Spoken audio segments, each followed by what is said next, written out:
Assalamu alaikum. Ladies and gentlemen, esteemed guests, colleagues and researchers in the world of the Internet of Things, good morning. It is my great honor to welcome you all today to the opening of the second Symposium on Smart, Sustainable and Secure Internet of Things, S4IoT 2025. This event continues our journey at the intersection of intelligent systems, environmental sustainability, and digital security, as we work together to shape a future that is smarter, safer, and more connected.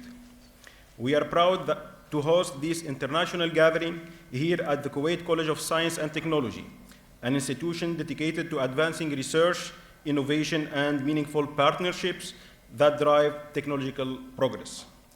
To officially open our symposium, it is my pleasure to introduce a visionary leader and driving force behind KCST's growing role in the science and technology. Please join me in welcoming the Honorary Chair of S4IoT 2025 and the President of Kuwait College of Science and Technology, Professor Khalid Al-Baqa'in, to deliver his opening remarks and welcome address.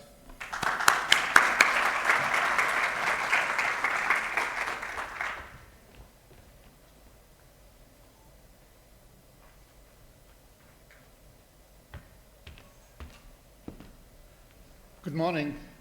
Well, Mohammed, that was too much of an introduction for me. So I'm here standing in front of you to welcome you to this symposium, this conference that we are very proud of for many, many reasons. Because it embodies everything what KCST is about. It's about smart technologies, it's about sustainable technologies, and of course, security in general, cybersecurity has been the reason for our success, with us being the first university to introduce cybersecurity courses and training in Kuwait. Of course, I would like to give you a little bit of idea about KCST. KCST, as Kuwait College of Science and Technology, started as an idea around 20 years ago. And we got the, what's called here the Amiri decree, so the license to start the university in 2008.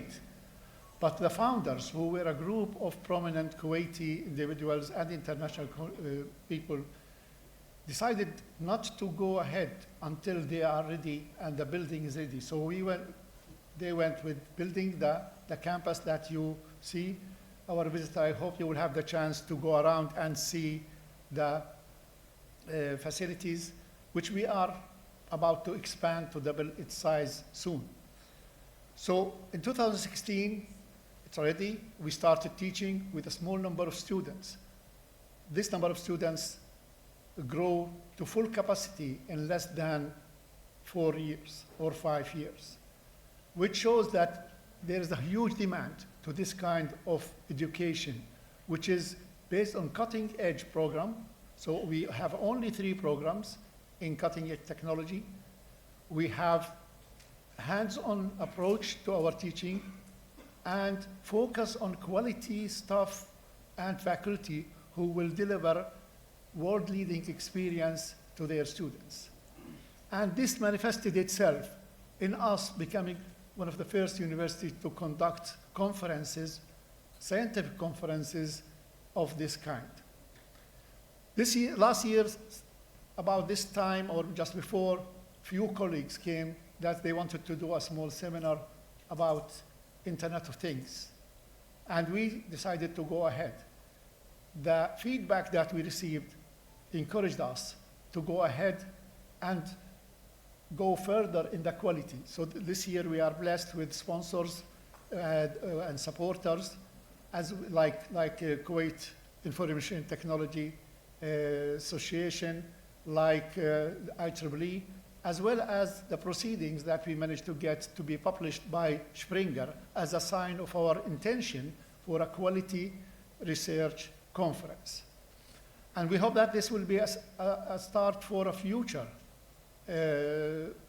series of conferences that will maintain high quality and will expand to bring experts not only from the region, although Today we have speakers from the US as well as from UK, but from all around the world as well.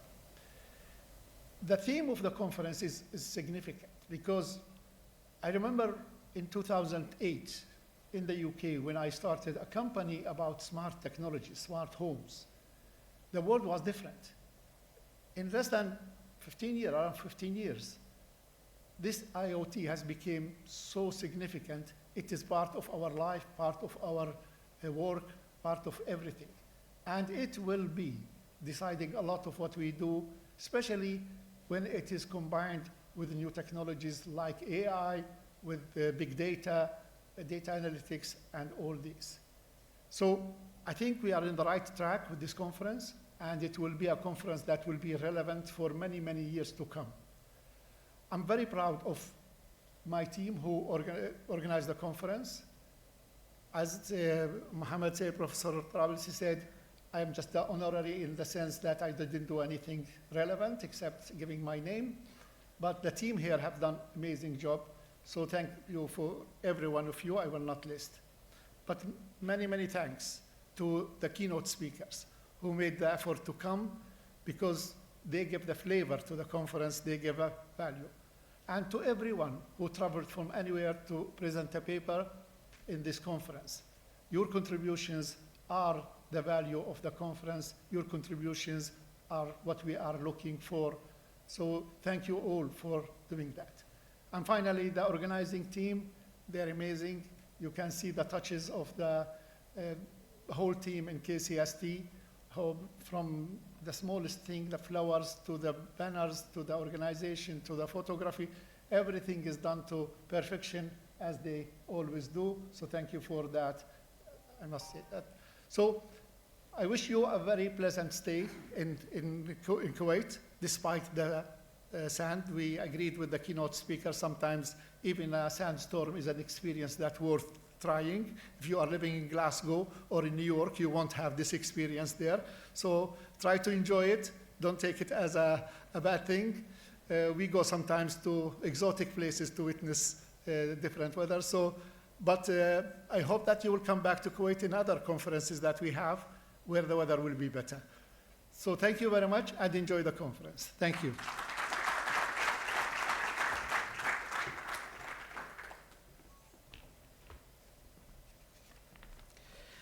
Thank you, Professor Khaled, for your insightful and inspiring welcome address. I kindly ask you to rejoin us on stage to present a token of appreciation to our valued partners who have supported the success of S4IoT 2025. First, we extend our gratitude to the Kuwait Information Technology Society, represented by Engineer Naif Jassim Al-Awadi, for their active partnership and contribution.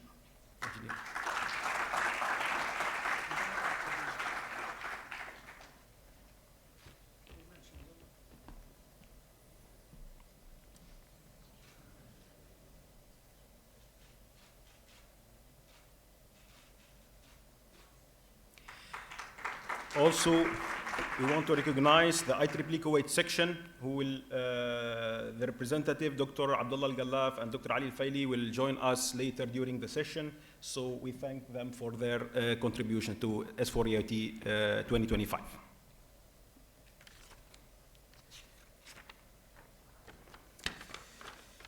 So now, before we begin the official program of the conference, allow me to share with you a few highlights and statistics from this year's edition. So we received a total of 53 paper submissions, out of which 30 papers from more than 10 countries, including USA, UK, Egypt, Algeria, India, Pakistan, Qatar, Emirates, and Kuwait. So were accepted, resulting in an acceptance rate of 56%. All accepted, registered, and presented papers will be published open access in the Springer's prestigious lecture notes in electrical engineering book series, which is indexed in Scopus, Inspec, Simago, and more, ensuring strong global visibility and academic impact. In addition, S4IoT 2025 has offered a great platform for our graduating students to showcase their work. We are proud to announce that we have received 54 posters from ECE and CSE students here from KCST, along with 6 posters from KCST researchers, 2 from Kuwait University, 1 from Qasr, and bringing the total to an impressive 63 posters. And now we shift our focus to the technical program of the day, and it is with great pleasure that I introduce our first distinguished keynote speaker, Professor Fathi Filali. Professor Filali is the Director of Technology and Applied Research at the Qatar Mobility Innovation Center, QMIC. He focuses on leveraging advanced technologies such as predictive and generative artificial intelligence, IoT, and geospatial data analytics to enable strategic data-driven product development. His contributions have supported advancement in areas like smart cities and connected mobility. Professor Filali earned his PhD and habilitation dérégée des études de recherche in French in computer science from the University of Nice, Sophia Antipolis in France. Committed to advancing his field, he has been recognized with more than 20 awards for his work. He has also mentored 10 PhD students and co-authored more than 150 research papers, in addition to holding over 10 patents. So without further delay, please join me in welcoming Professor Fathi Filali to the stage.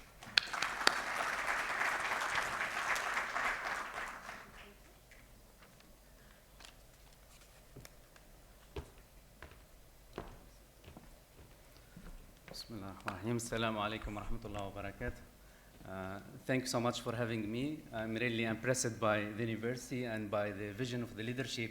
I flew from Doha, Qatar to Doha, Kuwait. I learned that the city is Doha. So it's first time for me in Kuwait, and I hope it will not be the last time. So thanks so much for organizers to invite me to take you in fast ride from really academic prototypes to real-world impact products. So my promise is we'll not see any equations.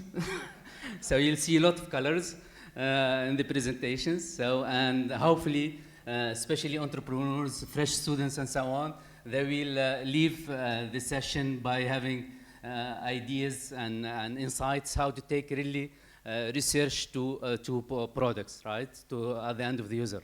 And believe me, this is not an easy journey, right? It's very easy for all of us to write research papers and publish it, but when it comes to really to make an impact on the society, it's really extremely challenging, right? QMIC stands for Qatar Mobility Innovation Center. It has a very simple vision, but a bold one. With the idea really is to take the research and technology and then build the products and make an impact on the society, right? QMIC owned legally by Qatar University, but is running a standalone entity, right? It was founded in 2009, and the mission is to create local solutions and to build capacity and retain capacity. It's extremely important in our region to have knowledge security. It's not only about food security, it's also about knowledge security. So we try to play a role in Qatar starting from 2009. So how we do this, we don't do only R&D, but we do also solution development and market delivery. So we take it the life cycle from the start to the end. So it's very unique. It's not like universities in the US, they have already established a system for spin-offs and so on. For us in this region, it's extremely difficult really to have spin-offs. So we need the same entity which can take really research to the market from prototypes really to real product and deployment. We'll see later on how we were able to embark these entities and many more to pay for our products. It's not the idea really is to create an impact economically. It's not really to give for free, but to have that ecosystem in building products and pilot them with end users and convince them to sign contracts with you. And this is a big journey. So in terms of structure, having the right structure is extremely important. Having the correct strategy is also is extremely important, and having as well the speed of execution, right? So when it comes to really to building product, the speed is extremely important when you have the right talents, and scaling. So we're talking about 4 S's: structure, strategy, speed, and scale, right? And to do that, you cannot do this at the big university like Qatar University, right? You cannot have a research center there. You need really standalone entity. Yes, legally is owned by Qatar University, but has to run independently. And to be able really to do the procurement in one day, to do the hiring in one day, and to sign contracts and so on. So we had that strategy and that structure really to develop the technology, and to have our team who can implement that technology in real products, and to have the business team who can sign contracts with the partners, and then we need a team to do the deployment, the field surveys, and everything. So we had that strategy in place from 2009 to be able to deliver in all these projects. And we have, as we speak, we are 45 people, including all these small departments, right?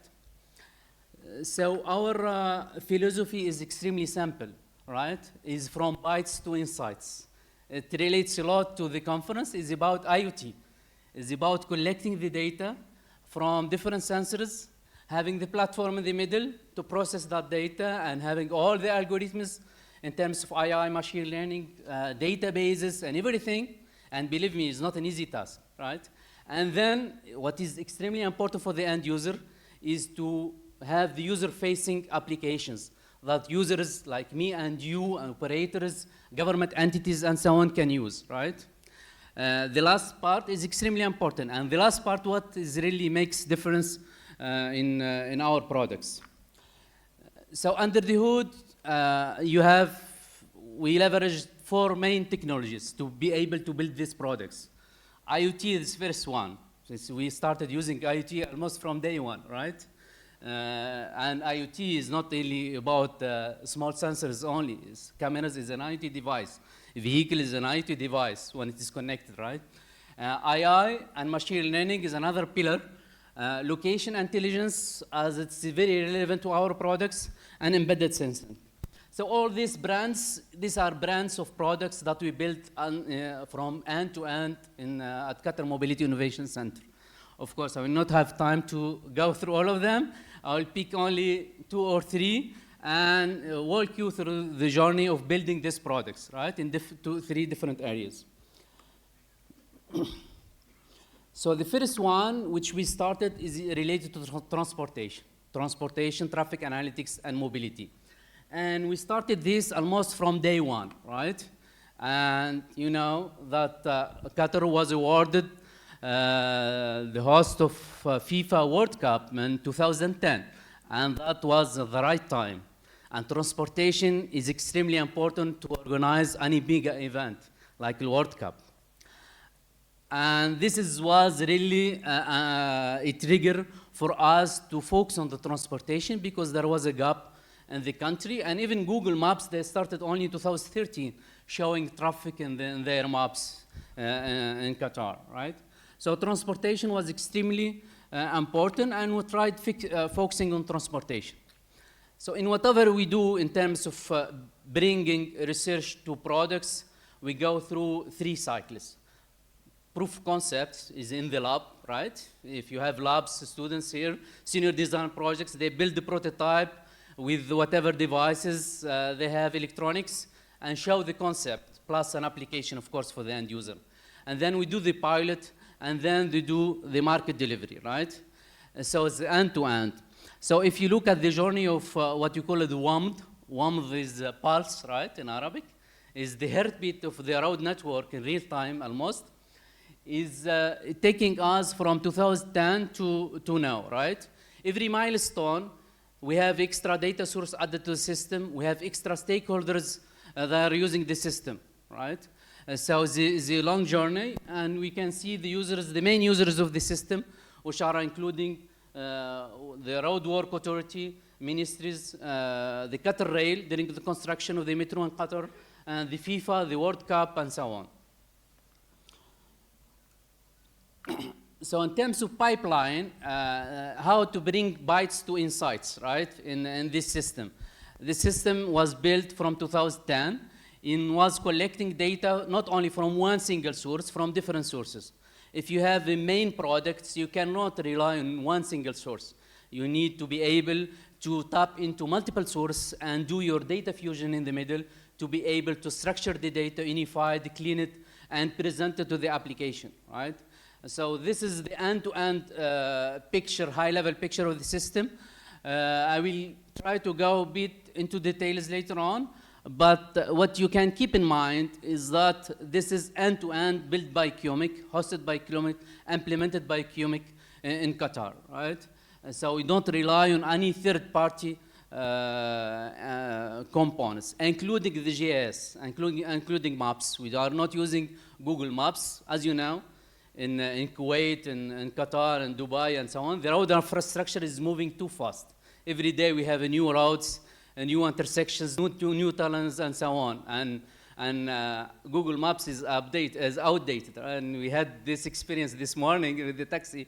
He was not believing us. We see the university is there, but he's following the directions of Google Maps, and he went to the other university of law, I think. Right? So it's extremely important to rely on your own technology, right? And for this technology to work, we had to collect a lot of data, so structured data. So we're not talking about unstructured data. We're talking about data from sensors, structured data. We're talking only in 2023, 9 billion of records, right? And keep this in mind, keep this number in mind. So we see later on how we are leveraging this number, this amount of data, to create insights.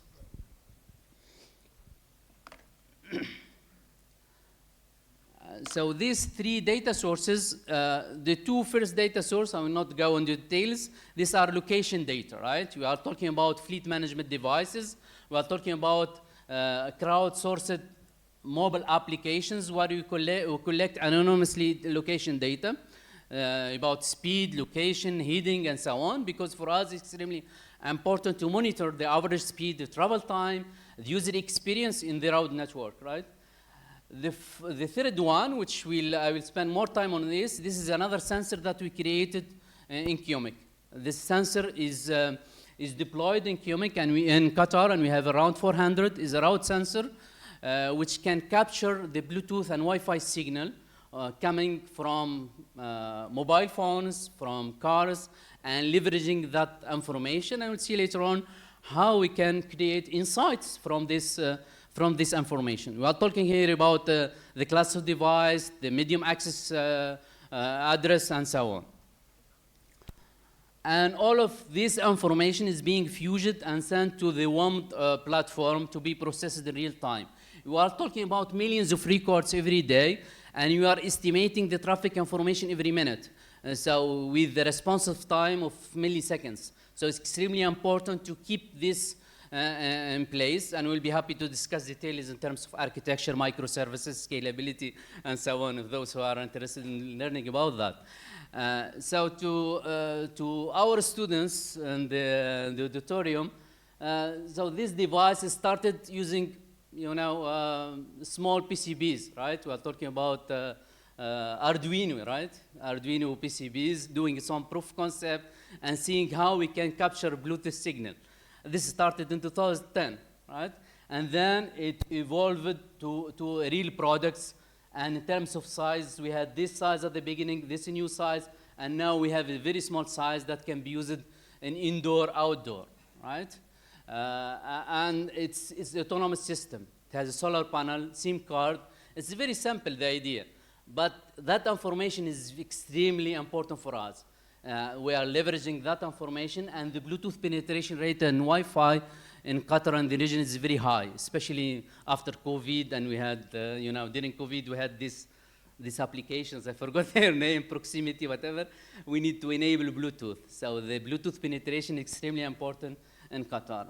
Of course, the technology people, they know that the Bluetooth range is 10 meters And that's why we are using a gain antenna to be able to capture all cars passing by in the range of 60 meters in both directions, in multi-lanes as well, right?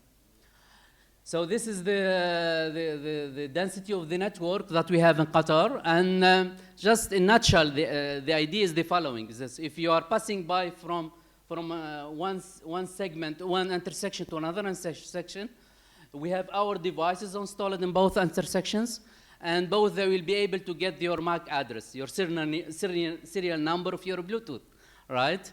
Of course, we cannot match this with the phone number or the plate number, right? And send this information real time to our platform. And then you'll get another sample there, right? And difference on travel time will give you the travel time of that person in that segment.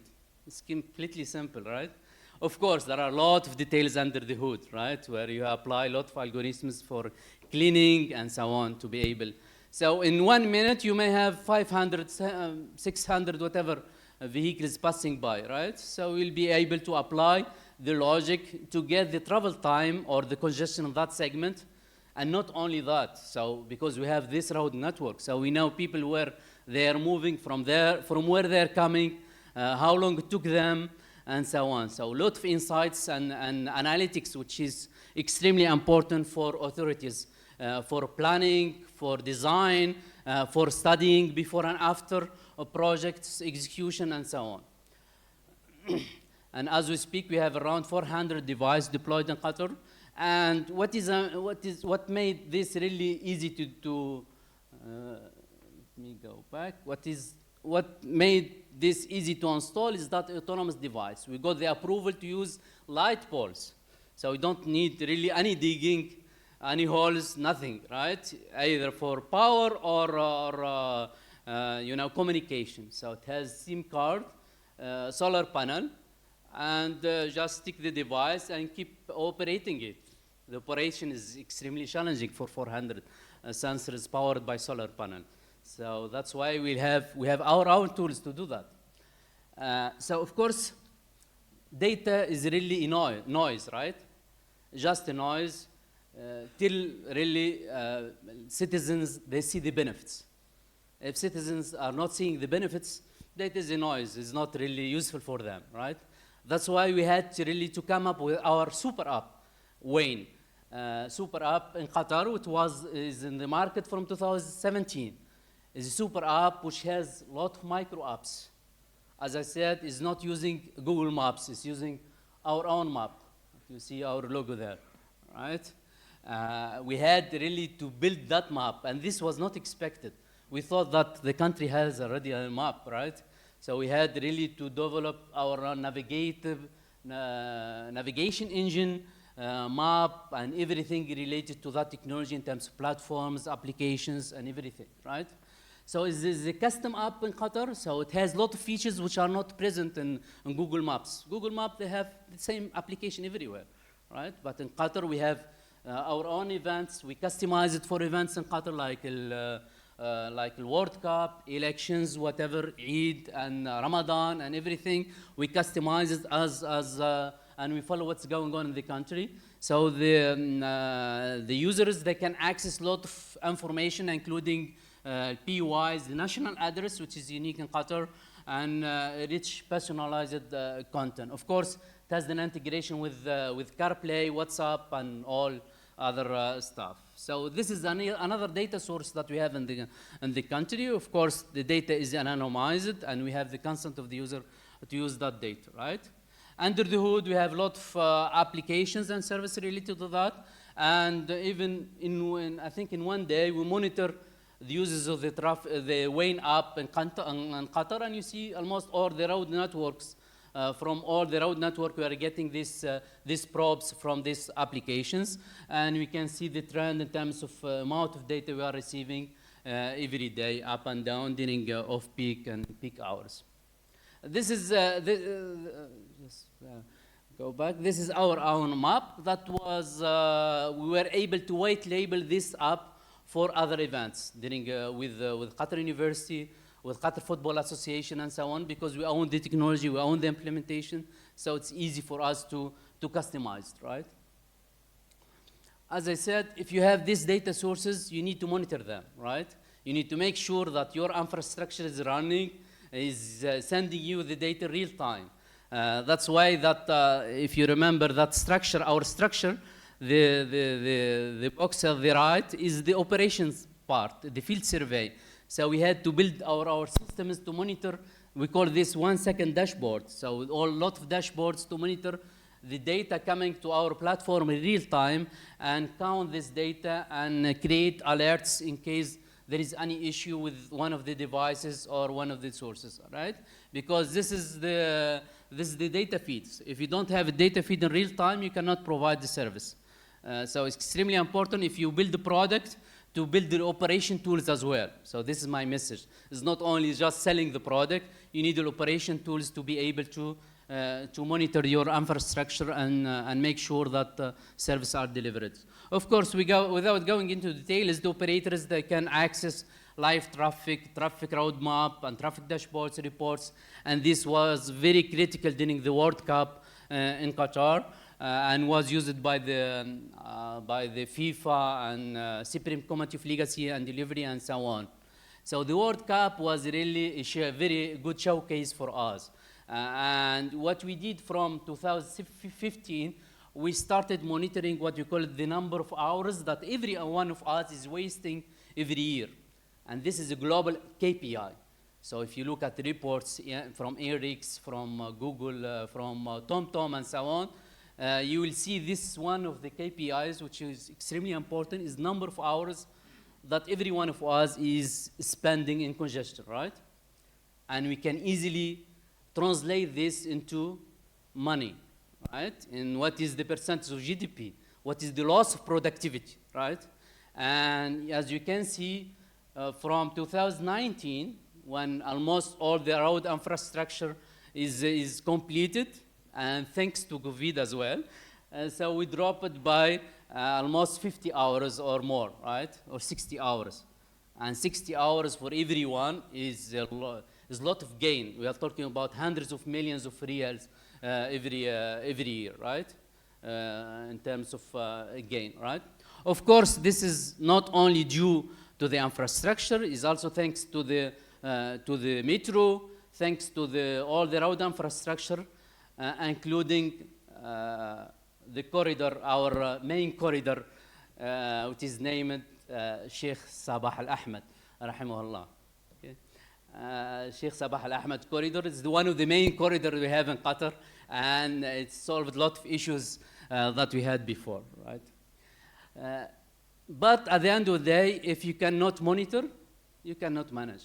So we need to monitor to be able to show these results and see the impact.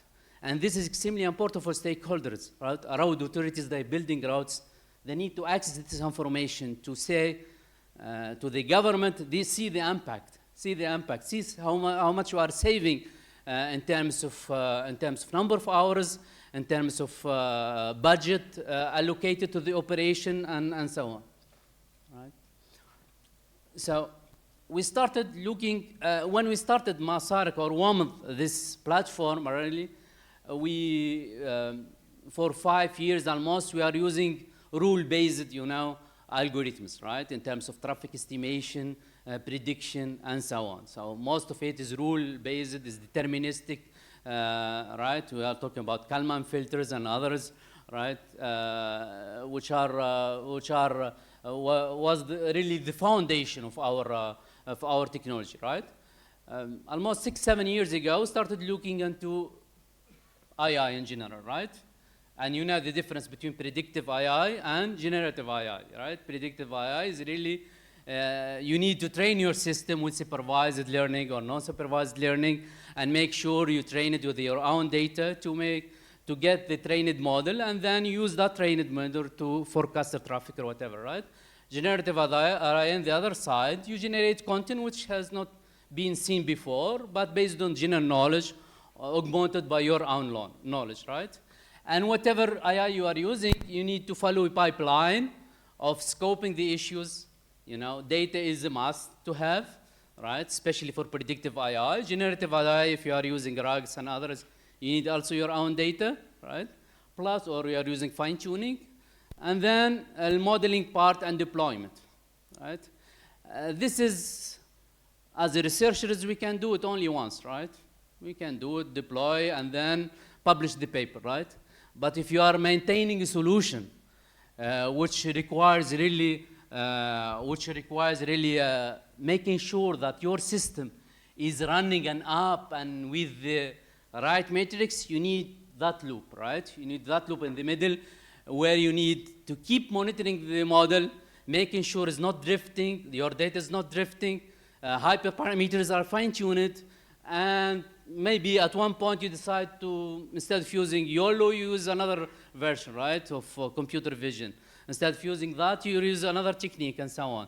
So at Qiomic, we have the tools and the team to do this process, right, to maintain the model and keep monitoring the model. Of course, we are talking about autonomous, automatic monitoring of the model to detect any data drift or model drift and retrain the model if needed, right? I will give you two examples only in our system. The first one is about predicting the traffic, right? We are using LSTM model. If you are familiar with this model, is very good for time series data because the time series data, and is reaching almost 95% accuracy with LSTM. The other one, to estimate the counts using computer vision. So we have access to some cameras in the country, and from these cameras we get the ground truth counts, right? And from Bluetooth, because Bluetooth sensor is not detecting all these cars, we have the number of detected cars, right? So we have a ground truth, and we have the number of detected cars. So we need to extrapolate in all segments that we have to make sure that we can estimate the total actual number of cars passing by, right, using the few cameras that we have. And we apply new techniques to be able to estimate these counts as well. And counts of cars and vehicles is extremely important for people, right?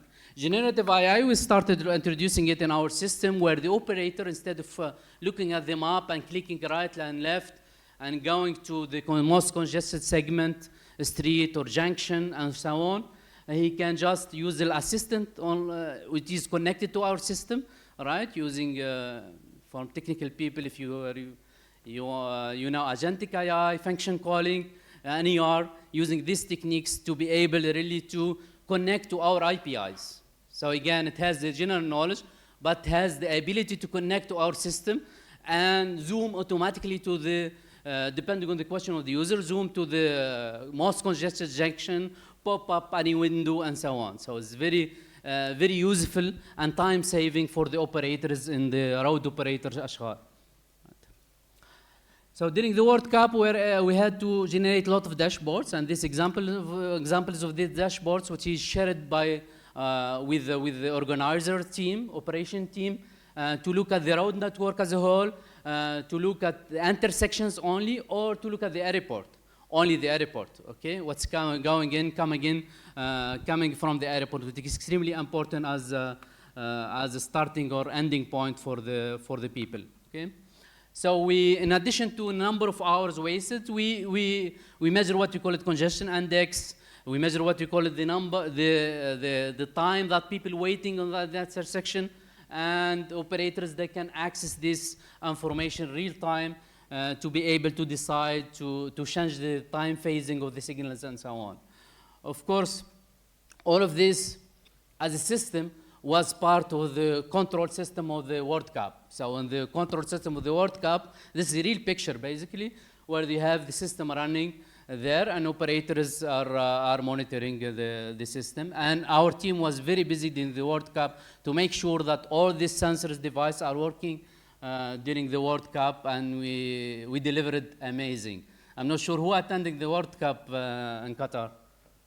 Okay, so I have at least 1, 2, 3. So that was an amazing event, right? So from visual point of view, extremely important for the operators and high authority to have, you know, instead of looking at the details, to see visually how people are moving to every match, right? So for every match, they can access the information and see from where people are coming and going to the opening match, to the closing match, and how long it took them, right? So in real time, in addition to this, they see real-time graph to see the time from the airport to the stadium, right? And why we are able to get this? Because we have this wave trough sensor network. So we track somehow the movement of vehicles, cars, and so on. So we're able to get that information and deliver it in real time to the end user. Of course, we continue publishing papers, right? This is what you like, maybe. So you have a lot of papers that you can access to and get more insights, okay? So, but we use our data, so it's more, data analysis insights which are shared with the community rather than really developing new techniques or theoretical, right, aspects, right? So the second system that I want to go through is,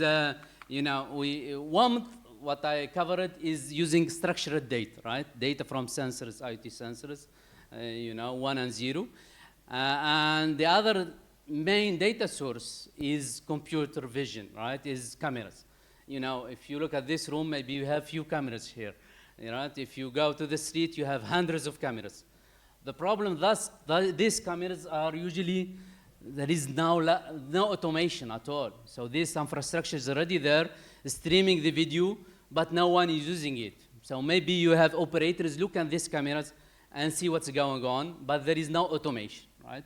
The other challenge is dependency. So you need to, if you buy from that vendor, you need to continue buying from that vendor, right? To be able to have the same system and so on. And there are many other issues. So we started this, maybe you can ask how you decide to start this business, right? These products. This was triggered by one of our users, the road operator, Ashghal. They asked us, they have thousands of cameras in intersections, and they are not making use of this data. They have experts, they know this number is that intersection and so on. Is by experience, 2 or 3 people, they know what's going on, okay? Just they pop up the stream and see what's going on, right? They wanted to automate the process and apply AI. And this is started in 2019, when we started building a system. Instead of building a really custom system for them, we said, let's take this opportunity and build a generic system. We call it Falcon Eye. And transportation is one vertical, but we extended later to other verticals, right? In this room, you can automate maybe the process of in, out, as we are doing now in the museums in Qatar, in, out, what is the time people spending in facing every art and so on. So it's extremely important for a lot of stakeholders. So the idea was really to build agnostic platform where you can get the feed from existing CCTV cameras, from your own cameras, and these cameras can be deployed in the street, can be deployed in the buildings and so on, and build this system which is called Falcon Eye. And if we talk about system, it's not really about the device only. Yes, the device, we customize the device, we don't build the electronics, but we get the right GPU, the right sensors, the right power controllers and so on, and boxes everything together. And we deployed, and then we build the user-facing applications and system where the user can, for example, here, see the traffic queue in real time using their own cameras. Okay, so we are not installing new cameras, just leveraging the video stream coming from their own cameras to their infrastructure. Of course, this was deployed on-prem, so we have different deployment options, on-prem, cloud, and edge. And my message here is that if you build product from research, you need to be really very agile in terms of deployment options, because some customers like Ministry of Interior or road operators, they ask for on-prem deployments. Others, they are fine with the cloud. Others, they don't want you to send the video, right? So you need to do all the processing on the edge side. So this is one of the systems which was used. Which was used in the World Cup. We are talking about monitoring the queue length, using existing infrastructure, getting the number of counts and so on. I'll try to speed up a bit because I think we are running out of time. So as I said, we extended to retail, to safety, security, using the same platform. So that bold decision to not build really very custom application solution for our partners, we leveraged that by taking into account other verticals and making sure that our system can be used by other partners and clients as well. This is a real picture from the World Cup. The people, cars, they are coming to the car parking. We are talking about 500,000 of vehicles which were able to monitor during the World Cup. So all the parking lots around the stadiums where we have our system installed and counting the vehicles in and out and providing these real dashboards about the number of the occupancy of every parking and help operators guide the funds to the right ones. The last system I will just spend 2 minutes on that, is what we call Raqib, right? So health, safety, environment, these are extremely important for many stakeholders, for oil and gas, constructions, military, and others. So giving our weather environment in the region is extremely important to monitor, the dust, to monitor the humidity, the temperature, and to make sure to automate that alert of, avoid manual operations and have data accuracy and so on. This was extremely important for us during the FIFA, the construction of the stadiums, because they are watching Qatar. They want to see the laborers how they are working. They want to see facts that the laborers are working in good conditions, and this was the trigger, really, to have this system in place and to monitor what's going on and to build, this edge device and deliver the applications at the end, right? So we are talking about the Raqib system. So Raqib is not about humidity only and decks and so on, but also about air quality, about gas sensing, and this is the system. 2 of these systems are being used by oil and gas companies. So again, user-facing application is extremely important to see what's going on in the system. And we are talking about system which was already deployed, so to give you a real deployment of the system. So we have the same system with the solar panel, with the edge device. This was used in schools. Schools for nurses is extremely important to monitor what's going on outside, right? To decide either children they can go out or not, right? In the playground, out of the school or not. So we installed the system outside, but for them we gave a tablet, right? So nurse, they can see what's going on outside, and they can decide to go or not. During the parks as well, so we have a system like this, where the humidity index is being displayed and being pushed to the mobile app. Military, also for training, extremely important to monitor what's going on for health and safety. And oil and gas, was our first deployment in oil and gas, where really they need to follow strict policy in terms of workers' safety. This was, in a nutshell, in 40 minutes, a summary of some of our applications and solutions. I will be more than happy to explore with you any technical details to the algorithm side, to solution deployment, development, and so on. So basically, research is really a promise, but deployment is really challenging and takes time and takes really patience in order to be able really to develop real solutions that can make an impact in our countries. Thank you so much, and sorry for being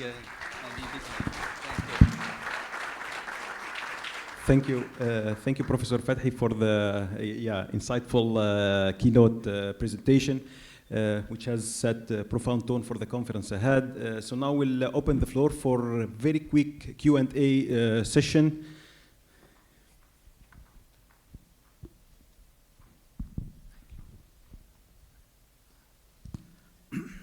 Thank you, Professor Fathi, for the presentation. This is Engineer Mustafa Al-Hariri from the Electronics and Communications Engineering Department at KCST. Actually, I'm very interested in the WAMP project, and I have two questions regarding it. The first one, after collecting the data, what is the next process of solving the issue with the data? For example, you mentioned that the navigation system will guide you to take better routes. What are the further solutions for this? If you have any solutions with the governments, maybe. Yes, so if you look at the, so we collect the data in real time. We're talking about around 50 million of records every day. So we process every minute that data and store the information plus raw data in our database. Then we deliver services and applications. Some of the services are real-time services, right? Real-time routing, navigations, and so on. Others are more post-processing, right? So government entities, they are interested, if they have projects in one of the main corridors, they want to see what was before the travel time, the ETA, the user experience, the commuter experience, before and after. So we did this analysis for one of the customers. The other one is origin destination, a matrix, what you call it, to deliver them on Qatar Rail, for example, during the metro. They want to know people, they are moving from where to where. And we deliver this in 1 year, every month, so that they decide about the stations, the metro stations, where to place them, right? Yeah. The most crowded area, the highest demand, and so on. So these are examples, and we can discuss others later.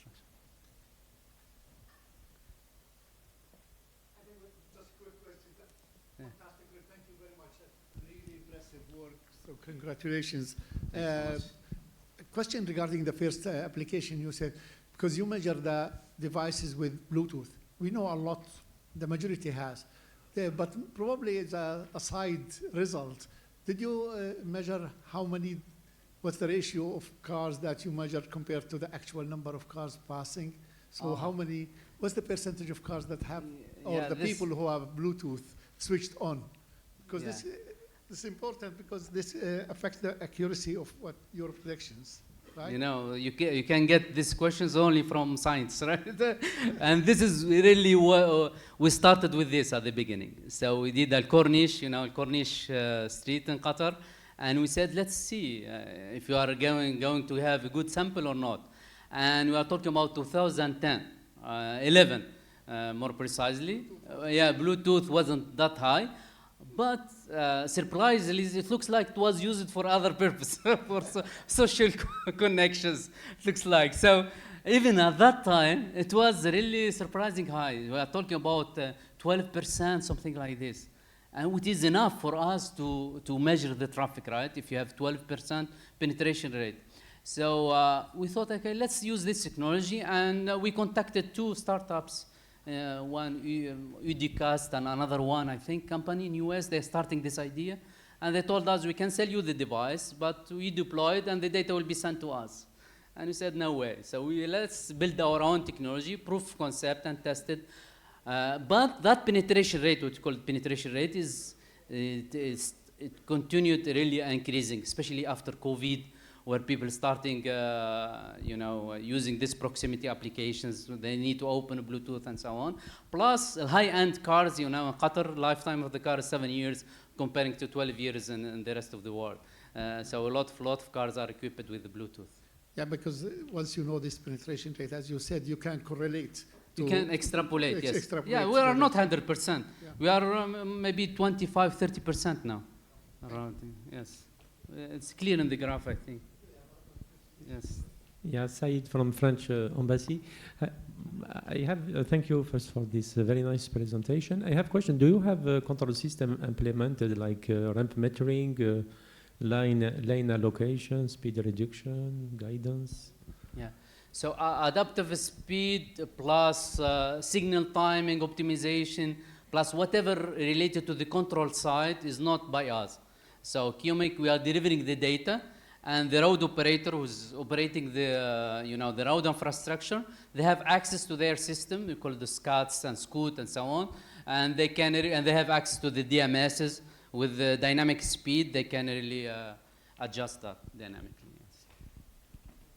Okay, thank you again, Professor Fathi, for the enriching discussion.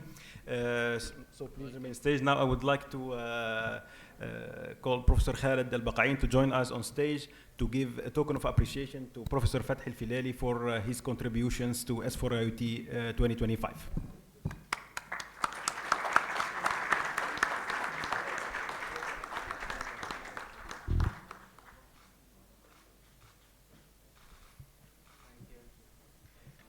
Maybe it's flipped.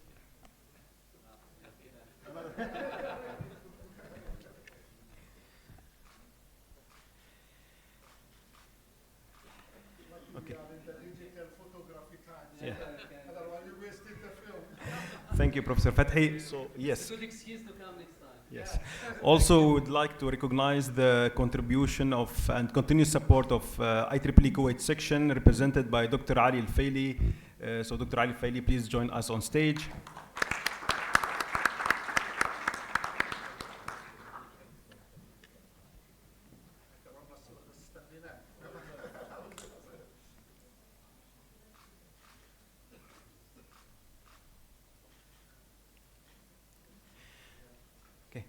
Thank you so much. Now it's time to refresh and network. So please join us in the coffee break in the library on the first floor.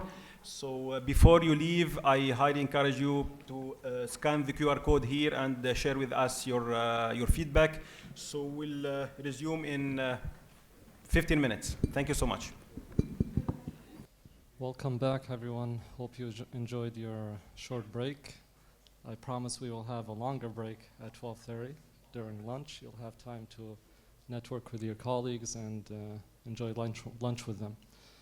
So the next item on the agenda for today's schedule is a panel discussion. The panel discussion will be on the topic of artificial Internet of Things. And we have a panel of experts from different areas, from the banking sector, from the academic sector, and you'll enjoy the time with them. So I'd like to invite the four panelists up on the stage. We have Dr. Haydar Al-Muhri, we have Professor Wa Al-Faraj, we have Mr. Musa Islami, and we have Dr. Ali Al-Faili as well. Please welcome them on the stage.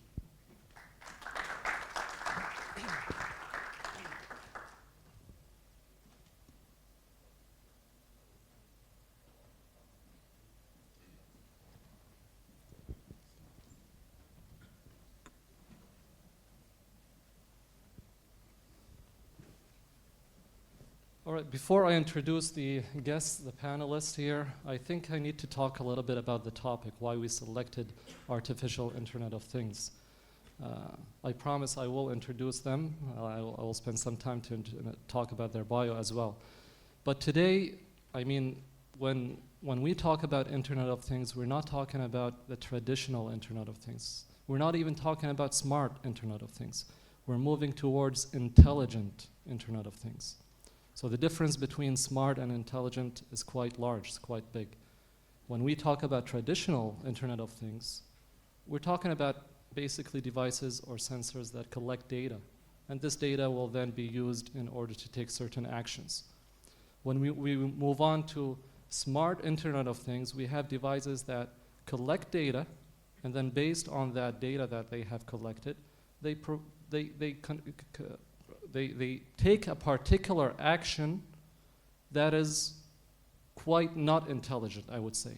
So the idea is based on the values, based on certain thresholds, you would take a particular action. Consider, for instance, we have a smart thermostat. I think we all have this at our home.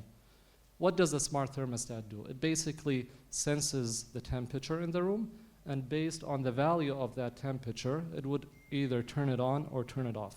Yes, it's connected to the internet. Yes, it provides you with real-time information. You can access the thermostat. You can take control of that thermostat, but it's not intelligent. When we talk about an intelligent device, on the other hand, an intelligent Internet of Things device, it collects the data. It analyzes the data. It applies different machine learning models on it, AI models in that case, and takes certain actions based on its inference. It would analyze the data, it would predict something that will happen in the future and take a proactive action before it happens. So today we have, in terms, an example of when we talk about thermostats, intelligent thermostats, or you may call them learning thermostat. One well-known one is, for instance, the Google thermostat. We have the older version of the Google Nest thermostat was the smart, and now we have what we call the learning thermostat. What does it do? It learns the behavior of the user, of the occupant of the place, the user's schedule. Based on the preferences of the user, the schedule, it analyzes all this data. It can predict when does this user come back to home? When does this user leave the home? What is the preference of the user? Sometimes the user wants to turn up the temperature. Sometimes the user wants to turn out the temperature. So it learns the user's behavior and then predicts what will happen in the future and then applies certain actions in that case. This is what we call intelligent Internet of Things. Or today what they call it is artificial intelligence of things. So they used to call it intelligent IoT, but now they have separated. IIoT is dedicated for industrial Internet of Things, whereas AIoT is dedicated for intelligent Internet of Things. When we talk about the banking sector, and we do have a lot of experts on the panel here coming from the banking sector, AIoT is in fact going to be a revolution to the banking sector. So we're talking about devices that banks and financial institutions that they use. Those devices will become intelligent. Just think of the ATM machines or the KNet debit and credit card machines. Those machines will be able, we will be able to integrate lightweight AI models into them, and they will be able to provide us with some predictive analysis in that case. For instance, anomaly detection, fraud. This all will happen on the spot. I apologize for the long introduction of the topic, but now I will introduce our panelists. We have Professor Wael Faraj. He is the head of data science and AI program from Abdullah Salam University. He holds a PhD from the University of Waterloo, that's in Ontario, Canada.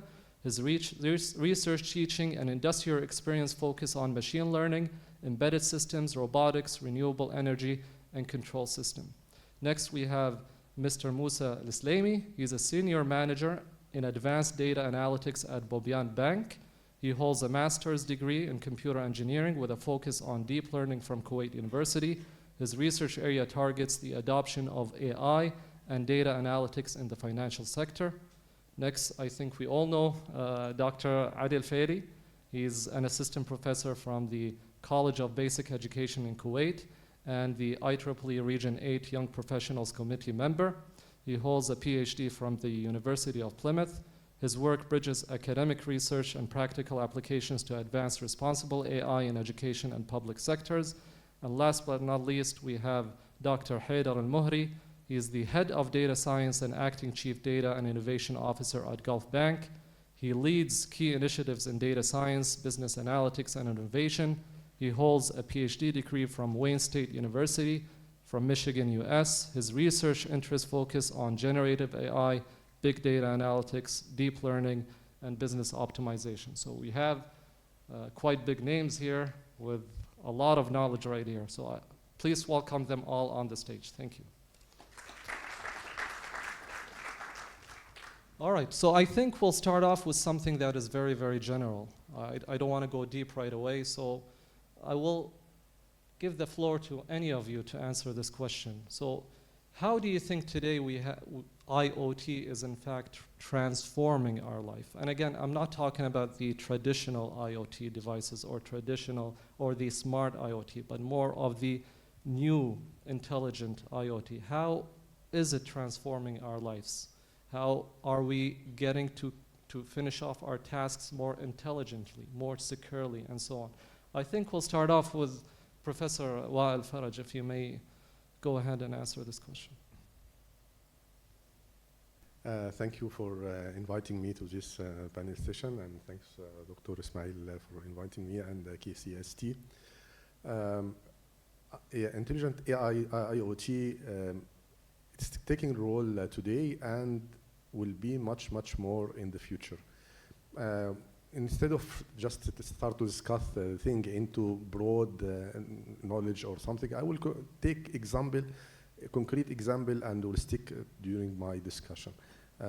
I'm doing research for autonomous driving for the last 10 years, so I will take this an example of AIoT that actually will dominate the transportation world in the next 10 years. Today, in some areas in United States, in China, in California, Arizona, and China, we have now the last supply chain industry are majorly changing using the intelligent transportation, like last mile delivery, especially the last mile delivery, using autonomous cars, autonomous drones that actually supply the final customer with the product that he already purchased. So there are some trials, successful trials, happened in the leading world now in China and the United States, and I think this will gradually invade our life, and we'll see drones come top on your rooftop, bringing back the order that you just ordered 1 hour ago or something like that. You have a car stops at your door that give you the meal that you ordered just 15 minutes ago, and so on, without seeing a single person or human being that helps you. In order to facilitate this last mile delivery, there are a lot of AIoT going on. Of course, these drones and autonomous vehicles or robotaxis are managed as Internet of Things. They are talking with each other. They are talking with a centralized control system and so on. And they are doing a lot of tasks, very complex tasks, in order to facilitate this function of this service. This is just an example. I will leave the floor to the other yes, so colleagues. Yeah. You're totally right. Now, the definition of IoT is in fact changing as well. So when we talk about devices, connected devices, they are considered as well as IoT devices in that case. And especially, we have numerous numbers of devices that are growing year by year. We're talking about billions and billions of devices, especially with the 6G network. The backbone of the 6G network will be those connected devices. They will be collaborative, cooperative. They will be providing us with different sorts of capabilities. If we move on to the banking sector, if I may ask Mr. Musa, from a banking sector perspective or financial sector perspective, how is AIoT transforming today's consumer experience? We're talking about ATM machines. We're talking about point of purchase machines. Yes, go ahead, please. Thank you very much for having me here. Well, AIoT will take convenience, if we're going to talk about things in a high level or a broad and general level. AIoT will take convenience to a new different or a new level, let's say. For example, today, if you see ATMs, they've made life easy. They've made it convenient. You don't have to go inside the branch in order to withdraw cash. But today, if we're going to talk about ATMs, then ATMs will be capable of doing much more than that. We will be talking about pinless card withdrawal. Today, we're talking about cardless or contactless. We will be talking about pinless card withdrawal, where your ATMs, just by standing on it, next to it, will recognize your face and will know that Musa has an account at Bobyan Bank, for example, and he's eligible to withdraw so and so and so. Even much more than that. It could be the case that you stand next to the ATM, not intending to withdraw from it, just standing next to it, and the pop-up or the screen changes and tells you, hey Musa, you have an offer, you have an account in Bobyan, and we have an offer and we would like to upgrade you. But that sort of convenience, it has, it's the intelligence, the synergy between the connectivity between these devices and the intelligence AI brings to the table adds a new level to convenience. Thank you, Mr. Musa. If I may also ask just, I'm sorry, Dr. Adi, just to skip you for a second, but if I may also ask Dr. Haidar Mohri, since you're from the banking sector as well, can you give us your perspective in terms of examples of intelligent IoT devices that are being used in the banking sector and the type of data that is in fact being collected from those devices? Sure. First of all, thank you very much for having me and for organizing this amazing event. As Mr. Musa mentioned, there are plenty of opportunities when it comes to banking, because first of all, we have for each bank there is a network of ATMs, and having them connected through an IoT integrated with a smart, let's say, decision-making system or brain powered by, let's say, AI, and nowadays having this generative AI, which is which has been a game changer for the past couple of years, and it has, let's say, had a huge impact and revolutionized the traditional way that we were doing AI and machine learning. So the opportunities are endless. For example, if we look at this network of ATMs, you can leverage a lot of, let's say, going back to your question, there can be different ways of collecting data, or different, let's say, data of nature. We can have, because as you know, each ATM has a camera. When you go and, when you want to withdraw the money or you want to do a transaction on ATM, there is a camera watching you. So, because the end result is that if something happens, for example, we always have cases where the ATM, for example, the customer claims that the amount that ATM gave to the customer was, he asked for 50 KD, for example, the ATM gave him 40. But these cameras can, are there for each and every transaction. So imagine all these, let's say, video streaming is being processed, and you can, and by analyzing this data, you can get a very good understanding on, the nature of the customers that are visiting, the traffic for each ATM, and again, for the fraud prevention, even for scam cases, all that these can be used.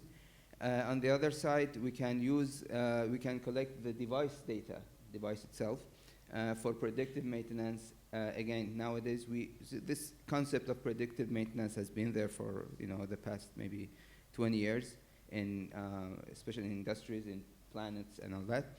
And the same thing applies for ATM. Now, again, with having more advanced, let's say algorithms for, and more rich data that we can collect. Of course, we can have a prediction on downtime of the ATM machine. We can have a prediction on how much money we should load into the ATM machine, and so on. On the other side, for the fraud prediction, for example, the devices, the payment devices. Again, we have a network of all these devices. When you go to a shop, when you swipe your card, a lot of things happen after that. So when these devices are connected to each other and to a centralized, let's say, processing unit, we can collect the data and again use it for fraud detection, use it for behavioral analysis, and so on. So there are a lot of use cases. But I would say in banking sector, we are still at the beginning of this, let's say, stage. Great. I mean, touching on what you just said here in terms of the amount of data that we're collecting from people, we're collecting from consumers, customers, us all together. Dr. Adi, do you worry that this is more of a privacy issue, this is more of a security issue. What happens with this data? How do we secure this data? Can we trust those devices? I mean, today, all the devices that we're using are basically collecting sensitive information, not just regular information. So can we trust the next generation of IoT devices? First of all, thank you to have me in this panel, and this is my honor to be with you here. So like we can see like so many sensors is like around us, from the smartwatch is collecting our biometric data, like that there's a bio data, and we have like cameras around us, it's like all collecting data. It's like I just want to add on about the intelligent IoTs. Like when we talk about IoTs, like about the example you said about intelligent thermostat, but now we don't just take about single sensors. Like there's a collaborating sensors. We can see it in nowadays the smart homes. The smart homes, it has a camera, it has motion sensors, it has thermostat, like degree sensors, smoke sensors, all these sensors, and it's not just sensoring, they have actuators also. We have like closing the curtains, changing the, and one of hot topic, maybe we all discuss it here in Kuwait, the power shortage. There is a lots of power, so consume it in an economic way, switch it off, turning off. So now, with learning all these things, we can reach the decision like we should do in this part of time. We close the curtain, so we reducing the temperature inside the home. So we it's like we saving power. But to take this decision, I'm taking a lot of data about my home. Who will store this data? Where this data will be stored? This is the questions, like who will govern this data? All this data being collected, how I can treat it in terms of cybersecurity. Is there some security breach? Maybe you heard last week in the news that lots of cameras on a free servers, there is a security breach that they can see your home. How we can deal with this data, where to store it, how to protect it. Unfortunately, in Kuwait, we don't have a data privacy regulation, clear one, where we can see in Europe, RGDB is like very strict, and they putting like, when you're opening any website in Europe, you will see there is agreement. Do you agree to share your data? Do you agree? And all these devices. In US, they are kindly relaxed, but they're having some rules. So I think in this region, we should working more, developing these rules. And we know generative AI is hunger of data to take better prediction, to take better decision. He need more data. Okay, how he deal with this data? How this data will be autonomous? How this data we can hide? All this, like even like when we talk about IoTs and medicine, and they call it MIoT, medical IoTs. It's connecting sensitive data about my body, where this data will be treated and how it will be classified and what is be labeling. Is there will be like one day after 10 years, a man will maybe hijack me and say, you was that sick in that time, and you're going to the. You're too big to be hijacked. I don't think someone can hijack you, but they will hijack your data. Actually, maybe your digital twin. This is another topic of area where we're creating digital twins of objects. Us objects, whether they are physical or even virtual. In that case, we're creating a digital twin for them. That means we're replicating this information. And maybe they will hijack. It's happening now. Yeah, it's happening now that we're sharing a lot of photos in social media. And we can see now we can replicate you with a video and send it to your kids. Or. All right, thank you. Thank you, Sorry, Dr. I just want to add to yes, go ahead, Dr. what Dr. Ali mentioned. But I think this problem of privacy is data security, data collection, data storage, how it's being collected, how it's being stored. It's not only for IoT, because right now our smartphones, these applications, as you mentioned, this Gen AI, every chat that we have with ChatGPT or Gemini or whatever, it's being collected, and at some point it will be analyzed. So how can we protect ourselves? I think it's a big question. When it comes to, for example, banking sector, and sensitive industries. One of them is banking, like you mentioned, healthcare. It's very important, and having the clear regulation on how the organization, such as the bank, can use the data. I think it's very important that the regulator should have a very clear control, and there are practices to standard practices on how to, let's say, protect this data. But at the end of the day, nothing is secure.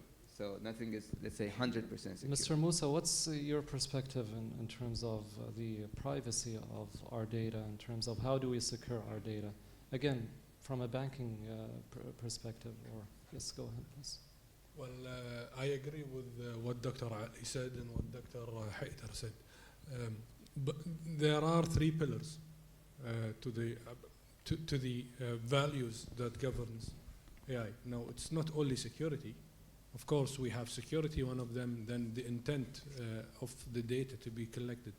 Some applications collect data for a certain intent, for example, to improve a certain service. But how do you guarantee that this data will not be subsidized and sold to other parties? And then the issue of fairness, for example, how do we guarantee that the data is being used in a fair way? But there are several concerns, not only one of them, but there are three pillars, I believe. Maybe we can learn from the banking or let's say the payment industry, not necessarily banking, but the payment industry. And I'm sure that everyone here from the audience have seen the ongoing awareness campaign that the central bank is doing to make sure that you don't fall victim for example, fraud or so on. So there is an aspect that falls on regulators in general, whether it's local regulators or international bodies that needs to set standards for of this. On top of that, the manufacturers also need to lead the way by setting their own set of, let's say, code of conduct to make sure that they're using the data that they're collecting in an ethical manner that does not violate the agreement with the user. At the end of the day, if that code of conduct does not take its root at the developer side or at the manufacturer side, then it would be very difficult to audit that. And the third pillar is, of course, and that's why I mentioned the campaign that the CBK is doing, is the user itself. We need to be aware that there are some threats, that there are some concerns, and we should not take this technology for granted, even though that the intent of that device creation is well and pure, but there are some misuses that needs to be careful of. Great.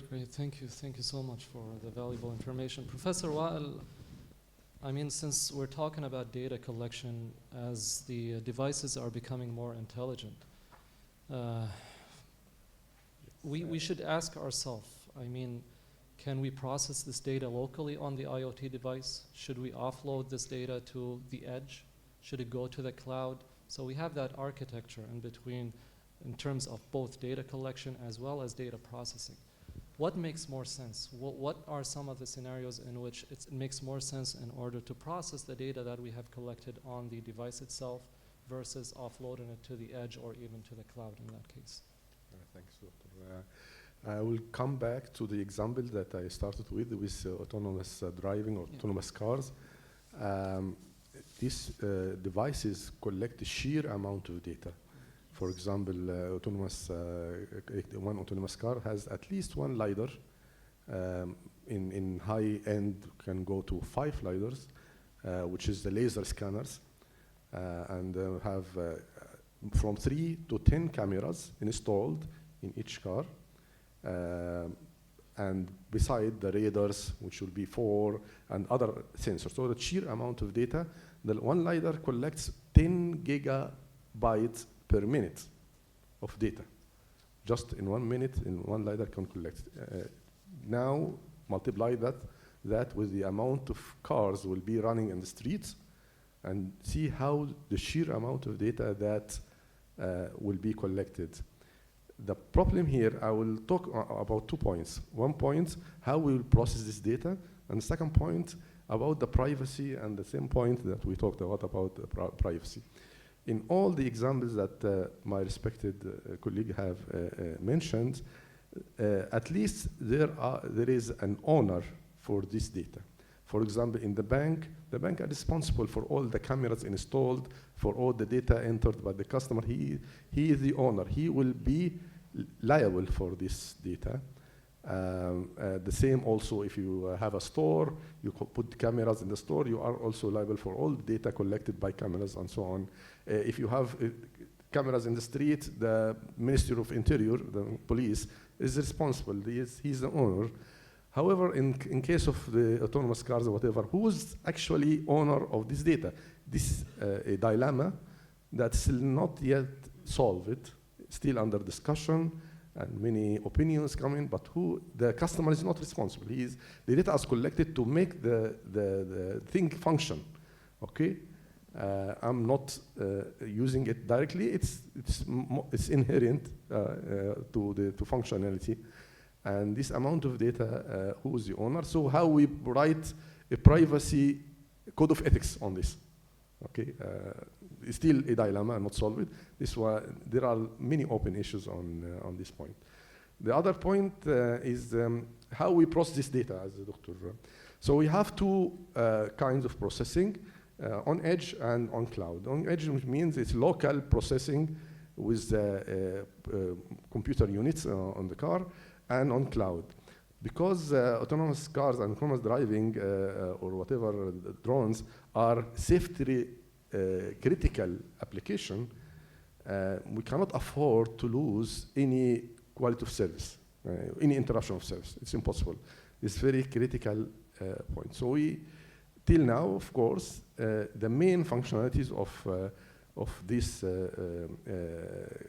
data collected will be processed on board, which is something related to perception, object detection, object tracking, traffic detection, pedestrian detection and tracking. All this data will be processed on board, and this is one of the issues also that make... Is this what's happening right now, like in smart driving vehicles? Yeah, of course, this is what's happening right now, and this makes the computer on board for any fully autonomous car can reach up to $30,000. So for example, Tesla cars right now. Tesla is not reaching, it's doing this processing on board, and for this critical function. What Tesla actually is for the cloud, they are collecting the data, sent it to the cloud for later. What function actually is done on the cloud? The retraining of the models offline, okay?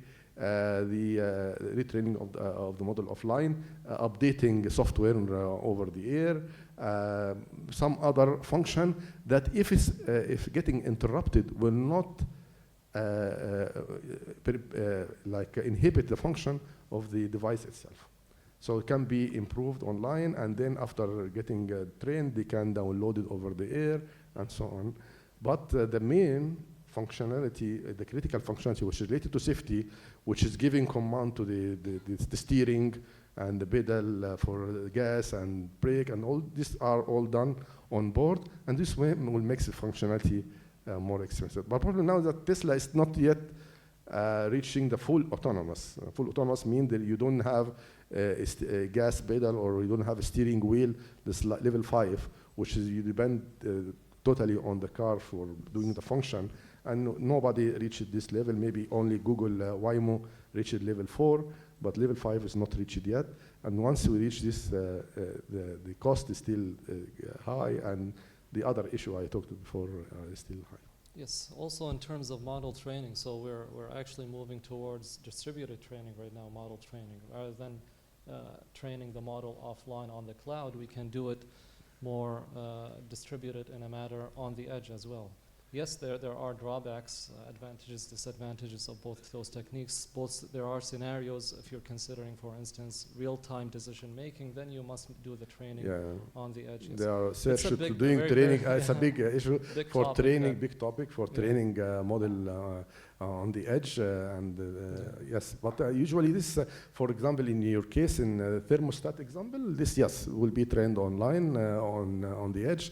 We don't need to connect to the server and doing all this. This is usually a regression model, simple, but for much more complex, safety critical. And I put this quotes, safety critical applications. This has different standards that other, maybe we can differentiate between the safety critical application and other application in terms of this kind of processing. All right, I'm going to move on to a different question right now to Dr. Ali. You're a member of IEEE and a committee member of the Region 8 as well.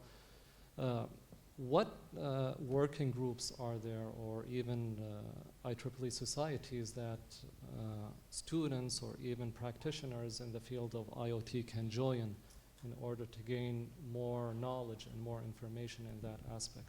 I know there are so many different societies. I'm aware of the IEEE Communication Society, there's the IEEE Computer Society, but specifically if we're talking about IoT in that case, what kind of societies are out there for IEEE?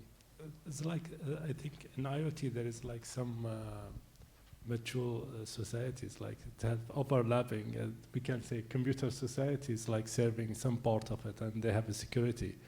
And we have a computational intelligence, where it's like focusing on machine learning, AI, and how we can develop this algorithm for the IoTs. And we have in communication part, ComSoc as communication society also, because IoTs has different angle we're going through. And overall, like we have the standards association, IEEE standardization.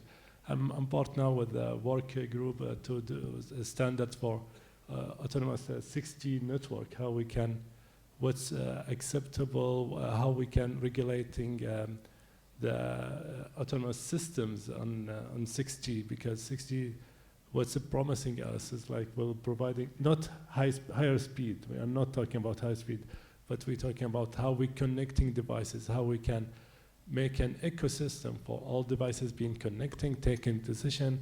And part of it's like, is it should be on board, like the decision making, or will be off a cloud, and how we can securing this channel, like, because if you're taking some parameters from the sensors and you send it to the cloud, you should be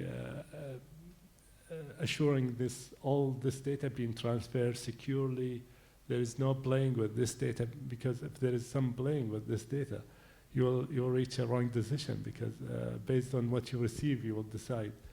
And now we are having many devices, like especially like going more deeper and deeper, and maybe it will be like as you Dr. Weil said about autonomous driving car, and if we're going to medical devices, now we will see insulin pump that will taking some measure about your blood sugar, that it will increase so it will modify the dosage based on this, and it will take off some data. It will send it to the cloud and see there is some machine learning to see, like, if we increase this data, and now maybe this is all ongoing research about how we can optimize the dosage, and how we can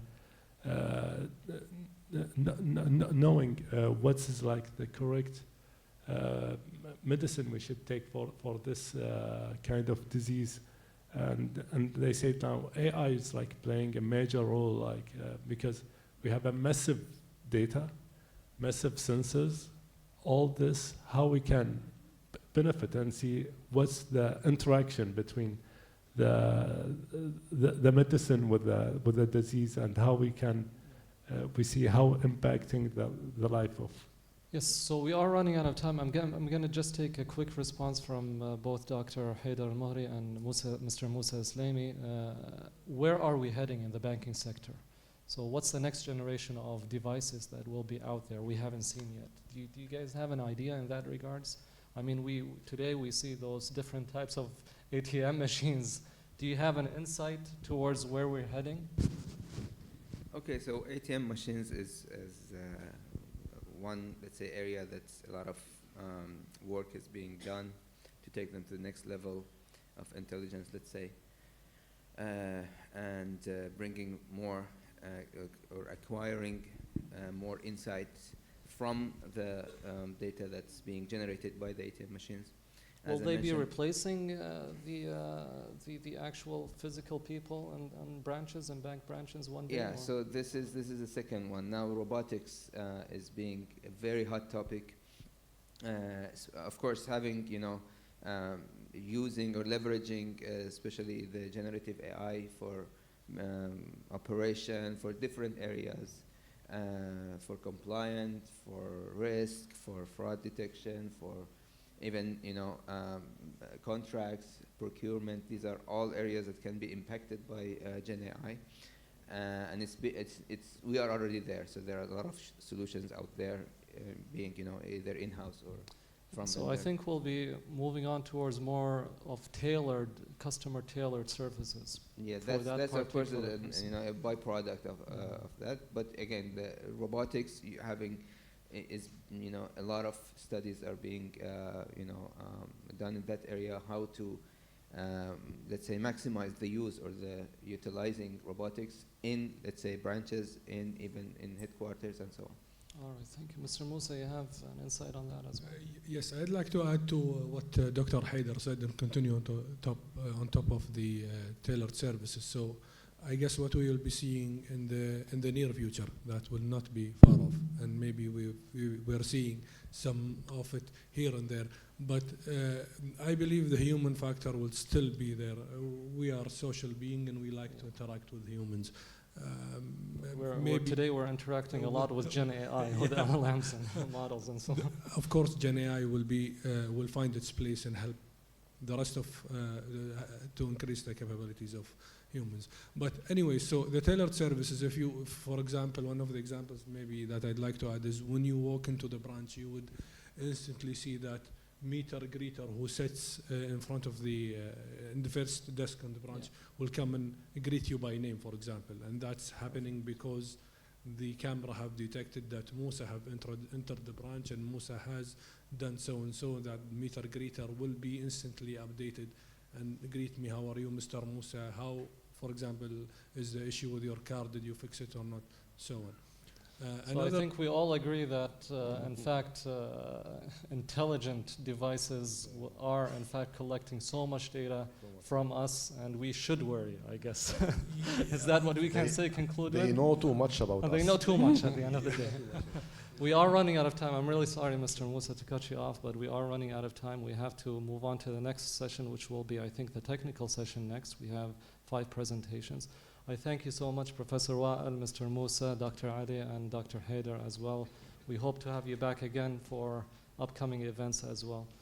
For now, I think we will, if you may please stay on the stage, we will be calling the President, Professor Khalid Al-Biqa'in, to present you with plaques as a token of appreciation. Thank you so much, guys.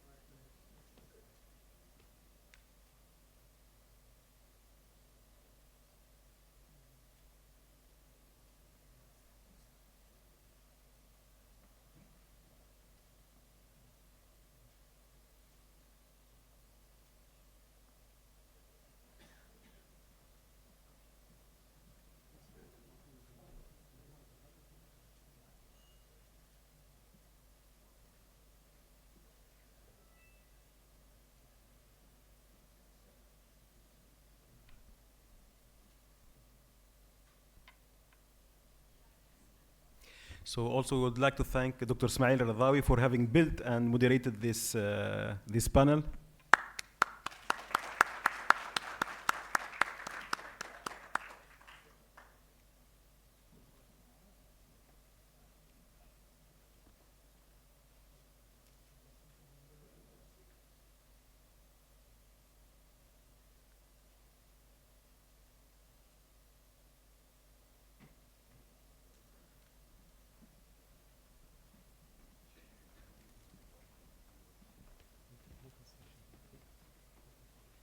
Okay, so thank you, our esteemed panelists, for the insightful discussion.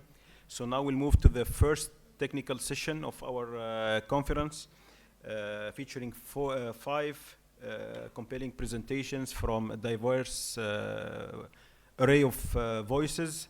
So the first presentation will be entitled "A Hybrid Quantum Framework for Ultra-Secure Communication and Anomaly Detection in IoT System," which will be presented by Professor Murugapan from Kuwait College of Science and Technology.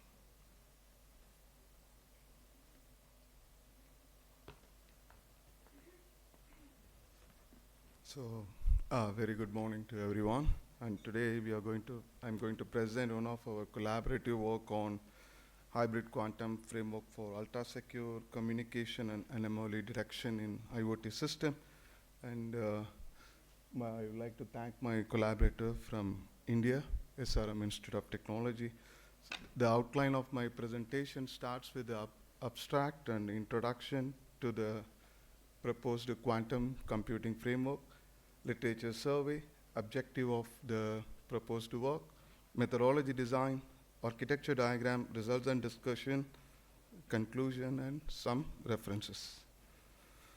So basically, IoT is concerned, it is seriously facing a lot of different types of threats. It has become very complex.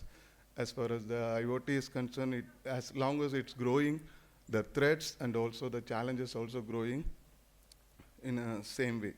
In this proposed work, we are trying to propose a quantum hybrid network based on quantum support vector machine and quantum neural network to detect the low frequency and high frequency threat, large scale threats, such as denial of service and remote to route to the local. And we used soft computing, soft voting scheme in ensemble method to identify or classify the types of threat. We achieved almost 96% accuracy, and also we benchmark with the conventional machine learning and quantum learning models. As far as the introduction is concerned, as we all aware of that, if there is any abnormal behavior or threats which usually happen, it has to be detected in real time. And it has become more important when you are talking about the application related to healthcare, manufacturing, and transportation. Especially in real healthcare is concerned, the threat has to be detected as soon as it occurs, or sometimes we have to even predict also. So in this case, security is one of the vital important parameter. We have to make sure the system is highly secure by means of effectively detecting the threats. Conventional machine learning models are mostly used, and also people started using the deep learning model for detecting the anomaly. And two of the major concerns are most of the systems are not able to cope up with the real-time threats, and also it is prone to the overfitting. And in addition to that, it also demand for a high computational resources because of the threat is concerned, IoT is concerned, huge amount of data has to be processed by the algorithm, so it demands for a high computational cost. So we are trying to propose a simple model by using a quantum support vector machine and quantum neural network on this present work. And this is a simple review of previous work. And most of the people have worked on a different kind of threat because IoT threats are varieties of types. It may be a network threat, or it may be an application threat, or a cloud threat, and so many things. So people have used a different kind of data set for classifying the threats by using a different methodology. But as far as our preliminary work is concerned, we are focusing on the models which have been mostly used, such as QSVM, quantum SVM, and quantum neural network, that has been mostly used to detect the network threats. And the objective is to develop a hybrid system to detect the low frequency and large threats. For that purpose, we have utilized the QSVM, quantum SVM, for the nonlinear and low frequency threats such as user to root, U2, and probe attacks. And for the case of large scale threat, we have used a quantum neural network to detect the denial of service and remote to local threats. And finally, we have implemented a soft voting scheme to predict the outcome of QSVM and QNN to classify the types of threats. And finally, we evaluated the performance by using the UNSW, which is the University of South Wales data set, which is one of the largest data set, which has been mostly combined with, which has having a different kind of data, huge amount of data is there. I will explain you in the future slides. So the proposed methodology starts with collecting the data from the data set. It has a 5.9 million data set that consists of 9 different types of threats, which is basically on the PCAP file, and that has been it already converted into it. In the data set itself, they have it in the CSV format. And they also separated the data set in terms of training, testing, and validation data set. So, and once we collected the data, we used some data pre-processing technique, which is basically a cleaning process where we do some kind of normalization to normalize the data between the range of 0 to 1. And also we calculated the mutual information to understand because in the data set itself, they have ground truth and they have the real-time data. So in this case, we also calculated the mutual information in the data pre-processing stage. The next one is the quantum encoding. Here, whatever the data we normalized, we have to encode into quantum bits by using a ZZ future map. That is one of the method that is used to convert the data into quantum bits. And after that, we started implementing a parallel processing.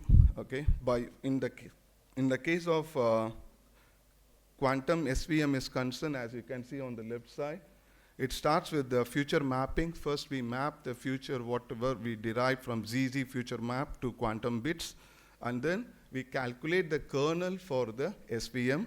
So we don't use any inbuilt kernel. The kernel has been calculated based on the quantum bits by using the mathematical model, which is mentioned in our paper. After that, we started optimize the parameter by running up the data with continuously. And finally, we will predict the outcome.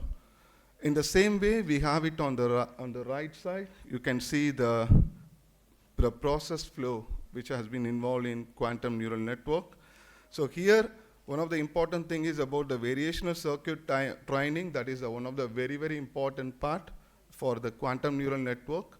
Because in neural network is concerned, the weights of the neural network is keep updating, and the weights are purely decided by the data, the futures, And then we will finally predict the type of threats using the QNN. Finally, we have combined the probability of outcome of these two models, and then we will finally detect the types of attack. Is it normal or is it an emerge? Okay. As far as the result is concerned, we have used the data set from the University of South Wales, and we used the 49, because the data set has 49 important futures. and most importantly, flow and the time of the thread and the content, what type of behavior, everything has been mentioned in the dataset file. And we used the five-fold cross-validation to validate the proposed model. And we used the Python software with the QSKit is the simulator for quantum model development. And as far as the number of qubit is concerned, we have started varying the qubits from number 2 until number 6. And we have got at qubit of 4, we have got a better performance. So that has been selected. And the depth of the network is concerned, we have selected as a default parameter of 2 with the 30 gate operations. That is the optimal one we have got. From that, when you are looking at the confusion matrix, we could see that the proposed model is able to effectively detect the normal as well as the anomaly effectively with the low value of false prediction rate, you know. So here we are mainly, the result which shown here is about the U2R and R2L threat, okay. And as far as the correlation matrix is also concerned, we have got a very impressive performance. And we benchmarked the proposed hybrid model with the conventional model, which is classical SVM, ANN, and QSVM and QNN. As we can see from the accuracy, the proposed hybrid model is able to achieve 96% accuracy with precision of 95.4. So this is quite impressive compared to the conventional model. And we have compared the model with the conventional model which is reported in the literature. At the same time, we also got a very good rate in terms of the accuracy of 96 with the F1 score of 95.1. And as far as the conclusion is concerned, we have, it is one of our preliminary work. We just started entering into this IoT work since we are mainly on biomedical engineering. And we start exploring the IoT. And by the way, we started working on the existing open source data set to detect the anomaly. And the proposed model has given the promising performance compared to the other standalone models. However, there are a lot of challenges still involved. So we need to also check our, or develop a model for a real time, because it is an offline model. Whatever the result we have shown is offline analysis. We need to also validate our model with the real time. And we need to also optimize the computational power of our proposed model. And since the number of threads considered in this work is very few, so it has to be increased in the future. And we want to develop a network which is of quantum resilient and edge integrated IoT security solutions, you know. So application point of view, we need to work on a lot, yeah. So with that, references are given here. And thank you so much. Thank you, Professor Murugapan, for the nice presentation and very interesting topic. So now, as we are trying to catch up, so maybe we can allow 1 to 2 quick questions from the audience. Any question? I'm just interested about the training timing between the comparison between the classical model and using quantum computing. You did not show any comparison in terms. You show a comparison in terms of accuracy and some indicator, but about the training timing and stuff like this, and why and the justification why the accuracy has been increased. What's your justification? Because you're adding QNN, or what do you think on this? Professor, thanks for your valuable comment. Actually, the timing is concerned, it is a very time-consuming process in terms of our work is concerned. Yeah. So obviously, we didn't exactly mention about or measure the timing calculation, but it is extensive, you know, very extensive. In terms of accuracy is concerned, here we have proposed a separate model for low frequency and large thread. So in previous model, they are trying to use all the data into a single model. So maybe because of this hybridization process, it might be helpful to improve the accuracy. That is the one thing. Second thing, because of using qubits, we are using varieties of different values of qubit. That could be one of the reasons for getting a higher accuracy. However, the number of threads we consider is very limited. That is the basic reason. Maybe if you go for multiple threads, maybe the accuracy may go down. Okay, thank you. Any other question? Okay, so great. Thank you again, Professor Murugapan. Yeah. Thank you so much.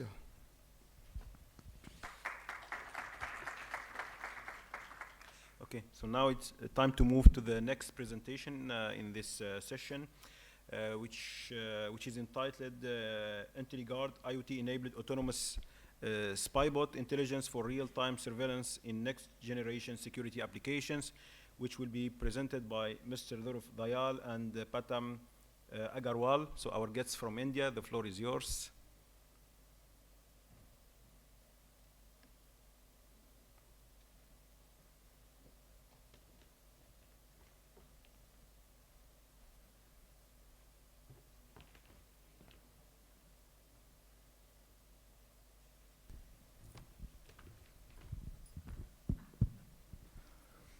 Okay, so hello everyone, salam to all.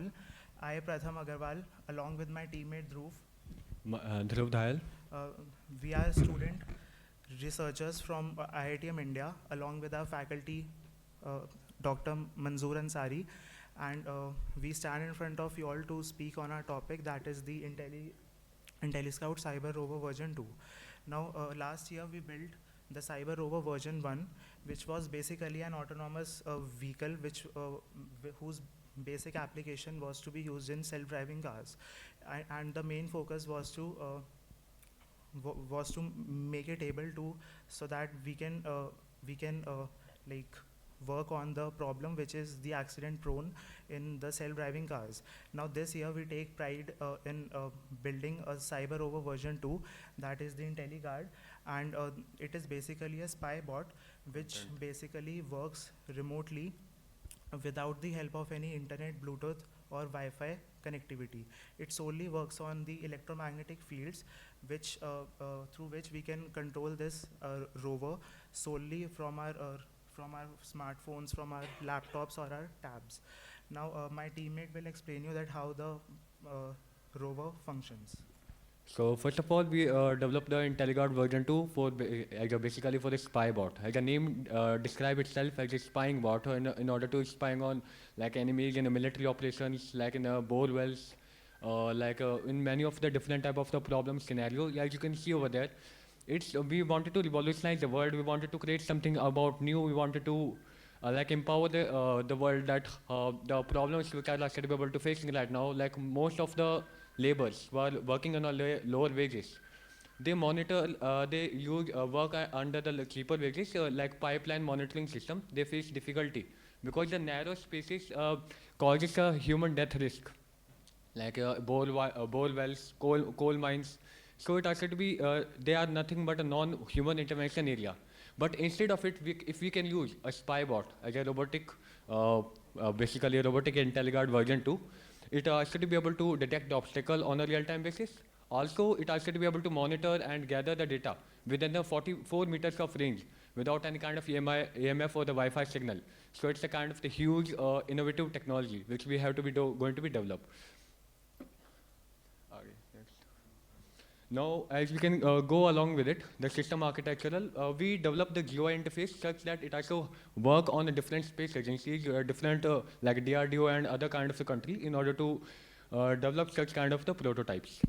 This prototype is not only that, we also developed the architecture with the help of the Node MCU or with the embedded of the integrated sensors. Like in the first phase, and you can see over there, this is the architectural diagram. The Node MCU, as you can integrate it with the motor driver, the whole of the power management system is handled and managed and controlled by the 12-volt motor driver, L293 motor driver. This is the ESP32 cam. This is basically the full surveillance of the maximum of 180 degree of range connected with the servo motor at the 4 forward. And this is a system architecture, as you can see over there. This is a manual prototype diagrammatic view, and this is a automatic view. We right now working on a manual point of view because we have to need to require the funding arrangement in order to develop the automatic view. Like we developed the 2 cases of the IntelliGuard version 2, as you can see over there. So this is how the workflow operation, the 2 cases. The front frontal part is actually to be able to monitor the data or monitor surrounding of the environment, what actually the scenario, like pipeline monitoring and like what kind of the obstacle over there. It will going to be monitor 4 meter of range without EMF or Wi-Fi signal. It also going to be go beyond 1 kilometer if we need to require Wi-Fi connectivity. Now this is how the operational data workflow will going to be work. Like it will going to be process the data, then monitor. We can actually be able to monitor with the help of the tablet or with the help of your phone. We connect with the help of the private IP, so they're totally encrypted data. There's no any kind of the unmanned attacks, like in terms of the backdoor attacks. It will going to be totally encrypted and totally secure with the help of a private IP. As you can see over there, we can also going to be detect the obstacle detection, object detection with the proper distance, and we can also get the GUI according with the angle or according with the distance, that how far is it. Now this is the components which we're going to use. The management part will going to be handled by my teammate Pratham Agarwal. It will going to be explained by it. Thank you. Now let's have a look at some of the components which we used in making of our rover. Here is the whole list. Now I will explain you that now first of all we used 4 wheels which eventually help the rover to move forward. We use the servo motor which helps the ultrasonic sensor to rotate at a 180 angle, and further on we use node MCU which is basically the ESP8266, and it sends real-time signals. It helps in the data architecture framework, and after that we use 3 lithium-ion batteries of 6000 mAh each, and after that we also use the ESP32 camera which shows you the live surveillance feed on your smartphones or on your tablets. Now my teammate will explain you the layered architecture. So this is a layered architecture that how we can going to be implement. It is basically developed under the agile model, because waterfall model is a totally kind of rigid or it is found to be unflexible. So we develop under the 4 months of this prototype under the agile model, covering of about 4 months of the strategy and the testing and validation planning. As you can see over there, in the perception layer, it will going to be receive and gather the data from surrounding of its environment, and the power is going to be managed by L293 motor driver. And then the network and gateway like it, as a user, we wanted to get proper data with a proper GUI interface. So we developed the interface with the help of the interlink with the HTML CSS or the Tailwind CSS. And with the private IP, with the cloud collaboration, we developed the private IP such that it provide proper GUI interface on tablet, mobile phone, or other embedded systems. Now, as you can see over there, these are the various applications which we can use. We simply use the node MCU, nano part, or the like motor driver L293, servo motor, and these are interlinked or by the proper management power distribution of main motor driver under the bottom most cases. Now, as you can see over there, we are also going to be implement the big data, cloud computing part, radar system, or like with a different data analysis part, and also on the based on cloud-based data structures or servers.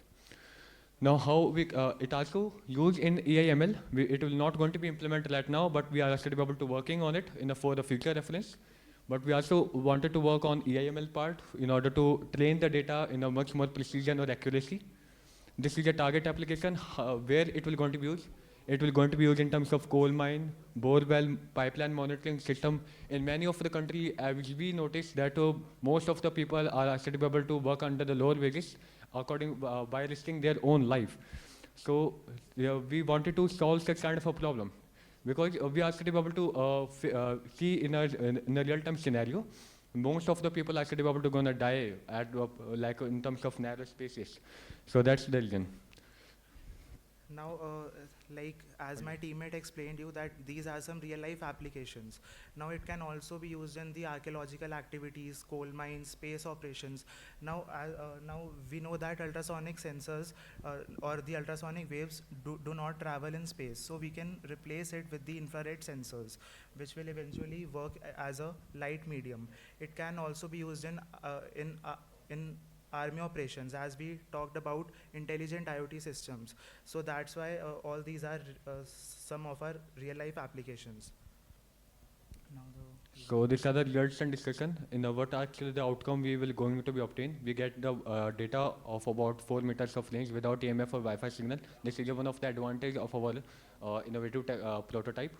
We also to be get long range. We also to be going to be extend with a maximum 1 kilometer of range in order to detect any obstacle with a proper radar system or geo interface.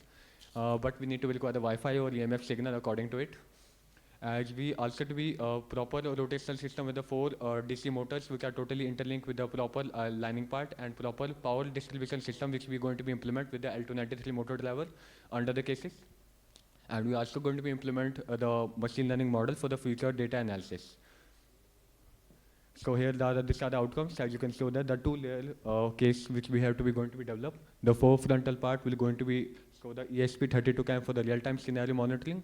And this is a fourth obstacle detection system, servo motor, which is going to be available and implemented over the upper layer case. This is how the real-time scenario that how we can going to be detect the obstacle and show the graphical user interface for the human understandable that how the obstacle detect, and according with the distance or angle it will going to be mentioned on it. it will also show you the angle and how far is the object from the rover. So this is a geo interface. As you can see there, we also maintain the speed of the light with the frequency with 0, 0, 1, 1, 2, 2, 3, 3, 4, 4, and 5, 5. And now we also do we first in the first phase we develop the simple phase diagram, but we are also working on it as well. Now in the conclusion and future work, my teammate Pratham Agarwal describe about what we can conclude. Yeah. So our future work includes that we are planning to integrate it with a cloud platform, so we can host the live feeds on that cloud, so that it can be used for future investigations of future areas. And we are also planning to integrate a machine learning model along with it, so that it can identify and analyze that what kind of obstacles are in front of the rover. Like, is the obstacle a car, is the obstacle a person, or what? And we are also planning to integrate a robotic arm on the rover, so that it can pick the objects and move them aside. It would be highly important for us, so that we can use and implement it in coal mines. And as we all know that there is no or weak signals in the coal mines of Bluetooth or Wi-Fi, so we integrated the electromagnetic fields, which can surpass cements or hard obstacles easily. These are some. So these are the references which we have to be going to be displayed. That we are to be able to get the MK Sina from London in order to get the reference like of about the object detection we get from Springer or LNEE. And we also to be able to develop our video as a prototype video. If we are requested, if we have to show on it, will uploaded on YouTube right now. Thank you. Thank you so much. So can we have a permission? Yes. Okay.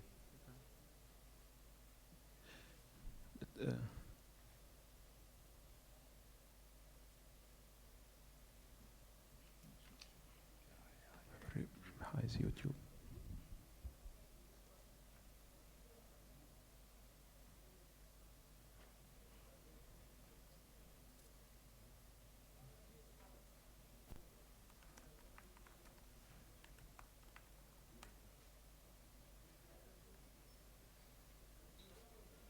If you're like me, someone who was born in a different country but decided to move to Kuwait to chase a better... Good morning, everyone. I, Pratham.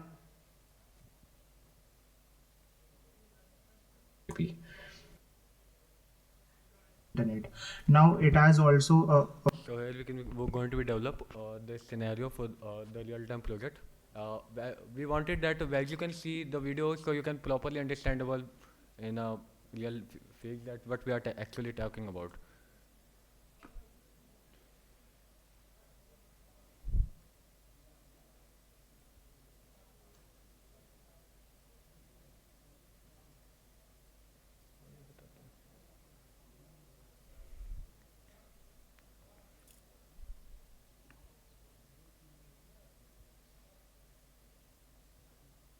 So we can show that how we can going to be maintain the speed or the light according with the frequency which is going to be implemented with the C++ or the Java language with the C sharp, and how it will going to be rotate with the proper 4 DC motors which are embedded on it. We can simply show the snapshot without just taking more time.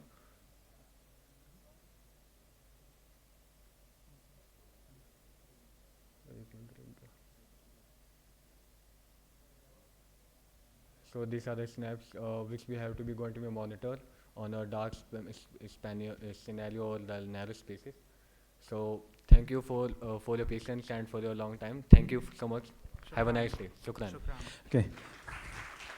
Thank you for the nice presentation. I think it might be very inspiring for our students. So now maybe we have time for one quick question from the audience. Any question?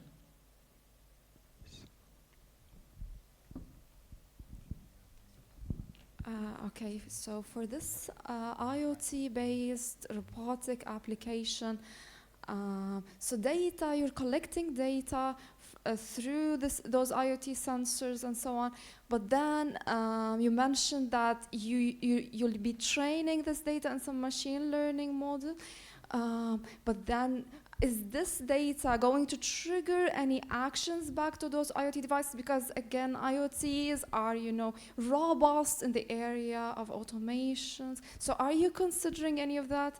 And another point is the safety aspect of this. You mentioned some military application. So have you looked into this?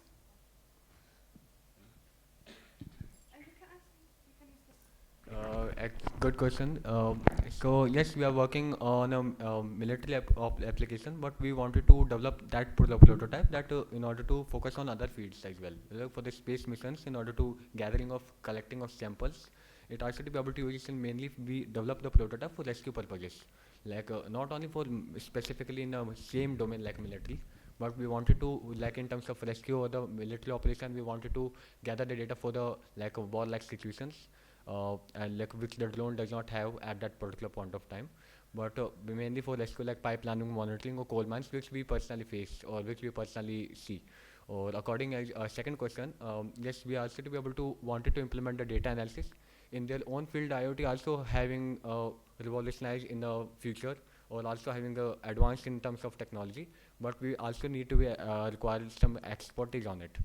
So that's why the reason we also have an expertise in data analysis. So according our use, we wanted to implement and train their accuracy. So that's why the reason. Thank you. Thank you, Okay, thank you so much. Thank you. So now we'll move to the next presentation, which will be delivered online for some visa issues. Our speaker couldn't make it, but she will be available. So she's online now. She will be available to answer the questions after the presentation. Good morning, everyone. My name is Maria Kiran, and I am currently pursuing my MS Data at Rifa International University, Pakistan. I'm excited to present my very first research paper, which has been a meaningful step in my academic journey. The title of our paper is MINT, the Intelligent Few-Shot Learning-Based Model for Imbalanced IoT Attack Data Classification. I am proud to be the first author of this work, which I completed in collaboration with my co-author Sarinamullah Khan, who has been a great support throughout the research process. Our research focuses on addressing the challenges of detecting rare IoT network attacks, using few-shot learning, a promising approach for situations with limited label data. This topic is close to my interest in both cybersecurity and artificial intelligence, and I'm eager to share our findings with you today. Before jumping into the technical part, I would like to talk about why we choose this topic. As we all know, the Internet of Things is growing at an incredible pace, from smart homes and wearable devices to industrial sensors. Everything is getting connected. According to a recent report by IoT Analytics, there will be around 18.8 billion connected devices by the end of 2024. That number is huge and it means more traffic, more complexity, and unfortunately, a bigger surface for potential cyber attacks. Now, you might think deep learning models are already being used for security, and that's true. But the challenge is that traditional deep learning requires tons of label data to perform well. And in real world IoT networks, especially for detecting rare attacks, such label data is either imbalanced or very limited. That makes it hard for these models to generalize and support less frequent but dangerous threats. So, this gap leads us to ask, what if we could train a model that does not rely heavily on large data set? That's where few short learning comes in. Our motivation was to build a smart, efficient system that can adapt quickly even when there is only a small number of training samples. Something that reflects real world scenarios much more accurately. Now, coming to the core problem we are addressing, first, one of the biggest challenge in IoT attack detection is the imbalance of data. Sometimes types of attacks have many labeled examples, but other, especially new or rare threats, have very few. This makes it hard for traditional models to learn meaningful patterns. Second, most of the traffic is encrypted, and IoT devices often use dynamic ports. Third, deep learning models, while powerful, tend to overfit. When trained on small or imbalanced dataset, they also often come with high computational cost, which makes real-time implementation difficult, especially on low-resource IoT devices. So the key challenge we are tackling is, can we build a model that is not only accurate and generalizable, but also lightweight and fast enough to work in real time? That's what our research aimed to solve, a model that works well with minimal data, handle encrypted traffic, and run efficiently. So, in this slide, I will walk you through the key contribution of our research. The core of our approach is meta learning, specially designed for few short classification. This allows our model to quickly adapt and perform well even when only a small number of labeled samples are available, which is perfect for real world IoT attack data where such limitations are common.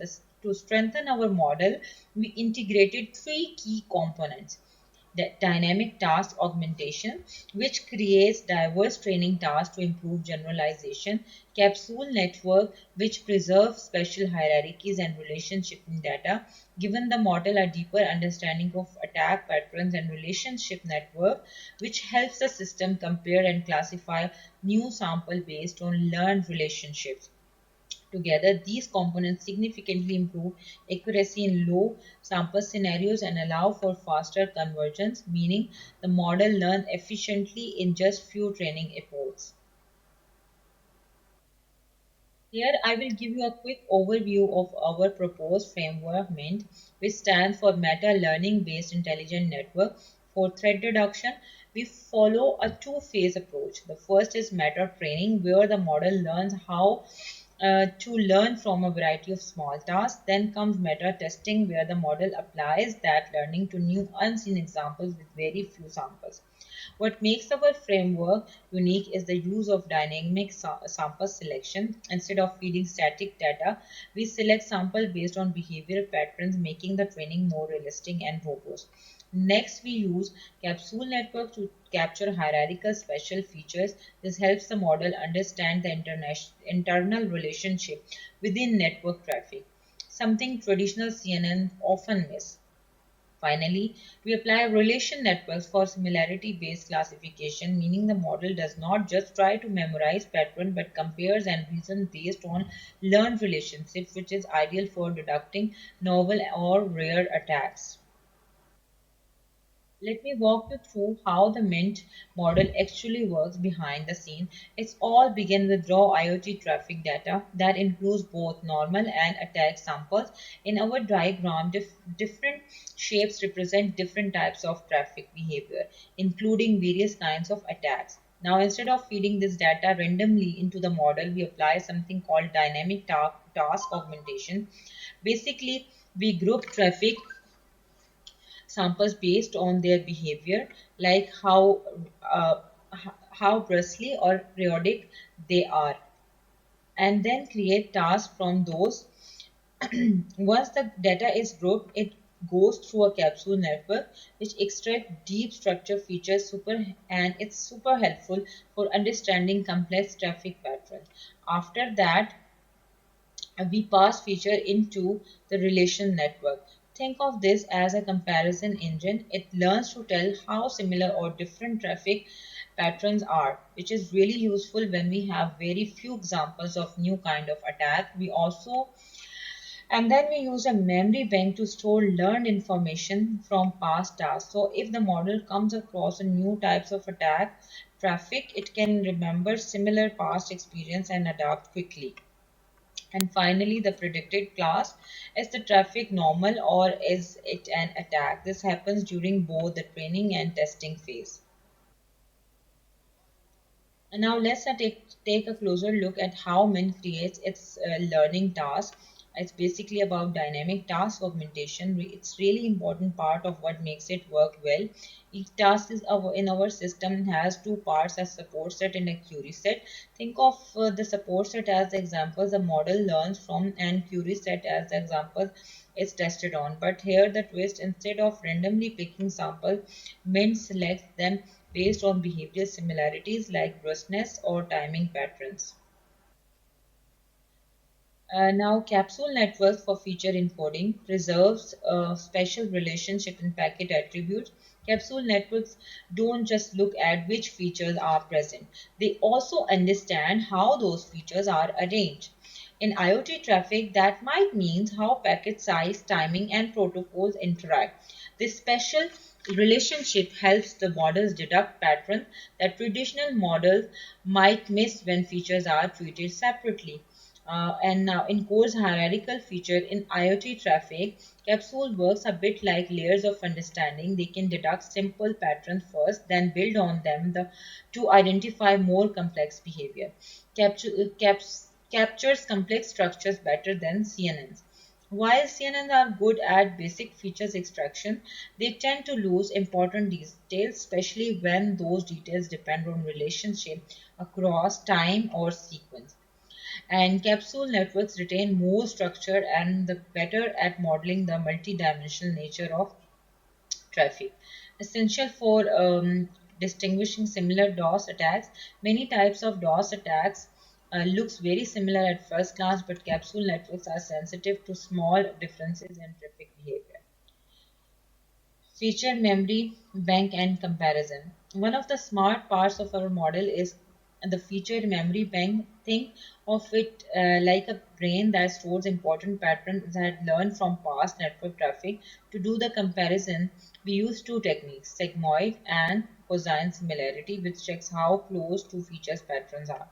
Then we use something called ensemble's comparator, which combines the result from both methods to make the final decision, and so on. For the experimental setup, for our experiments, we use CICDS 2017 dataset, which is widely used benchmark for evaluating intrusion detection system. For this dataset, we select 10,000 samples to work with to make sure the evaluation was fair. We created balanced test set with 100 samples per class, and we applied some pre-processing steps, used standard scaler to normalize the feature value and making them easier for the model to learn from, and label encoder to convert the class label into the numbers model can understand. An MLP classifier, which is a kind of neural network, we trained it for 20 approaches. Now here are the results, evaluation metrics and visualization result. In this section you can see training accuracy per approach, about 3 approaches. After 3 approaches we just reached the accuracy 0.96 and something. After completing the 20 approaches we just reached to the accuracy 0.998 or something.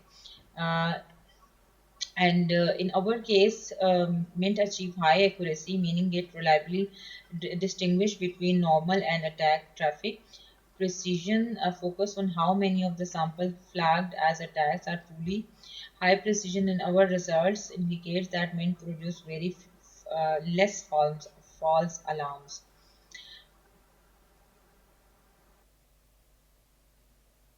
And such as confusion metrics make it easy to see where the model is performing well and where it might confuse certain types of attack. In our case, the confusion metric shows that most attack types are correctly identified with very few misclassifications. And here we can see the evaluation metrics and visualization together demonstrate that the Mint model is highly effective for IoT security. It can accurately detect a wide range of attacks, even when some attacks are much less common than others, making it a reliable tool for real-world IoT environments. To wrap up, our proposed Mint model offers a smart, lightweight, and adaptive solution for IoT network security. It directly tackles some of the biggest challenges in this field, like imbalanced data, limited data samples, and the heavy computational needs of traditional deep learning models. Is suitable for real-world and edge deployments.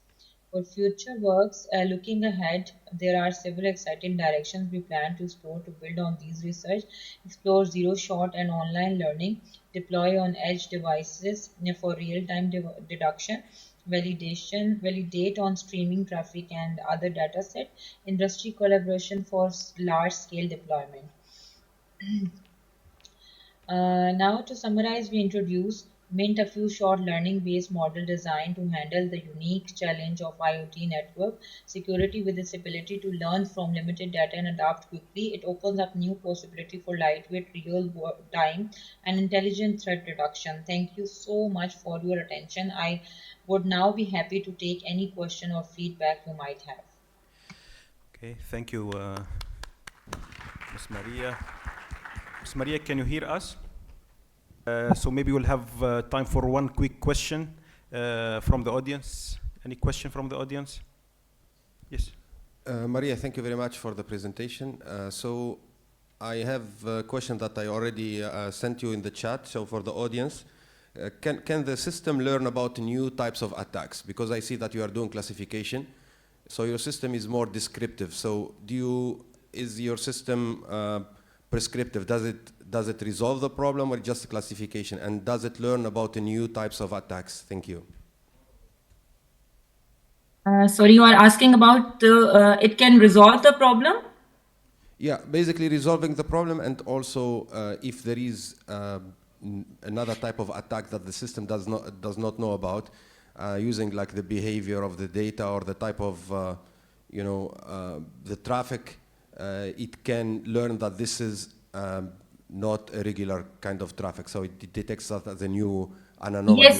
Yes, Mint is basically designed specially to resolve the core problem. It's handling the imbalanced data. So it basically can resolve the problems like imbalance handling and generalization to new attacks. And yes, we can say it.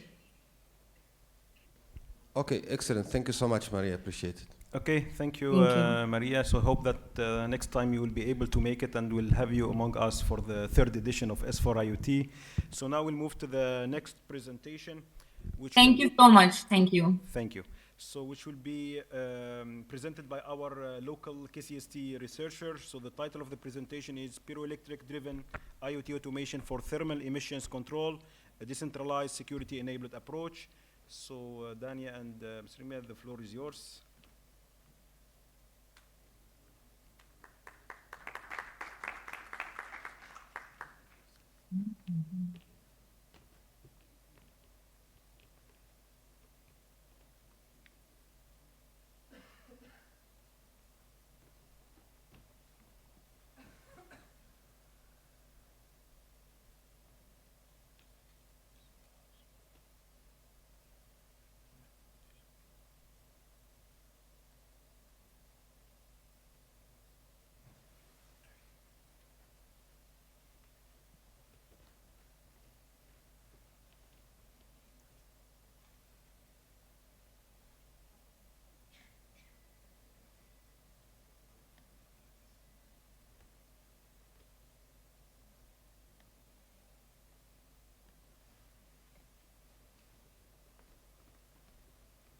Good morning, everyone. Today, we are going to present our recent work on pyroelectric-driven IoT automation for thermal emissions control, a decentralized security-enabled approach done at our lab of nanotechnology and photonics at KCST. So, energy harnessing, like introducing the energy harvesting applications, like what happens if we can generate energy from nothing, like generating energy for free, anywhere, anytime for free. This is an interesting approach. So here we are planning to introduce a new material, a nanofiber membrane-based material that can generate energy from the environment. So here comes the importance of energy harvesting based on the application, based on the principle of piezoelectricity and pyroelectricity using nanomaterials, polymer-based nanomaterials. So here we begin with the principle of physics behind the piezoelectricity and pyroelectricity and the role of nanofibers, and then moves to the experimental setup, electrospinning procedure, IoT, then over to IoT integration and the hardware configuration. So what is piezoelectricity or pyroelectricity?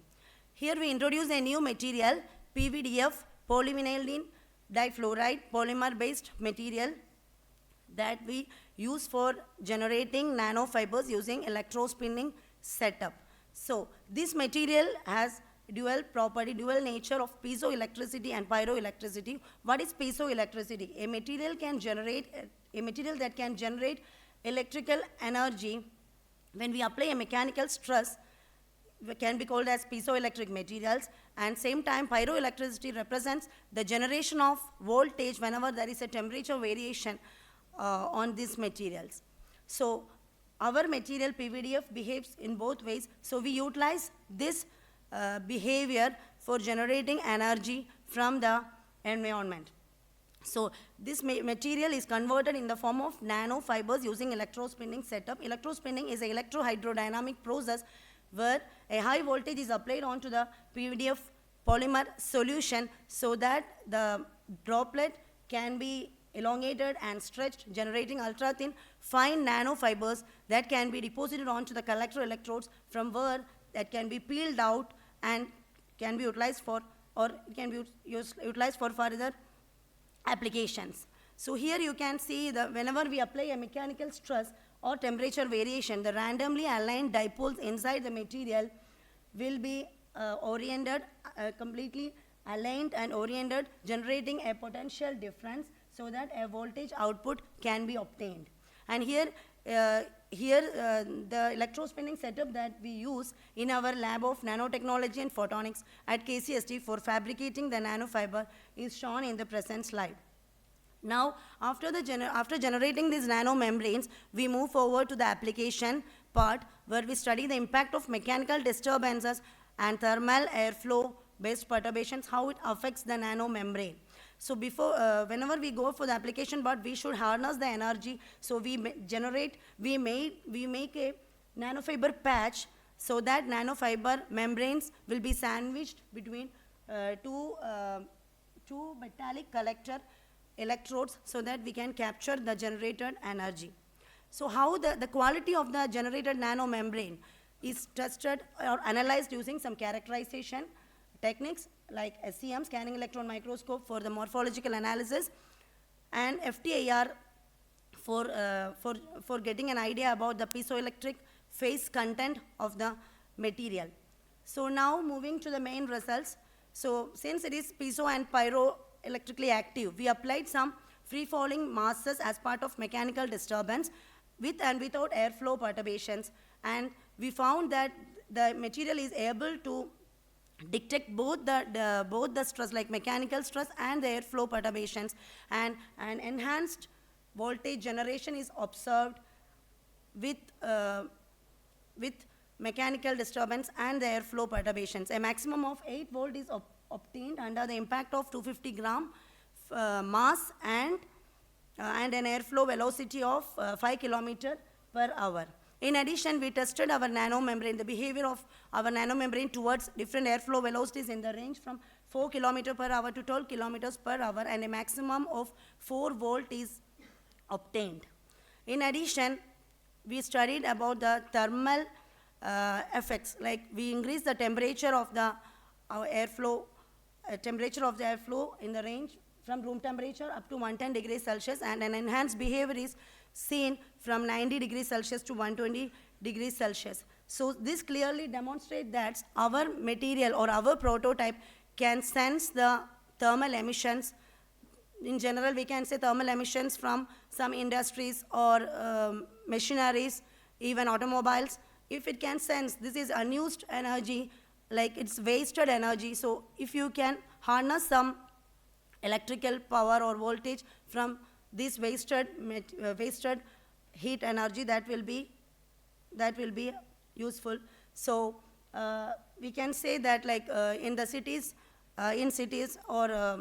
or even in the industries, the thermal emissions, this can generate ozone, like this can generate thermal pollution, even ozone layer depletion, and also it accelerates the greenhouse gas emissions. So if our sensors can detect this and quantify or harvest electrical energy from these unused emissions, this can be utilized for self-powered sensors or energy harvesters. So integrating this material with IoT devices and the related applications will be discussed in the upcoming slides by my colleague, Ms. Dania. Over to you, dear. Thank you, Ms. Rimia. So this research that is done at the Lab of Nanotechnology and Photonics. So first of all, it's on pyroelectricity and being able to drive energy from pyroelectric sensors towards creating a decentralized an IoT network that would allow you to come up with several different complex automations and then have this data recorded on digital ledgers for immutable record keeping. So the problem here is that the factories in industrial areas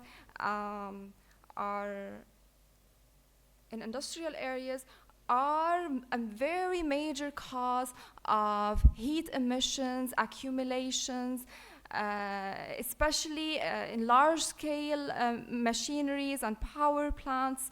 So, and there are also regulations on this. Mainly, there are regulations on on what is the maximum temperatures that are allowed in indoors. Factories in the industrial setting. So, so in order to ensure that these regulations are, sorry.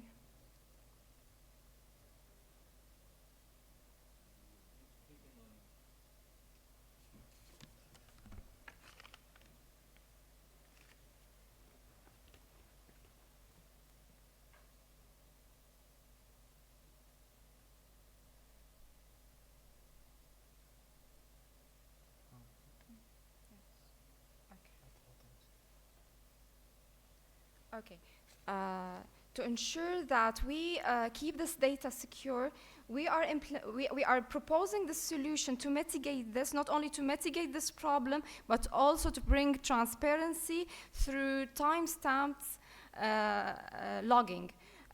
So essentially, pyroelectricity pyro is Greek for heat and fire.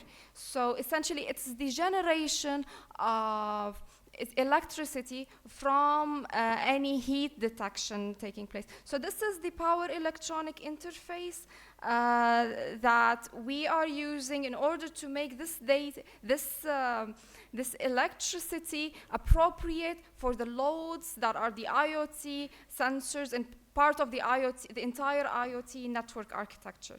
So moving on, there are two main important things for pyroelectric sensors here, and they are the pyroelectric ability to trigger actions based on the sensed environmental impulses, or to be able to harvest this data, to harvest this energy. So, but the first application is the more prominent application for us to make use of the pyroelectric ability possessed by nanofibers. So essentially, this is the holistic view. This is the holistic view, but we also need this network to be able to take actions based on and make decisions based on what it senses, and also some variables such as the urgency of the situation, and also the energy efficiency priorities based on what devices to turn on in certain circumstances. So it's quite a complex process to take place. So there's a lot of decision making that is on top of the IoT central hub to make. And these are the sensors layers. There are the sensor layers for environmental detection, environmental impulses detection, and then an automation layer consisting of the edge gateway, and the action layer, and then the blockchain layer. And then blockchain is used as a base for smart contract application. We want to be able to use blockchain in order to have it as a virtual machine, for example, where we have our application run on top of it. So that's the idea of a smart contract. So here in the picture we can see in the diagram the overall view of this blockchain network, and how it communicates with the IoT network, as well as the SIM solution flowchart that is about for evaluating this IoT network. And at the end of the day, this is a very safety critical system.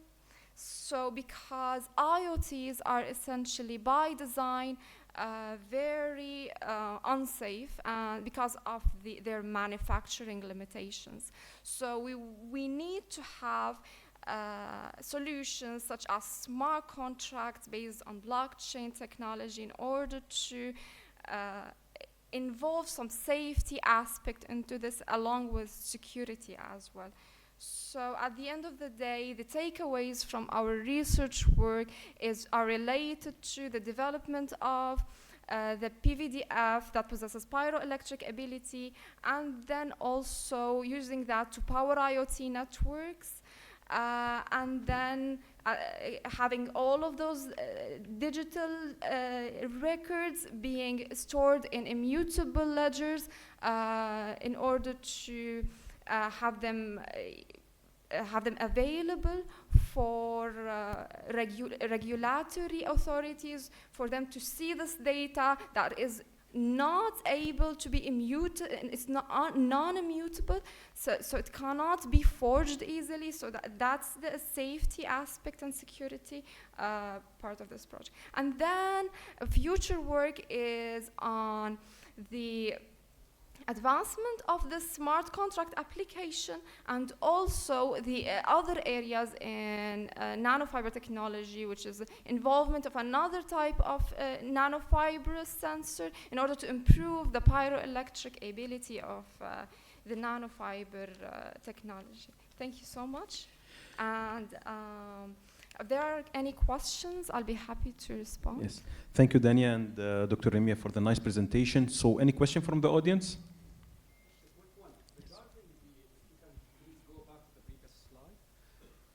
Thank you, Doctor. Regarding the decentralized blockchain, how you simulated blockchain in the lab? Okay, so are you done? Okay. So about the blockchain simulation, blockchain used here is based on the consensus algorithm that is called proof of work.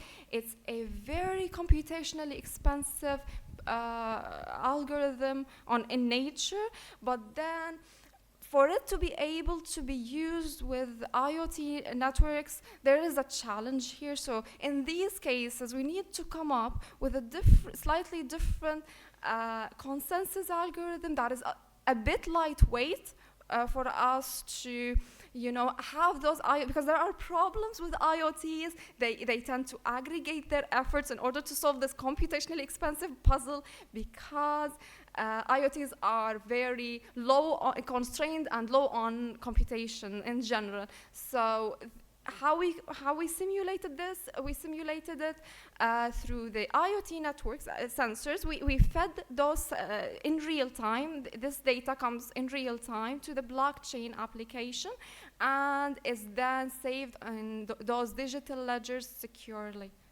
So that's how. Okay, thank you, Dania. So now it's time to move to the last presentation, and actually there is no better way to conclude the morning session. So the last presentation is entitled The Next Frontier of Cybersecurity Zero Trust for Enterprise IoT Ecosystem.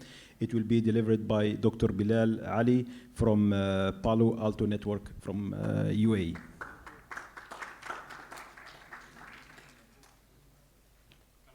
Because I cannot keep stand. Assalamu alaikum. Hope you are still awake. All right, so this is Bilal, and hopefully within the next 15 minutes, we'll give you, hopefully again, informative details about the cybersecurity in the IoT world.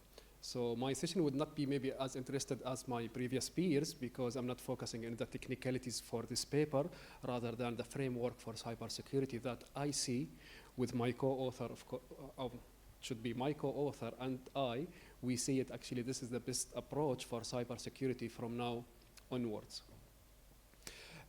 So actually I'm already working for Palo Alto as a security consultant, as well as actually I have been in the academia and then decided to go into the industry. So I have been across the two fences, طيب. Talking about the IoT devices. So IoT, it's part of our life. It's part of our daily life. Whether you are in office, you are in the school, you are at home, everything connected to the network, IP-based connected, we consider it as IoT. All right? Your coffee machine is IoT. Your smart fridge is IoT. The TV, just the Android or the Web OS TV in the school is IoT. And what we have found so far, that those devices always is what, Doctor? They are underestimated. Let me ask you a question. When was the last time you have checked your smart TV at your home that the operating system is not vulnerable, whether it's running Android or Web OS? Never. However, you may have a storage connected to your network at home. You have credentials, you have sensitive data. And think about here, all the big bosses, always in their offices, you will have a TV. And that could be the starting point. This is the initial point to penetrate your account, right? And that was exactly the motivation to think about how we can think about IoT devices and the cybersecurity risk posed by those. And this is actually one of the recent, I'm not sure, maybe here we have something with the clarity, maybe it's not clear, but within Palo Alto, I have added here the reference. The most interesting part for CCTV, as you can see, 78% of cloud-based CCTV cameras are vulnerable.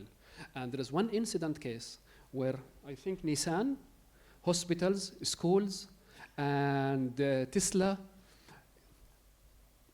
the cameras had been already compromised, 150,000 cameras being compromised. What does it mean? That your confidential data, and sometimes it's about your privacy data.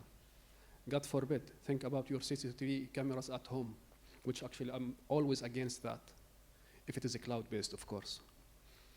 So there is always a risk. And in order to mitigate the risk associated with all connected devices, what you need to do, it's always starting with visibility. Rule number 1 in cybersecurity, you cannot protect what you cannot see. So it starts with visibility. So this is why we have identified that the IoT devices, they are the weakest link in the chain. And if we go back to history, maybe I have mentioned that in my previous session last year, but it's worth repeating it. The first IoT, cybersecurity IoT incident happened, it was in 2016, and that was in a casino.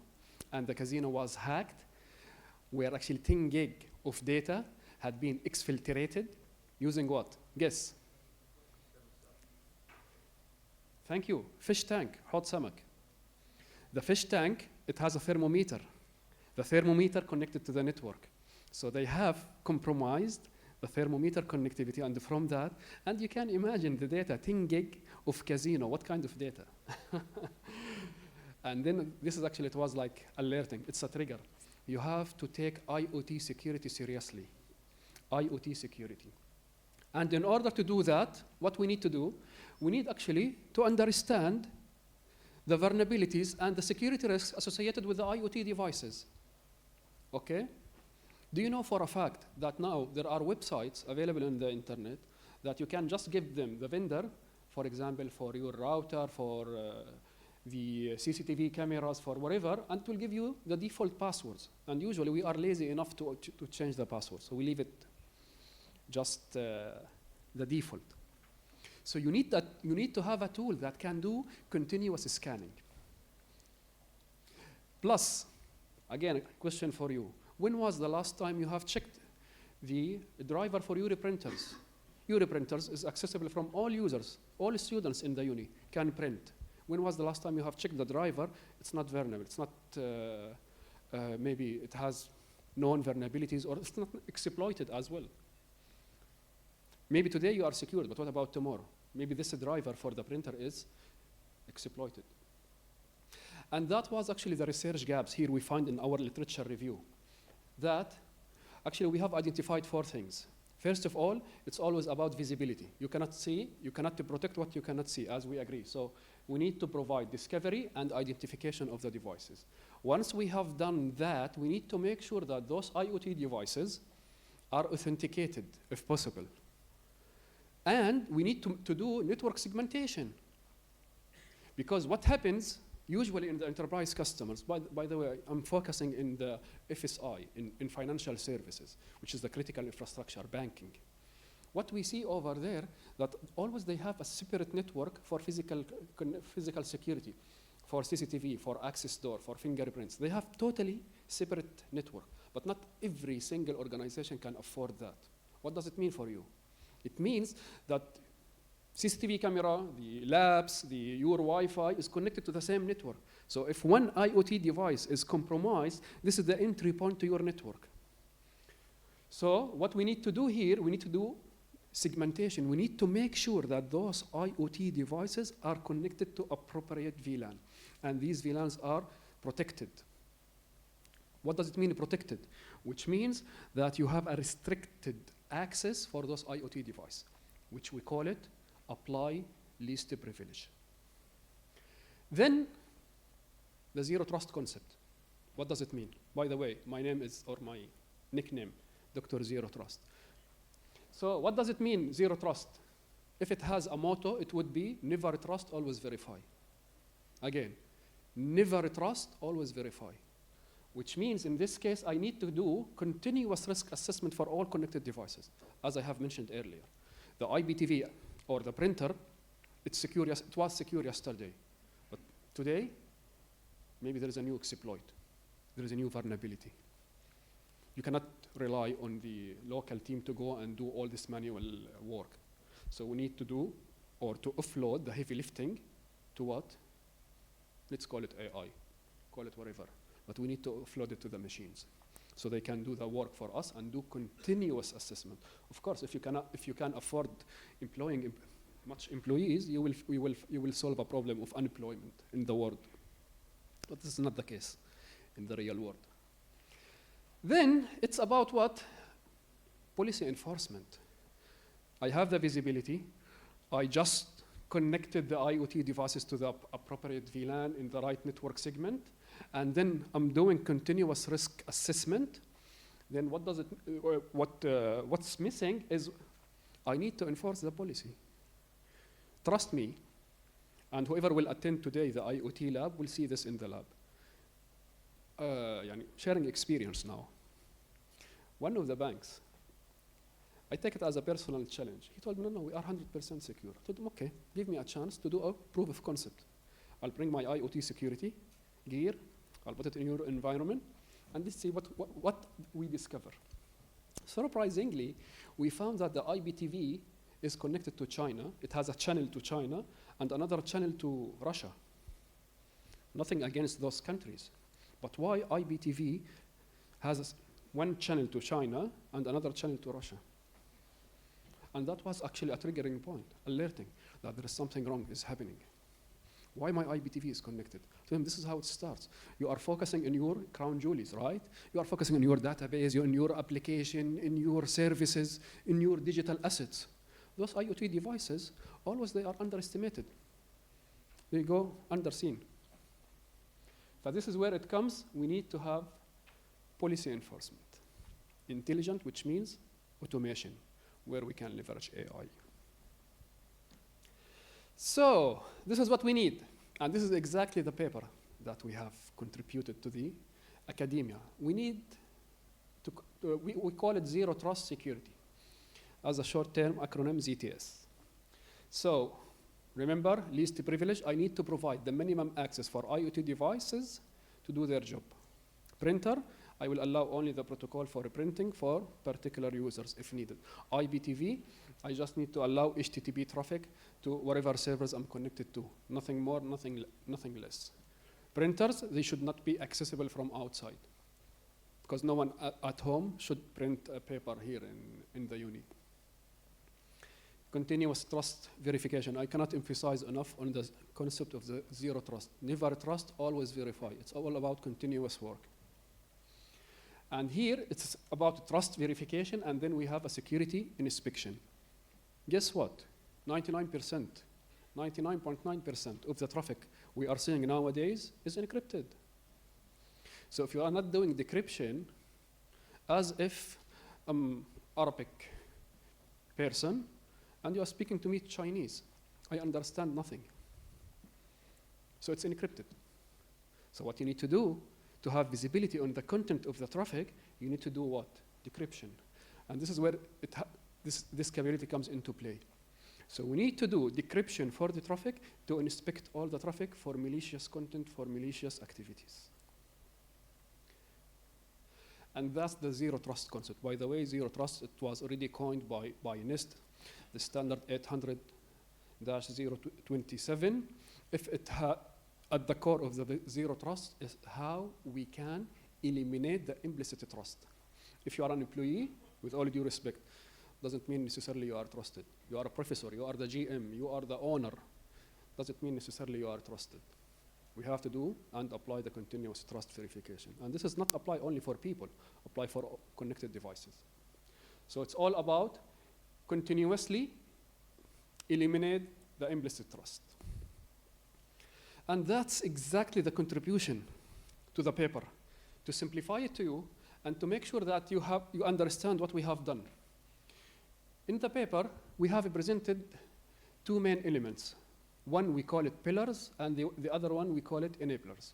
So I tried to make it like color-coded, but here it seems everything is the same color.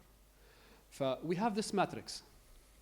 So for any digital environment, you will have these three main components. You will have IoT/users, you will have applications, as well as you have the infrastructure where all these users and IoT devices are connected. Okay? And then we have this what we call them the security domains.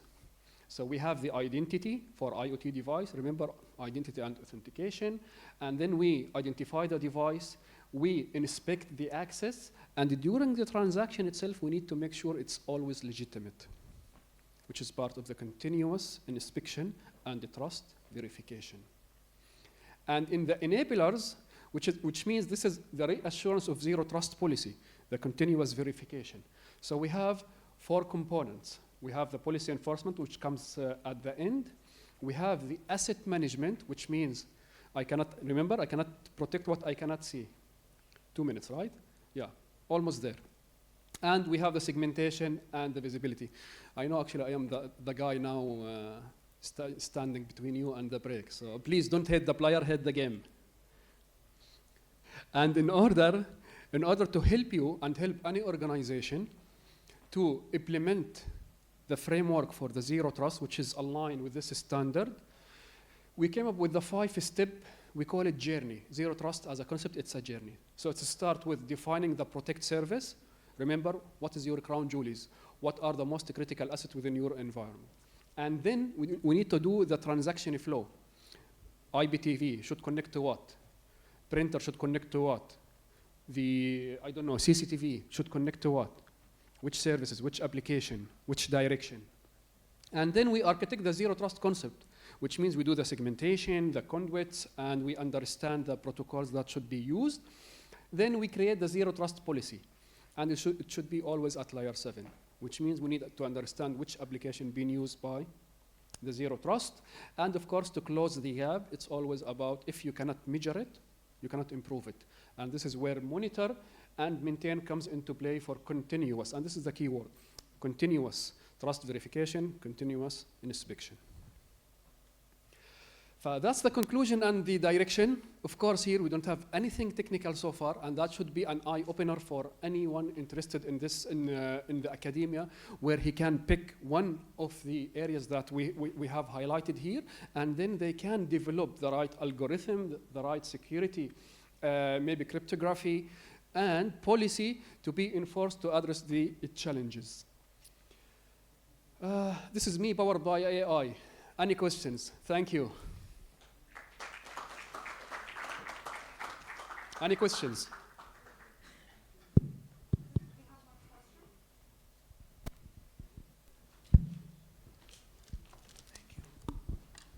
Thank you, Dr. Bilal, for the interesting presentation. I've been reading about the Zero Trust since day one, when they announced the workshop and the conference. And I have some question regarding it. I will ask one question now. Regarding the organizations when they implement the Zero Trust concept, what are the key performance indicators should organizations monitor to assess the success of the Zero Trust security concept? Yep, thank you. Actually, it's a very valid question. So once it comes to the Zero Trust, because Zero Trust is, you are not applying a security control by itself. So it's not something that you can quantify easily, but it's about a strategy. So Zero Trust, it's about strategy, it's about mind shift that they need to adopt. No one is trusted. How you can do that, where you can run something, we call it compromise assessment. What does it mean? Now we have identified, for example, the database, it's my crown jewel. This is the most critical application or asset, not application, it's a database. All right, and we have applied the Zero Trust following the concept here. Now we need to do a simulation, attack simulation, to see whether insider or external victor can penetrate and can get the data. And this is the moment of the truth, where you need to run compromise assessment, breach assessment, and this should be continuous. And there are platforms, I'm not here to promote products or solution, there are platforms that can help you to automate this kind of services. I hope it answers you. Habib. Okay, thank you, Dr. Bilal, once again. So I would like to ask you to please remain on stage, and I will call Dr. Murad Khan, the conference co-chair, to join us and to present you a certificate of appreciation for your contributions to S4IoT. Thank you, thank you, thank you very much.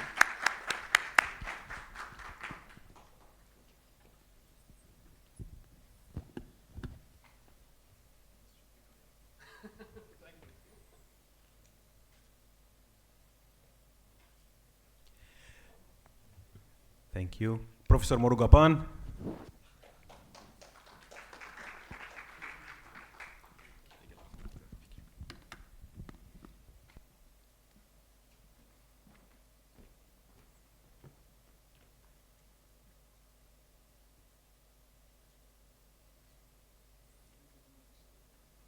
Mr. Dhuruf and Pratham, please join us on stage.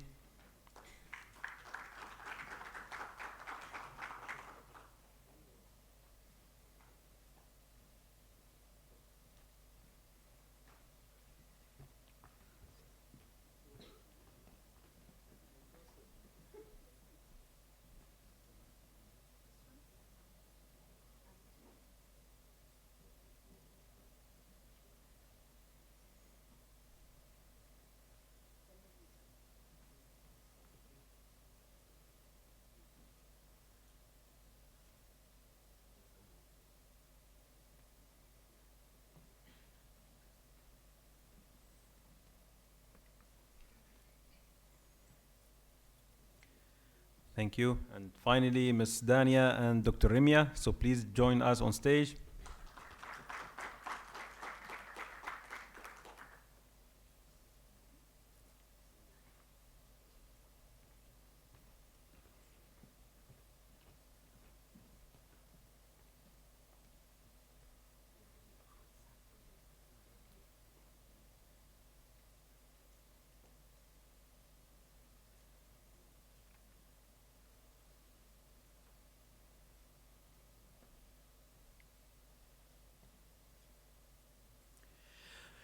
Okay, thank you everyone. Thank you for having attended this morning session. So this concludes the morning session. Now it's time to recharge and network further over lunch, which will be served in near to the auditorium entrance on the second floor. So please take this opportunity to network and recharge, and then we resume at 1:30. So please do not forget to scan the QR code to share your feedback. And for those who attended the morning session, so do not forget to scan the QR code near to the screens downstairs to get the certificate of participation. So you can follow Dr. Ziad. He will show you where the lunch is served. Thank you so much, and see you at 1:30. Welcome back, everyone. Hope you guys enjoyed your lunch. It's a nice time to communicate with colleagues and network around. We're moving on now to the afternoon session, and during the afternoon session we have quite a number of items to cover. So we will be beginning with a keynote talk, and then we'll be moving on to a technical session. At the same time that the technical session will be running, we also will have a workshop that will run. So the technical session time will begin around 2:15, 2:30. At the same time, we have a workshop in a different room, H004, that will be running, and this will be given by Dr. Bilal Ali. But for the time being, we're going to be starting off with a keynote talk. The talk title will be is titled Transforming Wireless Networks and IoT Security with Generative AI at the Edge. And the keynote speaker will be Professor Mohammed Hussein Manshai.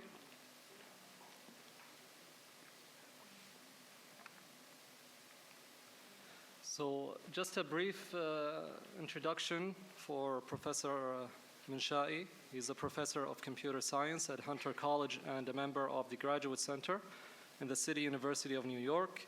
He previously held a research and faculty positions at the University of Arizona, that's in Florida International University, as well and in the EPFL Switzerland. He was also an associate professor at Isfahan University of Technology, leading AI and game theory and mechanism design research labs. He earned his degrees in electrical and communication engineering from IUT and computer science from France.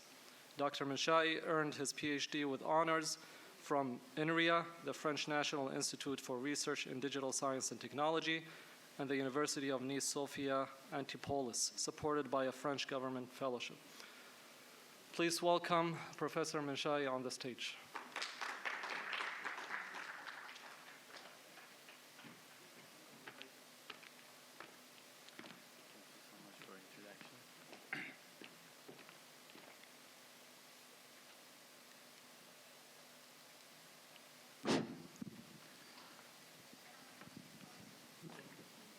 Where is the pointer? Yeah, it's with you. Okay. Thank you. Thank you so much for the introduction. It's a great pleasure being here. And as he said, I'm working at the City University of New York. Actually, City University of New York had several colleges in New York City. I'm working at Hunter College. And also, I'm affiliated with Graduate Center, where we deliver master and PhD diploma for students. All right, so today I'm going to discuss transforming wireless networks and IoT security with generative AI at the edge. And these are the content of the presentation. I start with a very brief history and introduction to generative AI. And then basically my talk has three main parts. I discuss some of our recent work on wireless security, security in general for cyber-physical system, and wireless planning using generative AI. And actually, I selected these works because it is related to IoT and networking. But to be honest, I'm working on some other application of generative AI for computational neuroscience and computational biology. I will try to make some links between computational biology and IoT later in my presentation. And then I will also discuss some of our new directions for UAV security and networked IDs. All right, so let's have a very, very brief history. Actually, the history started from that big question by Turing, can machine think? So that was the first question that we had when we designed computers. And actually, what happened right now with generative AI is the answer to this question. So we are somehow honored to have this question, and we saw the way that humankind, they find a good solution for this question by Turing. So what happened actually is that we first noticed that we are good by applying supervised learning, like what we have with our kids, with some examples.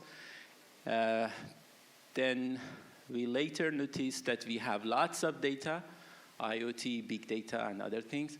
And we noticed that we can use deep learning and other things, unsupervised learning, to find some answers to some questions. Then, in the meanwhile, we had this story of reinforcement learning, seeing something in the environment, have some actions, and see the result, reward, or punishment. So very brief history. I know most of these things you are familiar with that, but at this time, we wanted to ask what would be the next. So let me explain a very, very brief story.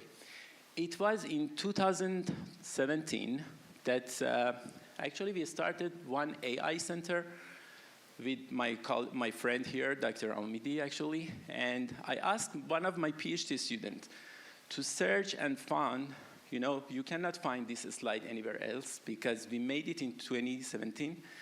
And we checked who are the leaders of AI. At that time, we found these, 6 people. And actually, at the middle, Hilton, the guy who got the Nobel Prize later. At that time, we never thought that this guy can get Nobel Prize. And that these are the, These are, Lucan, Hinton, and Bengio. They are the godfathers of AI. So I asked my PhD student to, actually she defended a few months ago, to find the leaders of AI. And that was the result. And actually, I made the slide again in 2020, that is 2017, you see. And then here, the one that we have right. I think you see the differences in just 5 years, from 184K citation to 917K citation just in 5 years. Maybe bigger than the citation of big university with all faculty members, So at that time, I was talking with my PhD students to see what would be the future of AI. We found the leader, so I started looking what they are saying about the future of the AI. Probably you have heard about a big quote by Andrew Ng at Stanford. He said that AI is new electricity for the industry. But we found this one is very interesting. Sorry. Jan Lucan, who is the leader for deep learning, at that time, 2017, he said that GAN, generative adversarial networks, is the most interesting idea in the last 10 years in machine learning. He's now in New York University, actually, and recently he said that it's better not to work on LLMs. I don't say it's correct or not, but that's something that he said in 2017, and he was right, actually. And we see a huge number of research work related to generative adversarial network. So let me explain what GAN is. Probably some of you are familiar. This slide is generated by one of the famous generators, ChatGPT. So generative adversarial networks are like a creative duel between algorithms. Actually, this is the new generation of AI where machines are trying to teach each other.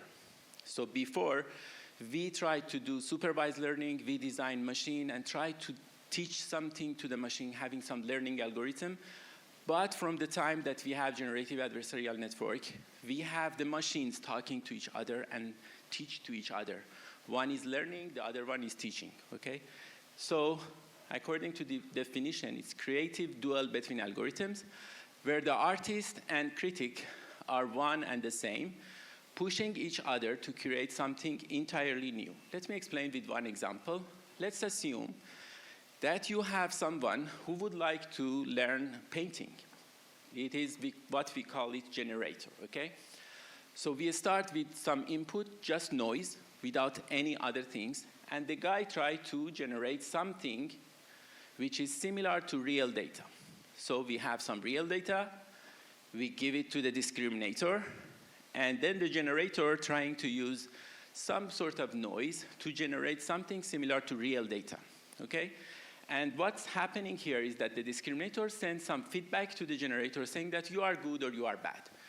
And they are communicating with each other. There is a game here, zero-sum game, between the generator and discriminator, where they are trying to arrive to a Nash equilibrium or saddle point, where the discriminator cannot discriminate between real and fake generated data, okay? That's the main idea here.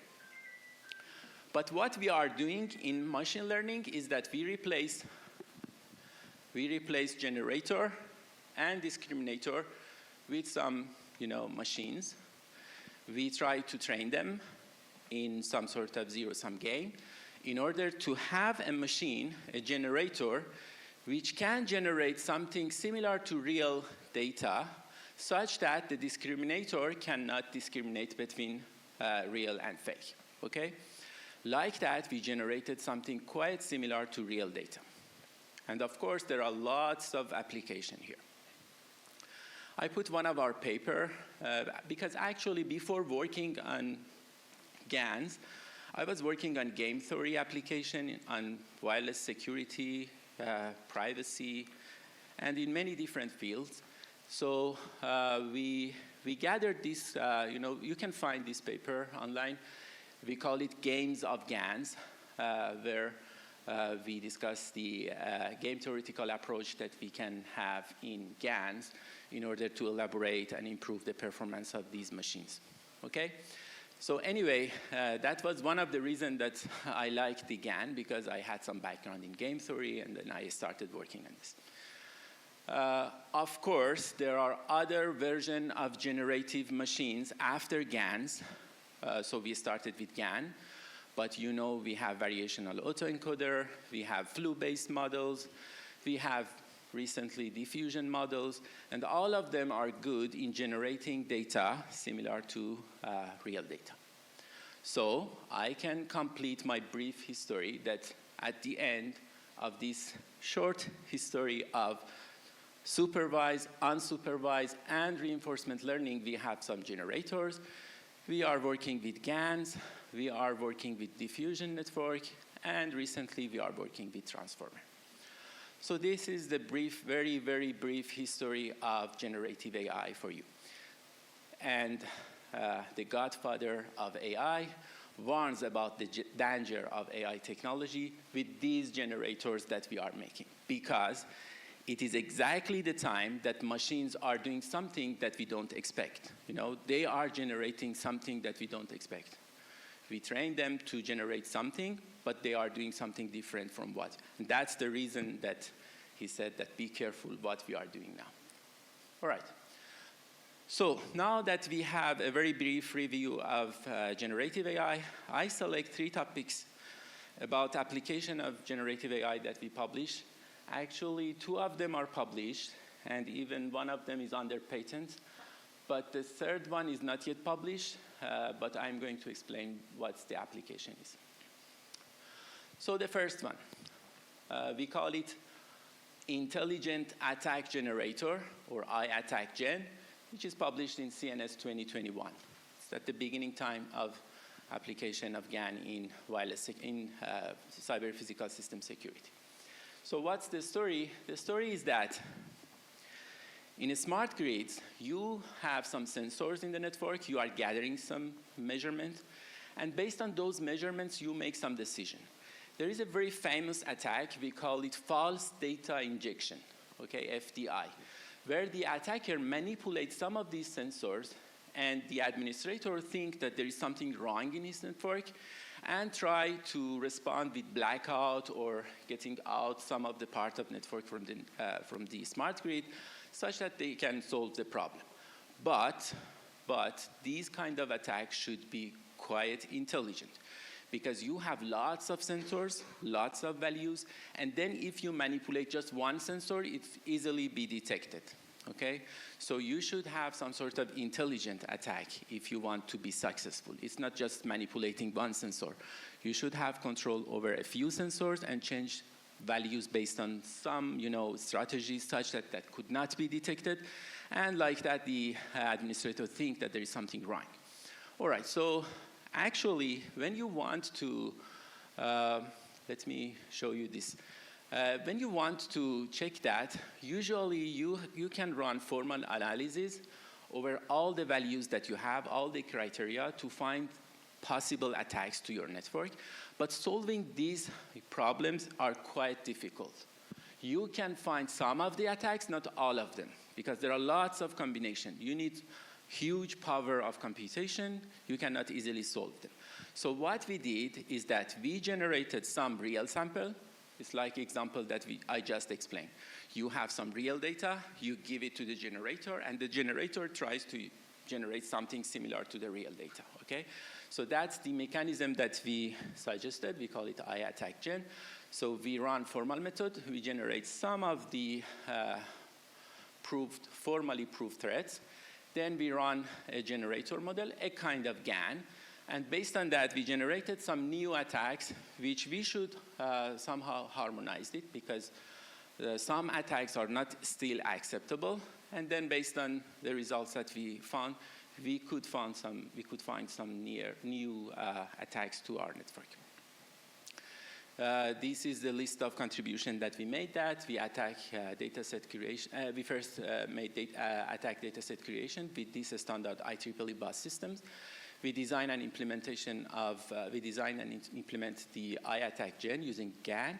We harmonized, and then we evaluated the results. Look at this example. For example, this is the standard IEEE 14 bus.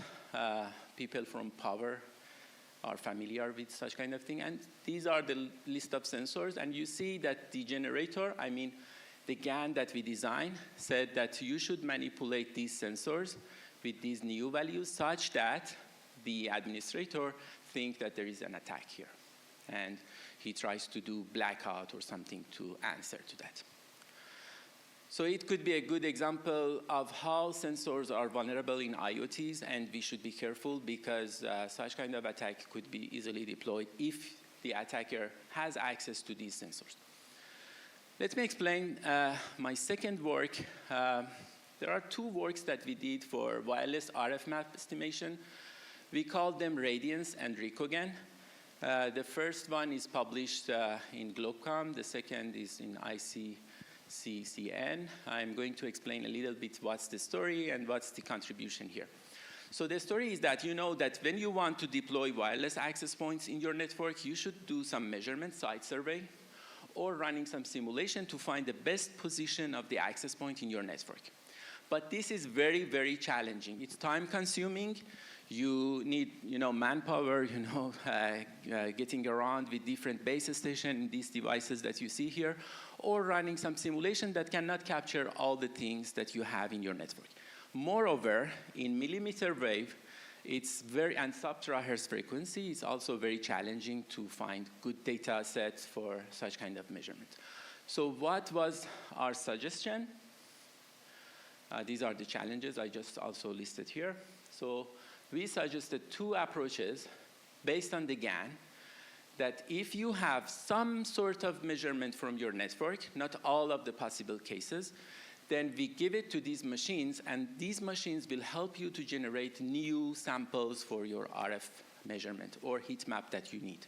Okay, let me explain with a few examples. So this is the first one, Radiance, radio frequency adversarial deep learning inference for automated network coverage estimation. As I said, it's published in Globecom. So we designed this GAN. It's the new sort of GAN. That's very interesting. You see, it's like, when you ask a kid to paint something for you. So probably you just know the position of the base station. So you say that it should be here. You have some pattern of the number of antennas that you have in your network, so you give this pattern. So this is a new type of generator. It is not just getting the noise, it is getting not only the noise and some latent vector, which represent frequency actually here. We give some other parameters to the generator, and then the generator, given the samples that he had before in the discriminator, okay, he tries to generate something new corresponding to this. So I say that, okay, I have these samples for measurement. I need some new heat map. So this is a heat map. You have antenna here. You see the pattern of this is what we call it RF heat map. And then you say that I need a new map. I want to have base station here, not here. And then after some training, generator can generate something based on the input that I'm going to give to it. So this is the structure of the GAN, residual block that we are using, generator network and discriminator. You see some layers, the inputs I have mentioned here. You can have a look to the paper. But let me explain some of the results that was very interesting for us. It is again the case that we trained the machine for something, and machine did something that we didn't expect. So in this case, for example, we had data for room 1, 2, you see, with these patterns. So this room is free, nothing inside. Here, room 2 is it has one wall, two walls like that. And then we were looking for the heat map for the L-shape pattern, okay?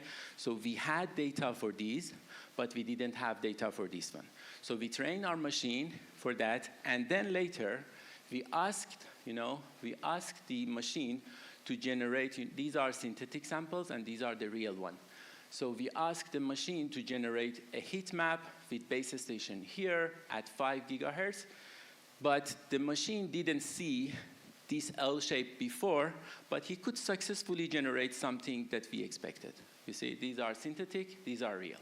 And you see for different examples. This is the task one. So train GAN with room 1 to 4 and generate RF maps for a new floor plan, L shape, and base station location for 4 to 4 UPA. And then here you see, we gave the pattern of 4 to 4, 6 to 6, 8 to 8, and 12 to 12 to the machine. And then I asked machine to generate something for 10 to 10, which machine didn't see it before. And then you see that he could successfully generate. You see the measurement that we did in paper and how we compare with real sample. We also extended our model to something we call it RICOGAN, a novel generative AI approach for synthesizing RF coverage map. It is published in this conference. But before doing that, I want to explain one short story again. So probably you have heard about computational thinking right now. Even in United States, in some schools, they are starting teaching that in middle school or high school. They ask a student to think computationally, okay? Have pattern recognition, abstraction, decomposition, pattern recognition, and algorithms solve their problem. And we have lots of computational science from computational biology, economics, finance, and all other things, more than 40 fields of running computation. And we see in one of them, which is computational biology, we also saw some Nobel Prize by interdisciplinary research between different departments, those who are running computer science things and those who are working in chemistry or physics department, and they got Nobel Prize. So one of the favorite things, one of the hobby that I have is the application of generative AI in cancer, okay, in computational biology. During the time that I was at the University of Arizona, I was working with the Cancer Center there, and there we designed something, we call it IP3G. I'm going to explain very briefly in just 1 minute, but you can see the paper later. So the story is that in cancer centers, they are running RNA sequencing from the cancer samples that they have, the tumor samples, and they have something, they call it gene expression profile. So, you know, in each person you have 60K of gene. So they have a vector of gene for this cancer type. And they have something like 34 type of cancers, brain, lung, thyroid, colon, and other things. And these genes have some relation with type of cancer that you have, okay? So what we did, because running RNA sequencing and finding the gene expression profile from the samples is very challenging and expensive. So what we did is that we converted those samples to these images with some new approaches. We call it Deep Insight, and there is a new one, GenoMap. That's very, a key point in our contribution. We converted pure data to images because GANs are good with images, not with pure data. So we converted images to data to images, and we asked this new type of GAN, we call it IP3G, to generate something similar to the type of cancers that we have in our data set.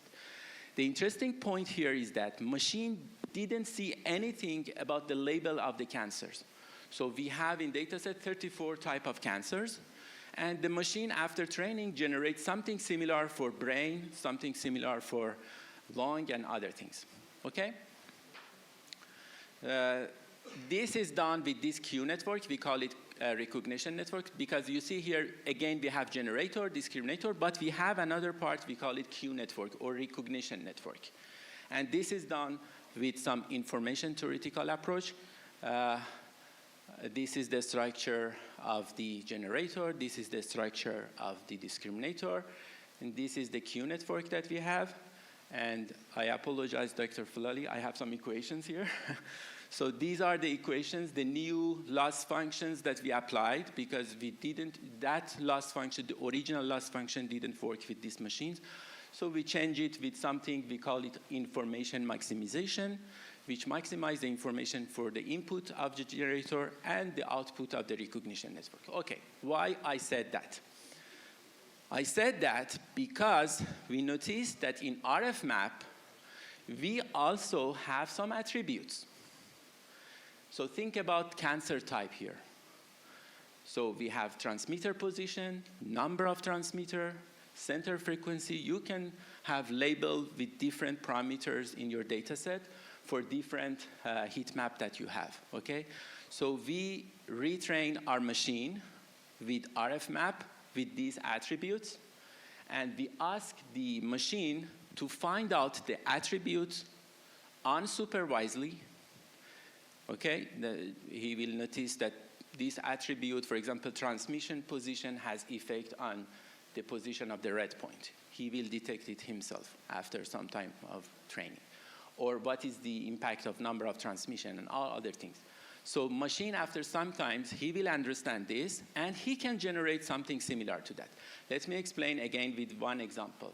So look at this. You have generator. We also extended the number of generator to get some better resolution. We have discriminator, which has discriminator and recognition network. And this is the information maximization that we are connecting recognition network to the generator. This is the structure of the discriminator, generator. And this is the simulation result, the performance evaluation that we did. Look at this.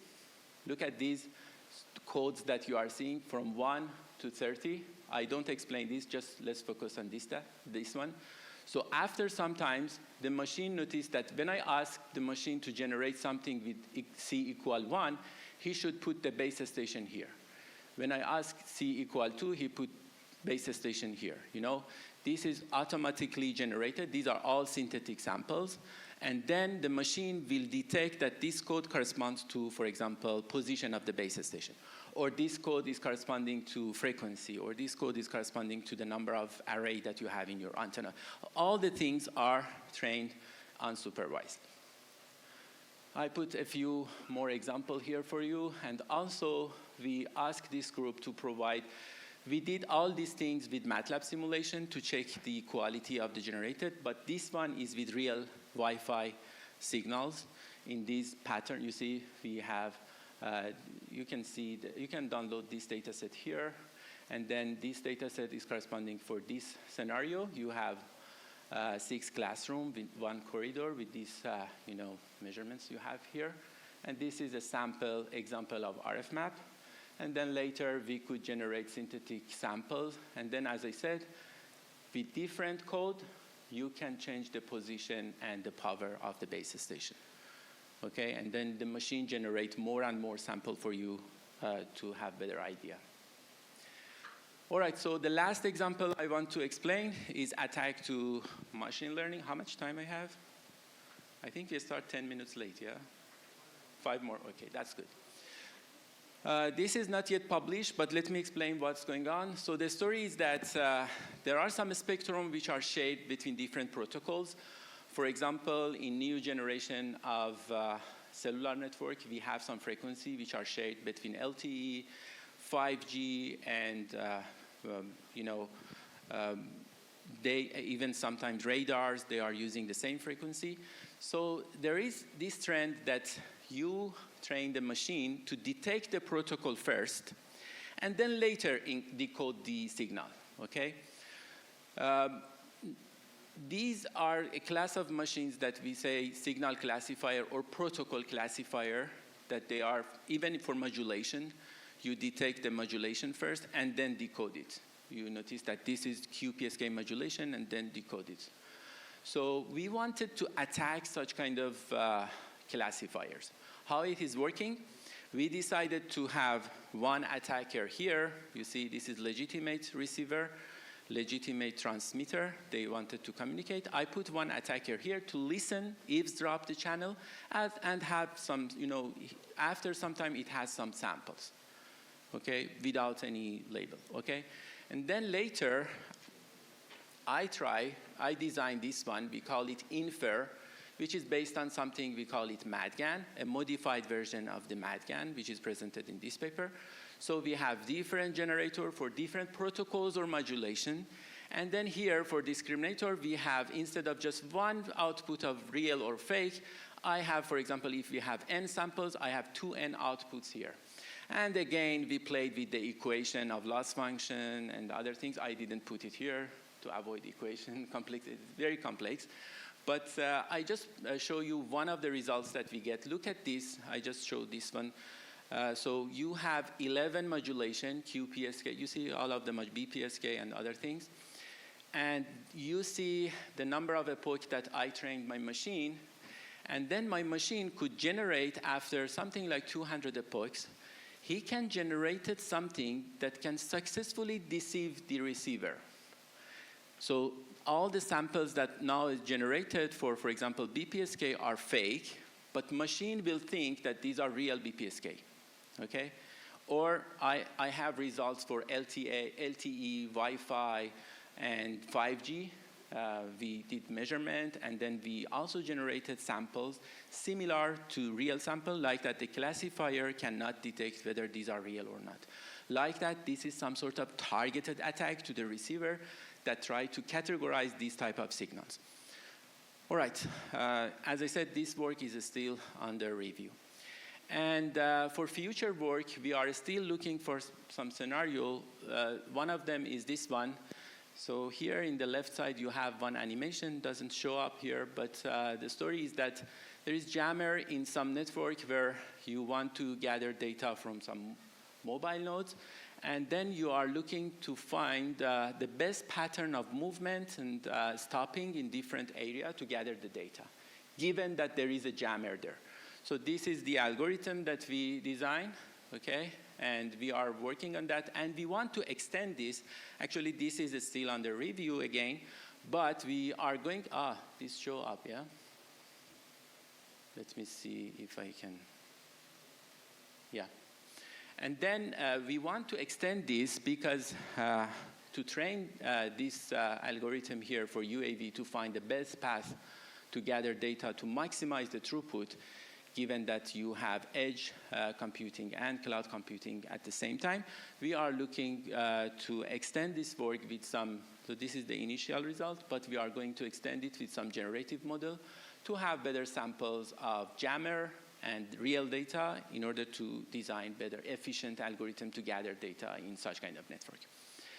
And another thing that we are working on that is that, as I told you, in cancer and even in RF map generator, we are working with images. So we are thinking to convert data that we have to images with different approaches, because generative models are much more better and efficient when we have images. So we are extending our work. For example, the eye attack gen, remember the sensor attack that we have in cyber physical system? We are trying to extend this with some images, and actually we started that to have this multimodal extension. You see, this is one signature of attack, which is converted to image with some algorithm similar to Deep Insight. And then we want to extend the attack signatures with GAN or diffusion network such that we can better train our intrusion detection system against possible attacks in our network. All right, so thank you so much for your attention. I tried to give you a broad picture of generative model and how we applied in different contexts. I hope it was helpful for you. Thank you so much.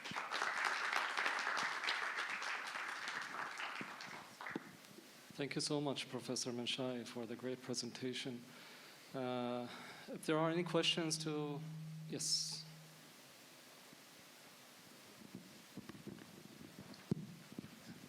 Thank you so much, Professor, for a wonderful presentation. And I have two questions related to GAN on medical imaging. So when you generate data through GAN, how can we validate the data is accurate and it has a clinical future when we come for healthcare applications?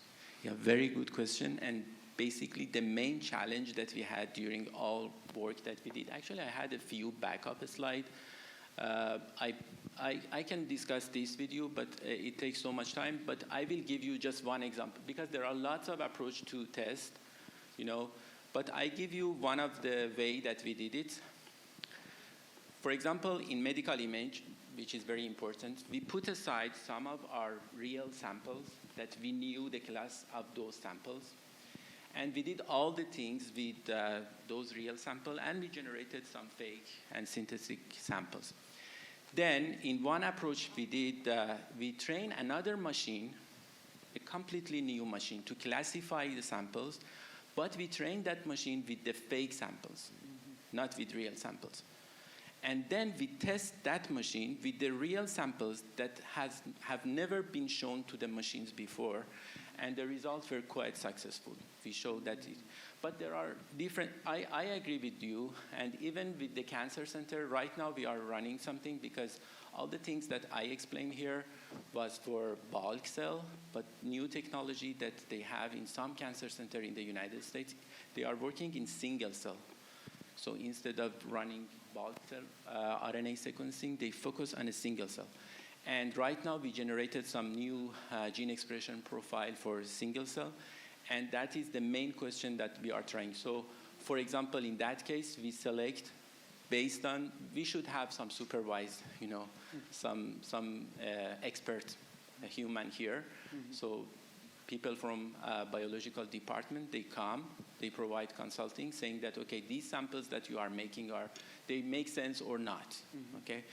And I agree with you, this is the main challenge that we have. But if you want, we can discuss offline more with other approaches to test the quality of the data. Yeah. Thank you, Professor. And my last question, how do we handle the data bias? For example, you mean overfitting or something? For example, you give very few number of sample and you generate image. Yeah, at the same time, you may give huge number of data to generate the same image. So yeah, this I don't have any good approach to solve the lack of data here. We try to do generative synthetic samples to answer some lack of data, unbiased data in some cases, but it's not always successful. Okay. Yeah, Thank you, That's Professor. a big question, still we are working. Yeah, thank you so much. Thank you so much. Thank you so much for the talk again. It was very, very informative. I would like to call Professor Tarabosi on the stage right now to present a token of appreciation. Thank you so much. Thank you. Professor Menshai, come on. And sorry, I was jet lagged. I hope I made good things. I'm very tired this time. It's early morning in New York, so I just arrived here. Thank you so much for your attention. 15 hours flight, right, altogether?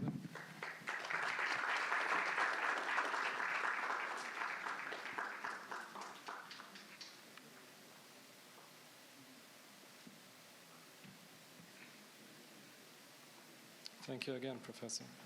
So now we'll begin our technical session for the afternoon, and we've got a very interesting topics that will be covered.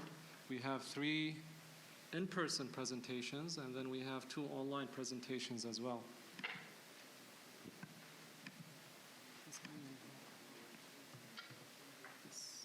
So we'll begin with the first paper and our presenter, Al-Amira Al-Qanna. She's from Texas A&M, and she will be presenting the paper titled Training Efficiency of DDQN-based Multi-Level Inverter Control, the Influence of Reward Function Penalty Teams. Please welcome her on the stage. Thank you.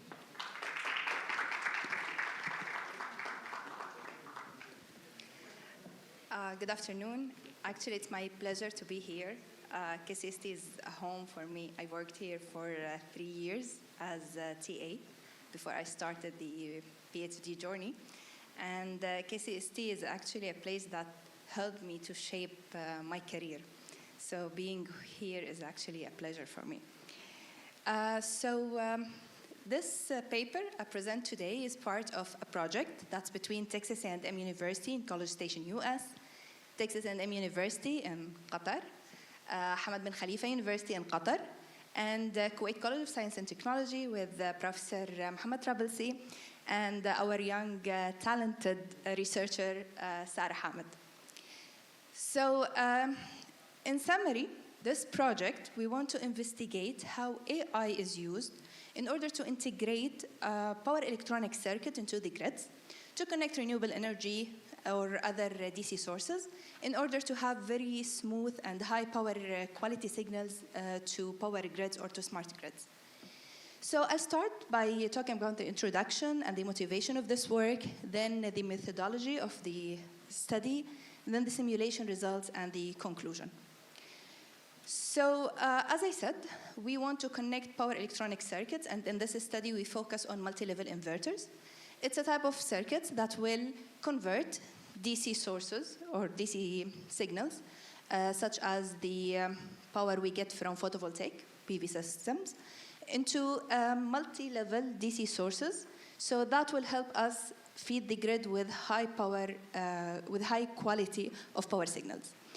And in this study, we try to control the signal with a reinforcement learning-based controller because it's model-free. And our previous work showed that it works good if we have agent in the power electronics components. So in reinforcement learning, if we have the power electronic circuit connected to the grid, that will be our environment. And then the controller will be the reinforcement agent or the RL agent. Some measurements will be taken from the environment and fed to the agent. typically voltage and current signals. And then the agent will decide the control action. And if the action is proper and towards the desired performance, it will receive good reward. If not, it will receive penalty or low reward. So the reward function is a combination of rewards and penalties. But the problem is that there is no rule in designing the reward function, and it always depends on the trial and error or the experience of people in the field. And in our previous work, we actually designed multiple RL controllers for different multi-level inverters. And we used to have that penalty terms to make the learning faster. But then we raised that question. Does it actually help in making the learning faster? Or it does maybe the opposite? And this is the purpose of this paper. So we wanted to investigate the influence of having reward function penalty terms in the reward function for smart grid applications, or specifically for power electronics in this area. So to investigate this, first we need to choose one of the multi-level inverters that we have in literature. We chose a topology. It's called 7-level packed dual cell, or pack 7. We chose it because it's very simple. It has only 2 control objectives. We want to regulate the capacitor voltage around the reference value, and we want to feed the grid with a pure sinusoidal signal. And based on this topology or circuit, we have 8 different discrete actions that the RL agent should choose one of them at each time step to fulfill this control objectives. So the second aim into this study is to choose which RL algorithm are we going to choose in order to investigate the effect of the penalty terms. So we decided to go with the simplest one and most straightforward one, DDQN. And also we chose it because DQN or DDQN, it has the discrete action nature, which is suitable for our system because the switching states are actually discrete. And here we can see this is like the block diagram of the code. We implemented this in MATLAB Simulink. So our reward function, it has 2 errors, the current error and the voltage error. If the error is small, the reward will be high. But we added 2 penalty terms. These are the terms that we want to investigate. So 1 current penalty term, minus alpha, and 1 voltage penalty term, minus beta. So the agent will receive penalty minus alpha if the current is higher than 5% current peak, and minus beta if it's 10% away from the regulation value. And the 5% and 10% is chosen by experience also. But here we are focusing on the value of the penalty and its effect on the training process. So we took all the training algorithm and put it inside a for loop. Their presentation. So the author that will be presenting is Iman Amr, and her paper title is Incorporating Intelligent Agents for Efficient Data Handling in IoT Networks.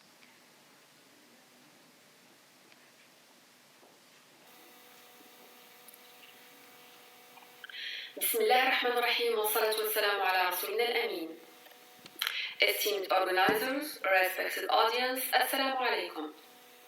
I am delighted to be here today, and I would like to thank the hosts for the opportunity to speak at this conference.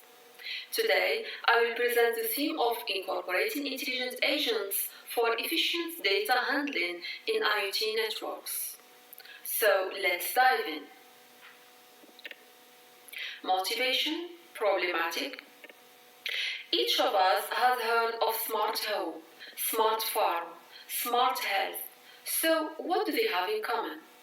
Well, all you have to do is to look around you on a daily basis to have the right answer. You practice your sport and your smartwatch track your fitness. It is a smart environment. You track your farming remotely from your house using your smartphone. It is also a smart environment.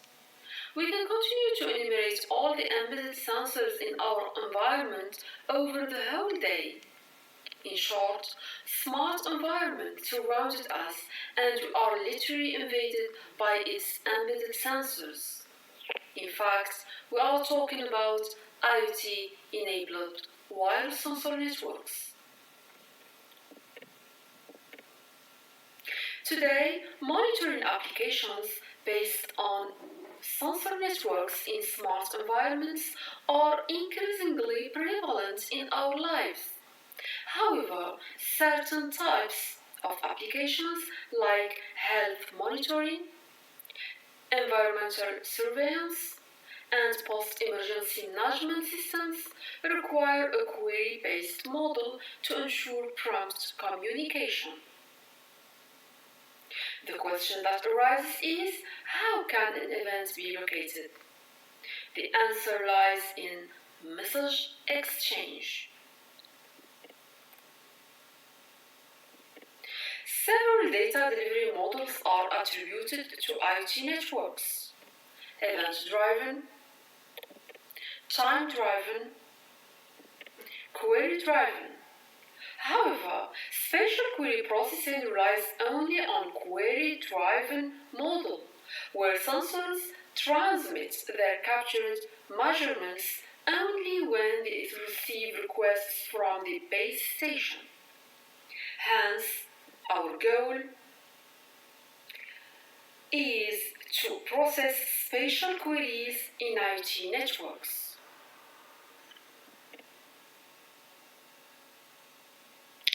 Spatial queries in IoT-enabled wireless sensor networks. What is spatial queries?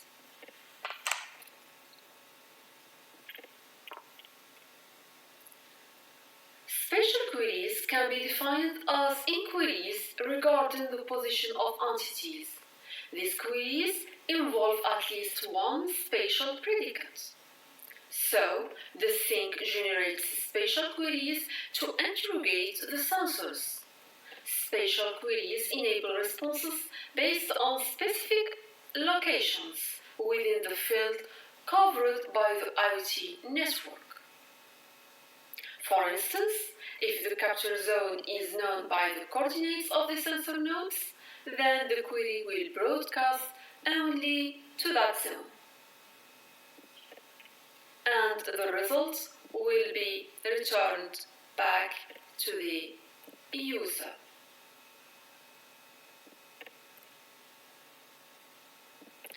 To facilitate the processing of spatial queries in IoT networks, Professor Ron Elidio Silva proposes breaking down the processing into a set of steps as illustrated in this figure. First, pre-processing, forwarding, dissemination,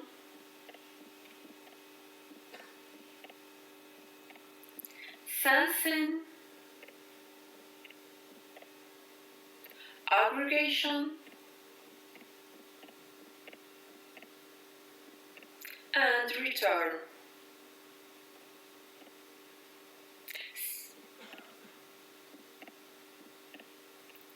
There is three types of queries: network-based messages, SQL-based messages, and intelligent agent-based messages, which we proposed for spatial query processing.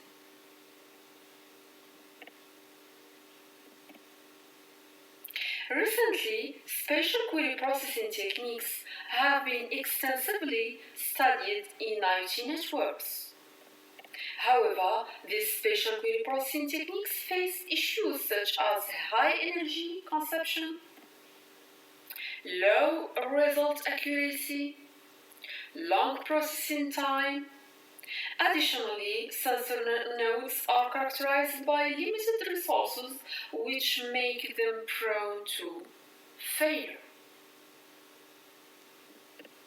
To address those issues and improve the efficiency of spatial query processing in IoT networks, we propose an approach that involves using a paradigm based on intelligent agents, adaptive path selection, and we introduce the notion of parallelism.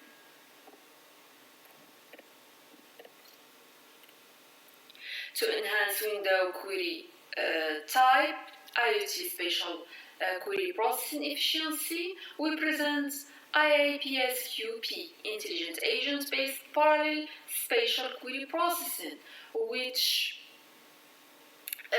introduces advanced learning and reasoning capabilities. Our intelligent agent architecture consists of 4 key components: knowledge base, learning module, coordination protocol, decision engine.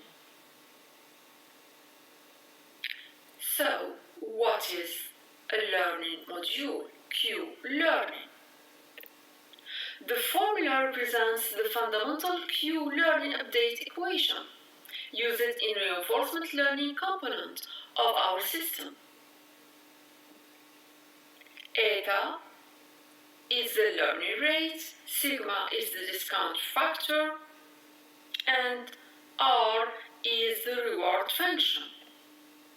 The reward function based on energy efficiency, data relevance, and path length optimization.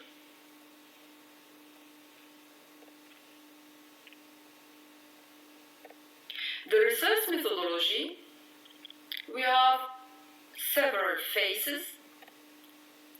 The initial phase, deployment of the IoT-enabled sensor nodes. The setup phase contain a division of the query area into quadrants and creation of intelligent agents with Q-learning capabilities. For the query forwarding phase, the parallel dispatching of agents to each quadrant, and the spatial query processing phase incorporates adaptive path selection using reinforcement learning, semantic filtering for data reduction, and we test the query. If it is not completed, we return to the processing phase. Else, we go to the query result phase and return the consolidated results to the sink.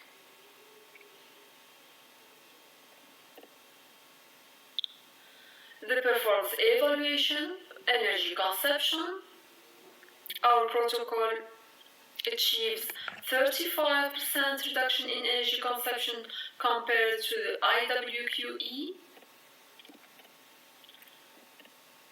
And for the query accuracy, AIPSQP achieves 99.1% accuracy versus 96.8% for IWQE. And for the query latency, our protocol achieves up to 63% latency reduction when varying node count, and up to 71% latency reduction in larger query areas.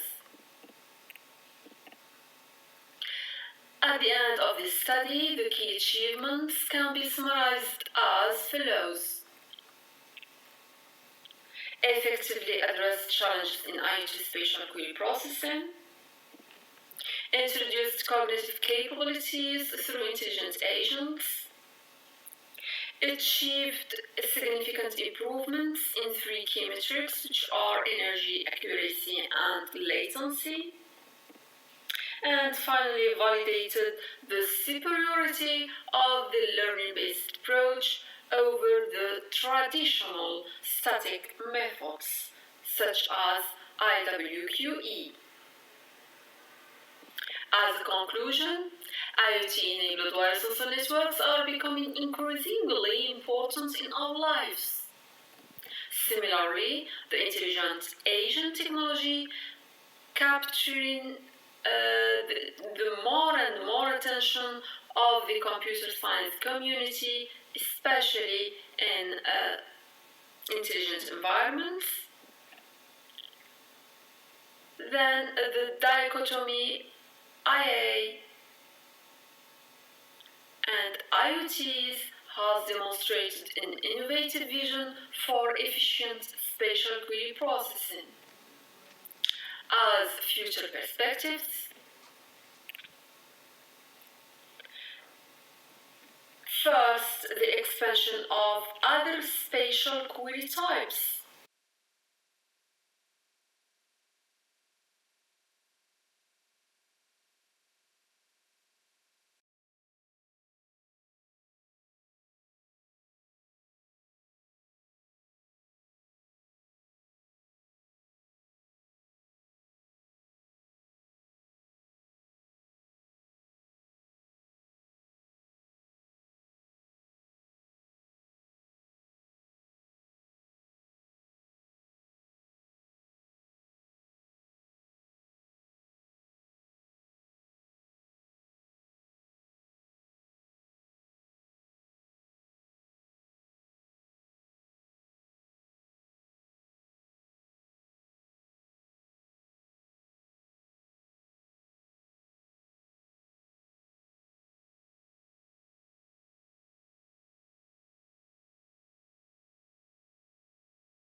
Go ahead, please, Doctor.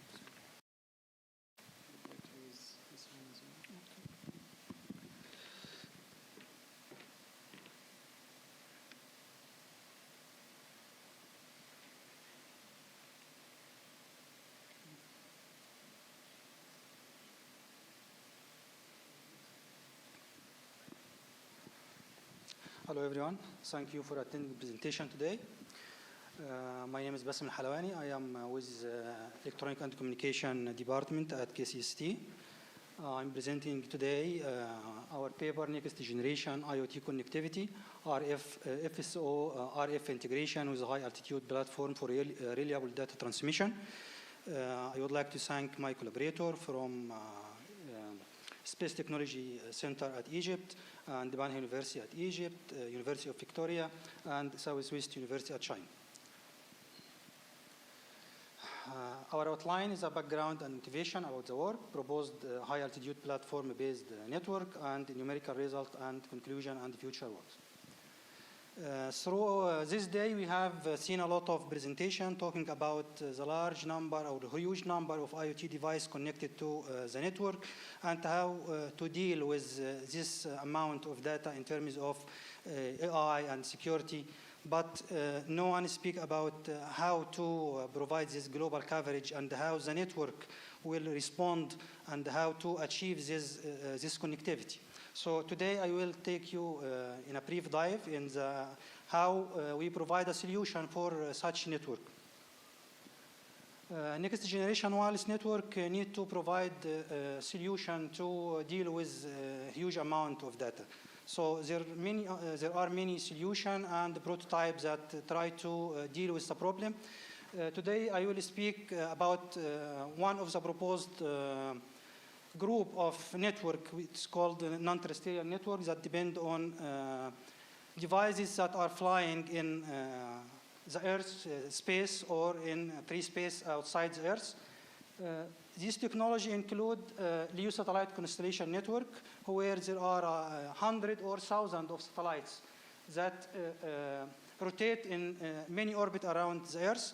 With a huge number of satellites, we have many difficulty in communication and moving the connection from one satellite to another.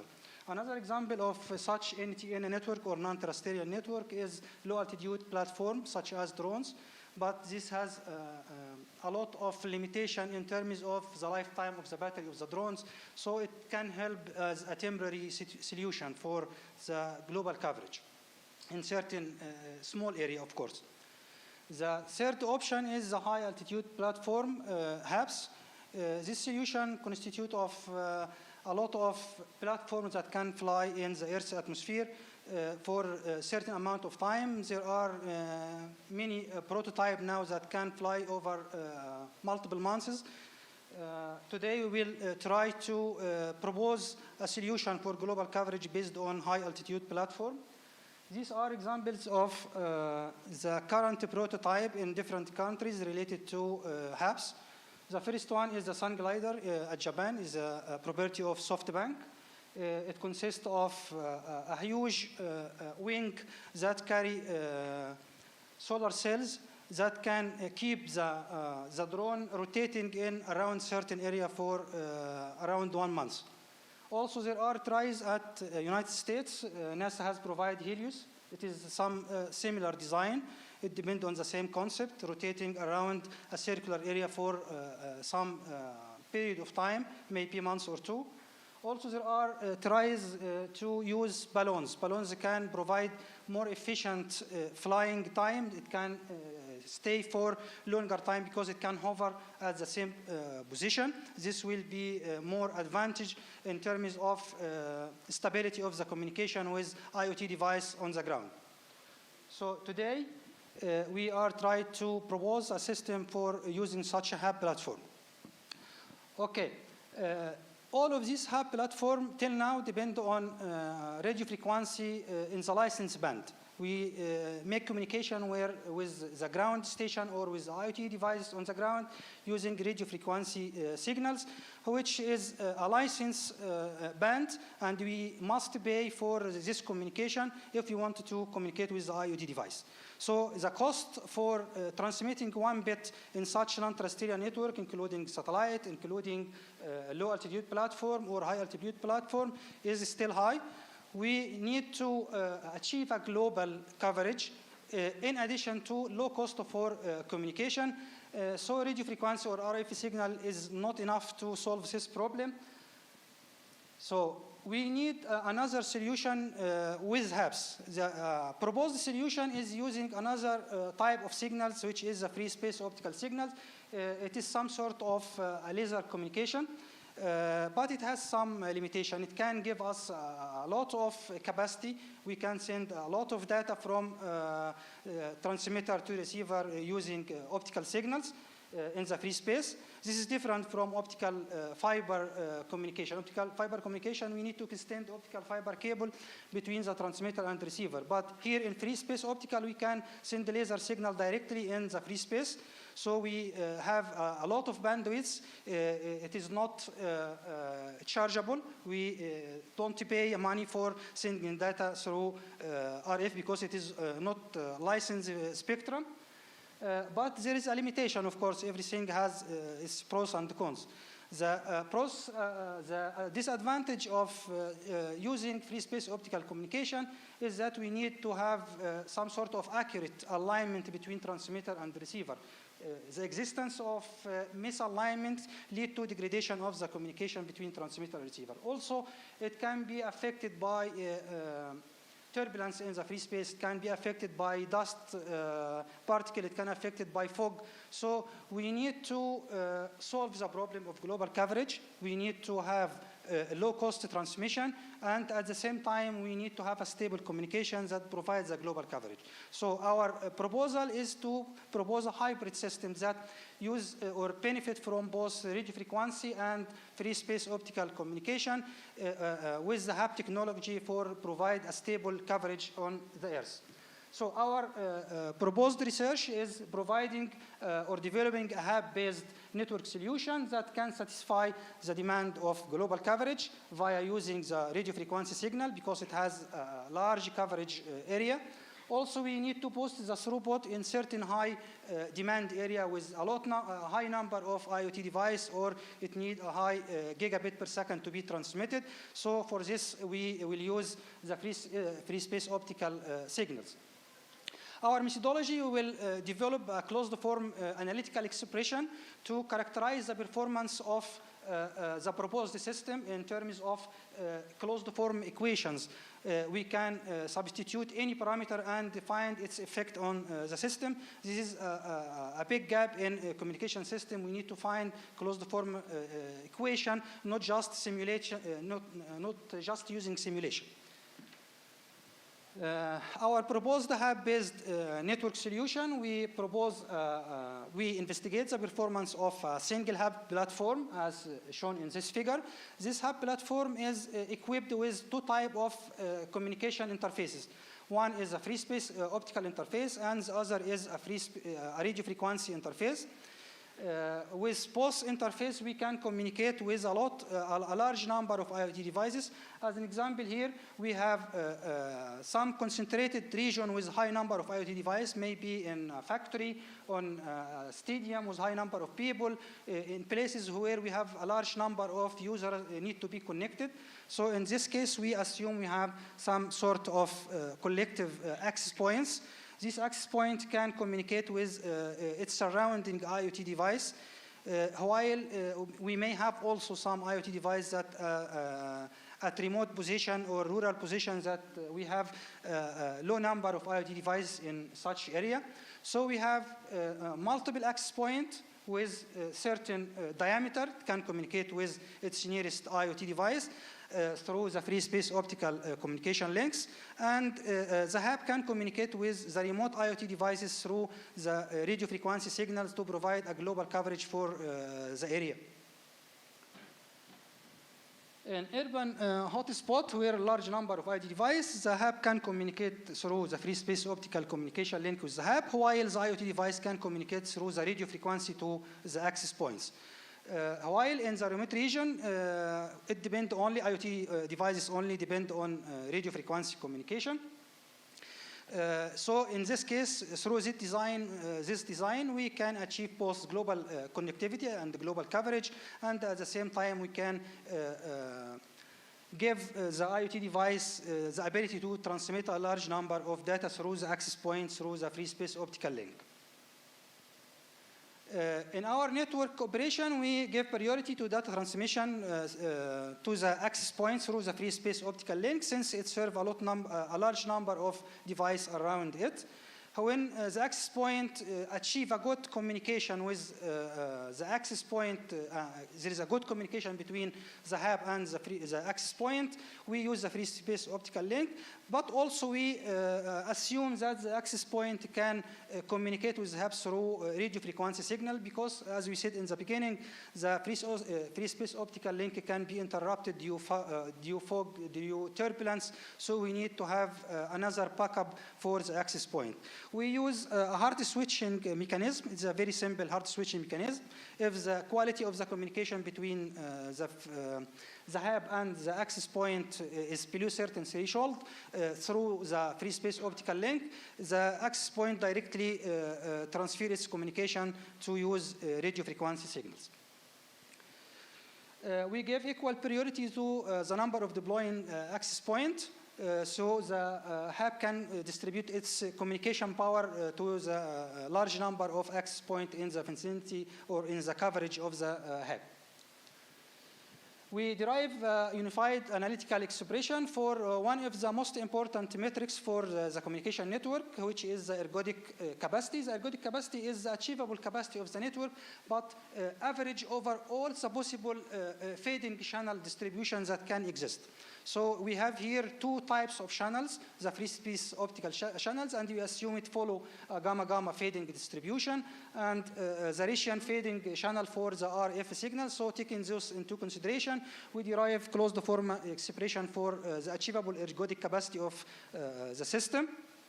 We also use Monte Carlo simulation to make sure that our analytical expression is accurate. In the following, we show the result of our derivation and simulations. In the first figure here, we compare the achievable capacity for each access point. We deploy, in this scenario, we deployed 5 access points under the coverage of the hub, and a large number of IoT devices is deployed near the access point and in the remote areas. In this figure, we can compare three curves. The first one is the red one, which show us the achievable ergodic capacity for each access point as a function of the transmit power of the high altitude platform. We see here the red curve that increasing as we increase the power, the achievable capacity of each access point is increased. For example, if we take a certain point as 25 dB transmission power, we can see that each access point is capable of achieving 14.5 gigabit per second, while the IoT device scattered in areas far from the access point can achieve a collective capacity of 2.5 gigabits per second. So the network can achieve in total 75 gigabit per second for this scenario. We also compare the RF-only scenario where we only use RF signal. There is no free space optical signal. We can see that the whole number of IoT devices can achieve 8 gigabit per second. There is a very large difference between the combination of radio frequency and free space optical systems. To test the scalability of our system, if we increase the number of access points deployed under the coverage of the hub system, we assume that we increase the number of hubs from 1 to 10, and we can see that the proposed system can achieve, if we deploy 1 access point with the hub power, we can achieve more than 25 gigabit per second for 1 access point. While if we increase the number of access points, the hub power is divided equally between the multiple access points. We can reach around 6 to 7 gigabit per second if we have 10 access points. So in this case, we have to make a trade-off between a number of access points and the achievable capacity per access point. At the same time, we can see that the remote IoT devices also is affected. If we increase the number of access points, we see here that using only RF, the green curve, we have around 6 gigabit per second if we have 1 access point. If we increase the access point, we have around 0.2 gigabit per second for the whole number of IoT devices. This because of entanglement between the radio frequency and the free space optical communication in the proposed system. What about the limitation of such a system? We, from the beginning, said that free space optical have some limitation, and this limitation usually is expressed in terms of the misalignment error. If we have, we can characterize misalignment between the transmitter, the hub, and the receivers at the access point using certain parameter or coefficient. It's called the misalignment coefficient, epsilon. When epsilon equal to, for example, 5, this means that we have near perfect alignment between transmitter and receiver. In this case, we have a good ergodic capacity achieved for the system.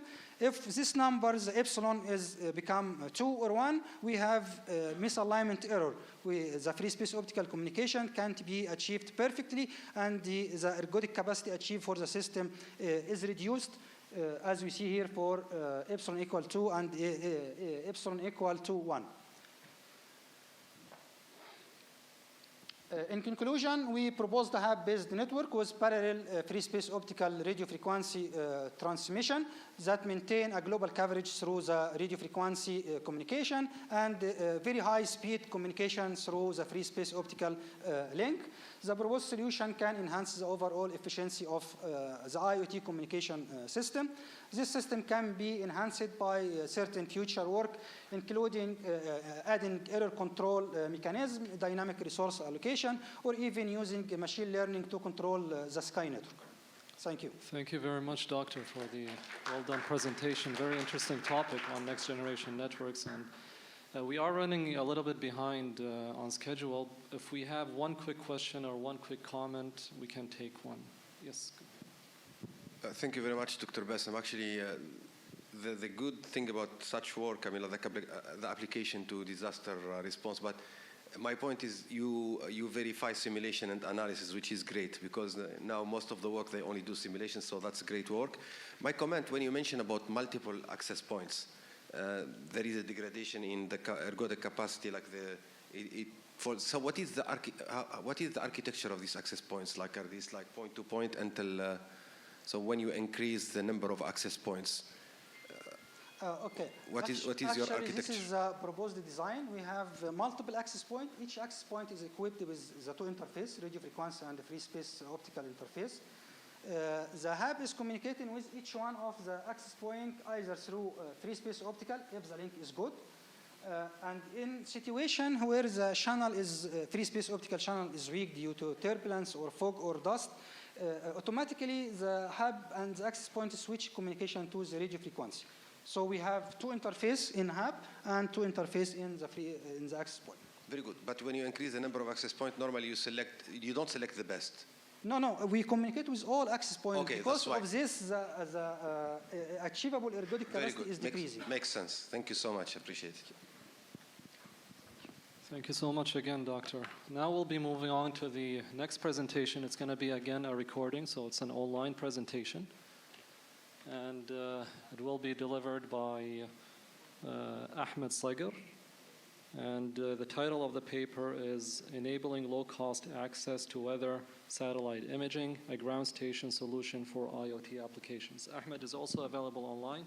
We found the problem. We have muted our mic right here, so if you have any questions right after the presentation, just let me know so that I unmute the mic.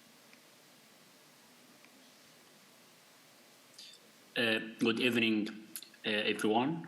I am Ahmed Sakr, Space Technology Center, Cairo, Egypt. And it's an honor to be here today at Kuwait College of Science and Technology Conference.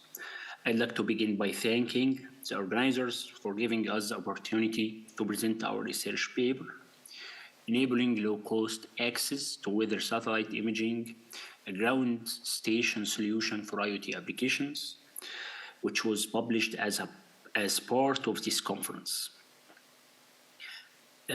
This paper is a result of collaboration with my colleagues who worked with me on this project, Dr. Rami Sami, Engineer Mohammed Hassan, Engineer Hassan Ahmed, and Dr. Ahmed El-Halawani. Their contributions throughout the research process were valuable and played a key role in the success of this work. In this study, a low-cost, portable, and readily deployable ground station is designed and implemented to receive signals from weather satellites in VHF band. The ground station combines open-source software and commercial hardware to receive and handle satellite imagery.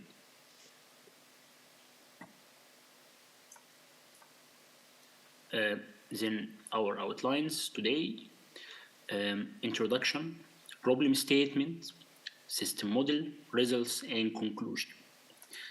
Then let's start with our introduction. Satellites play a critical role in collecting weather data due to their unique global coverage. And there are two different operational orbits for weather satellites, geostationary orbits and LEO orbits, low Earth orbits. Now 19 at 800 kilometers above the Earth's surface is a polar LEO satellite. The Polar Operational Environmental Satellites series, operated by National Oceanic and Atmospheric Administration, NOAA, serves as a primary source of accurate environmental data for research and weather monitoring. NOAA satellites were chosen based on our system's hardware capability and its ability to work in VHF band. NOAA satellites are equipped with advanced, very high-resolution radiometers, which capture images across multiple spectral bands. These images are then transmitted to ground station via automatic picture transmission signals. Then let's talk about Internet of Things.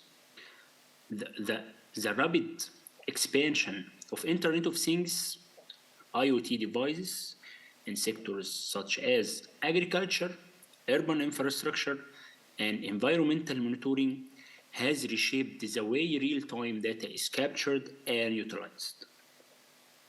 Devices such as smart irrigation controllers, soil sensors, traffic systems, and air quality monitors rely on timely localized data to enable autonomous decision making. Now, let's discuss our problem statement. The challenge of limited access to real-time satellite imagery due to high operational costs and technical complexities associated with ground station infrastructure. Then, our methodology, development of a low-cost portable ground station to receive signals from weather satellites, integrating affordable commercial hardware with open-source software for a practical solution. Let's move on to system configuration. The ground station consists of a Yagi-Uda antenna in VHF band, a Hacker F receiver, and a portable computer and a set of cables. We utilize the Hacker F receiver due to its wide operating frequency band from 1 MHz to 6 GHz and lower receiving sensitivity, which making it well suited for NOAA APT signal reception. We also utilized a 5-element Yagi-Uda antenna operating in the 135 to 139 MHz frequency range, and it provides a maximum gain of 9.5 dBi at 137 MHz, effectively directing the RF signal to SDR receiver. The ground station also integrates open source software, including SDR Sharp for signal processing, WX2 image for NOAA image decoding, and Orbitron for satellite tracking. These tools are combined with hardware setup, enable efficient NOAA satellite data acquisition and analysis. Additionally, the ground station configuration is highly flexible and can be easily adapted to support other satellite missions. The portable computer runs the software to control receiver, process received signal, and generate the final data. Results. Case study, NOAA 19 satellite data reception. Here are step-by-step pseudocode used for link budget calculations in STK, including orbital parameters of NOAA 19 satellite and radio frequency parameters for receiving ground station and satellites. A link budget is crucial for computing the efficiency and reliability of satellite communication system, as it evaluates the received signal power. It accounts for key parameters such as transmit power, transmit antenna gain, receive antenna gain, and free space loss. Additional losses are also considered, including receiver feeder loss, antenna misalignment, atmospheric absorption, and polarization mismatch. The link budget helps assess link feasibility, optimize performance, and ensure reliable data transmission under various operating conditions. So, here in STK we used the two-line element of NOAA 19 to set an accurate orbital parameters for satellite. Ground station location at latitude 30 north, longitude 31 east, transmit power of 5 watts, and an operating frequency of 137.1 MHz, transmit antenna gain of 0 dBi, receive antenna gain of 9.5 dBi, and receive sensitivity constraints of minus 130 dBm. Then STK computes the slant range and corresponding free space loss throughout the communication sessions with the ground station. The STK simulation covers a 30-day period from the 1st to 30th of December 2024. And as we see, the receiving ground station maintain a positive link margin of at least 20 dB between the received power and hacker F sensitivity throughout all communication sessions. This brings us to data acquisition methodology. Firstly, the Orbitron software uses NAWA19's two-line elements and ground station geographical coordinates to accurately predict the satellite position. It calculates the satellite's pass time, times azimuth and elevations, angles providing critical information for aligning the Yagiuda antenna. This alignment maximizes signal strength during satellite passes and ensure real-time tracking of the satellite's position relative to the ground station. Additionally, the satellite bus is cross-verified using the N2YO website, which offers precise bus predictions and real-time tracking capabilities. Then, for NAWA19 satellite, the ABT signal from NAWA satellites uses amplitude modulation with a frequency modulation subcarrier for encoding image data. The hacker F receiver, controlled via SDR Sharp software, continuously scans RF frequencies and successfully detects a strong signal from NAWA19 satellite. And as we see in this figure, the spectrum and waterfall display of the NAWA19 satellite signal captured using SDR Sharp software, which converting it into audio signal .wave file. This audio signal is routed to WX2 image software via a virtual cable for further processing. The WX2 image software processes the received audio signal, demodulating and decoding it into ABT weather satellite image. And finally, our conclusion: design, build, and successfully operate a low-cost ground station to receive and display weather satellite images in real time. A link budget analysis based on a typical operating scenario confirms the reception's reliability. The results are promising, highlighting the system's effectiveness in capturing and processing weather satellite image. Thank you all for your time and attention. It was a pleasure speaking with you today, and I wish you all the best in your future. Thank you, and any question? All right, so Ahmed is online. He'll be able to answer any questions that you may have. Any questions to Ahmed? Dr. Bassem, you want to ask your colleague a question? This is the area of your expertise here. I guess we'll move on then to the last presentation for this technical session. And it will be presented by Dr. Shandika. The paper title is A Study of GOMP-Based Signal Detection and Spatial Modulation MIMO IoT Systems. Please welcome Dr. Shandika on the stage.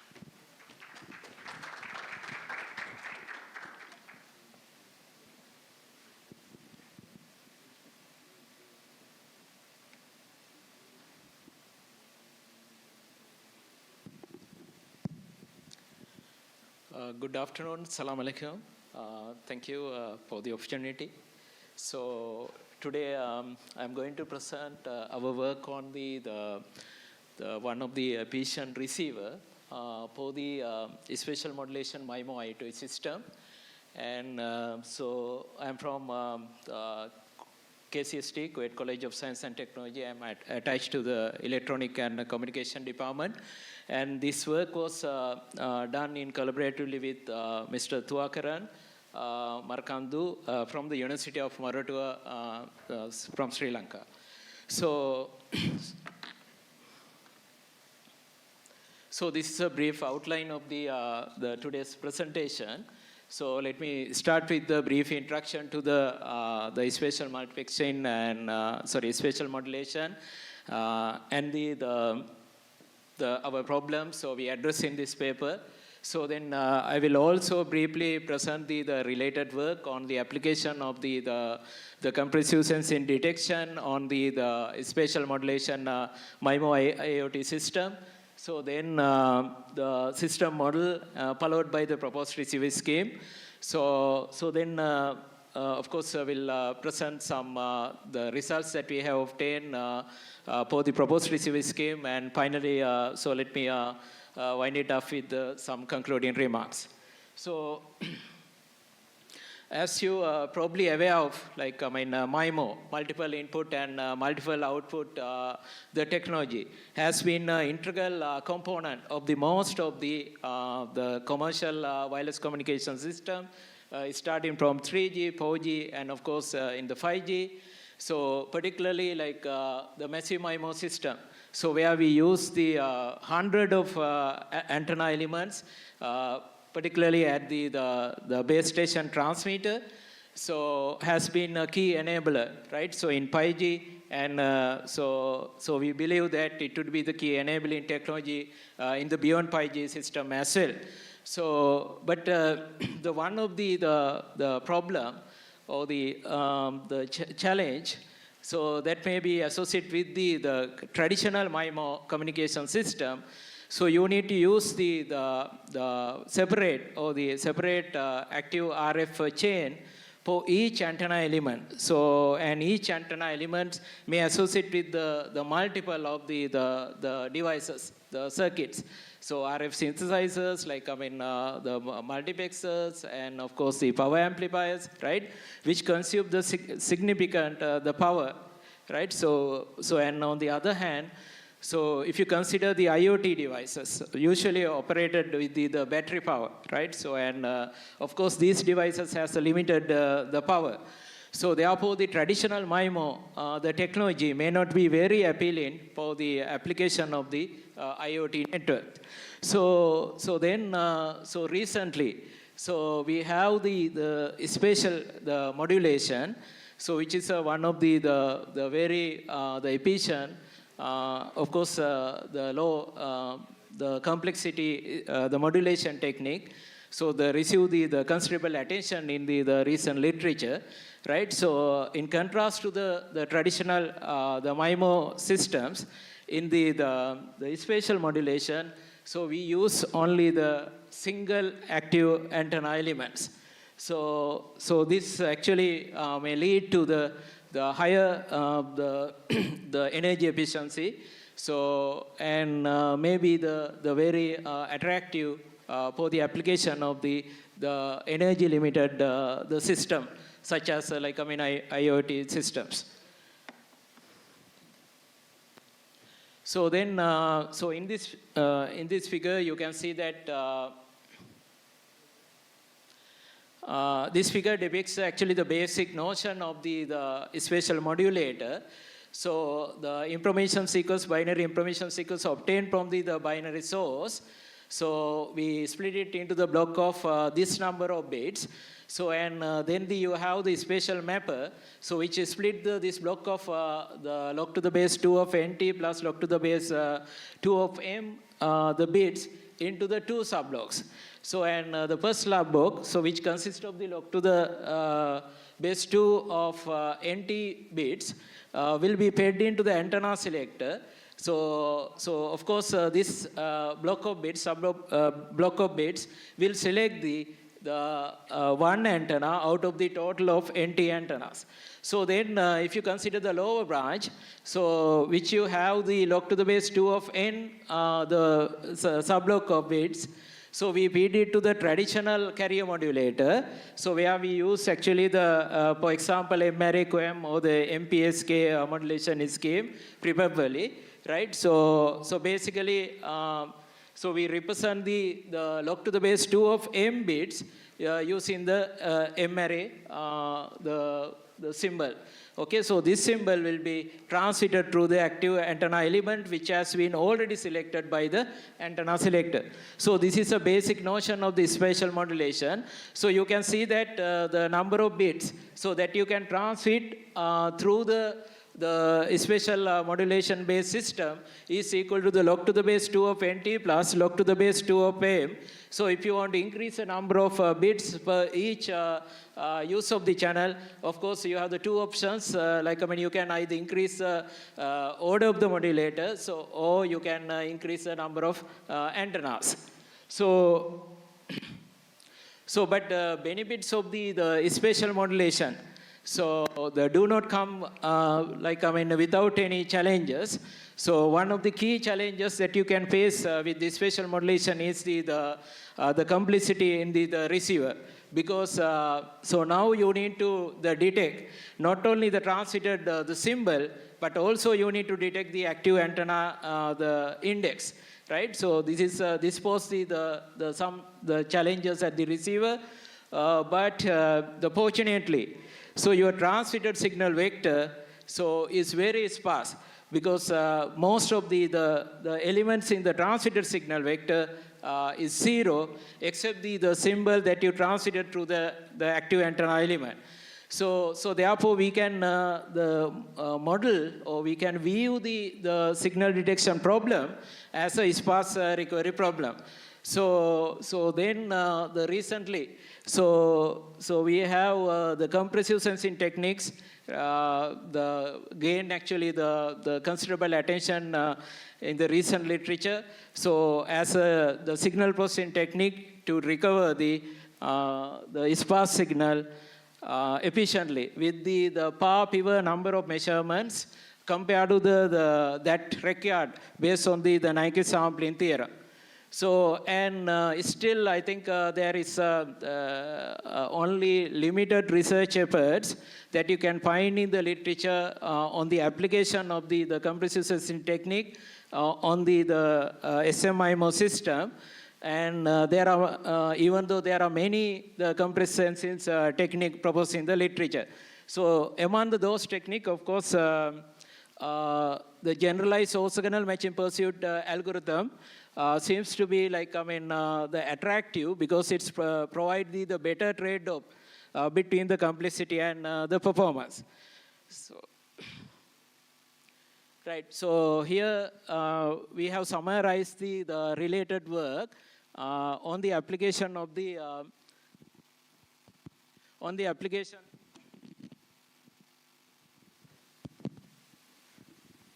It's okay, I think it's loud enough. So, yeah, yes. Thank you.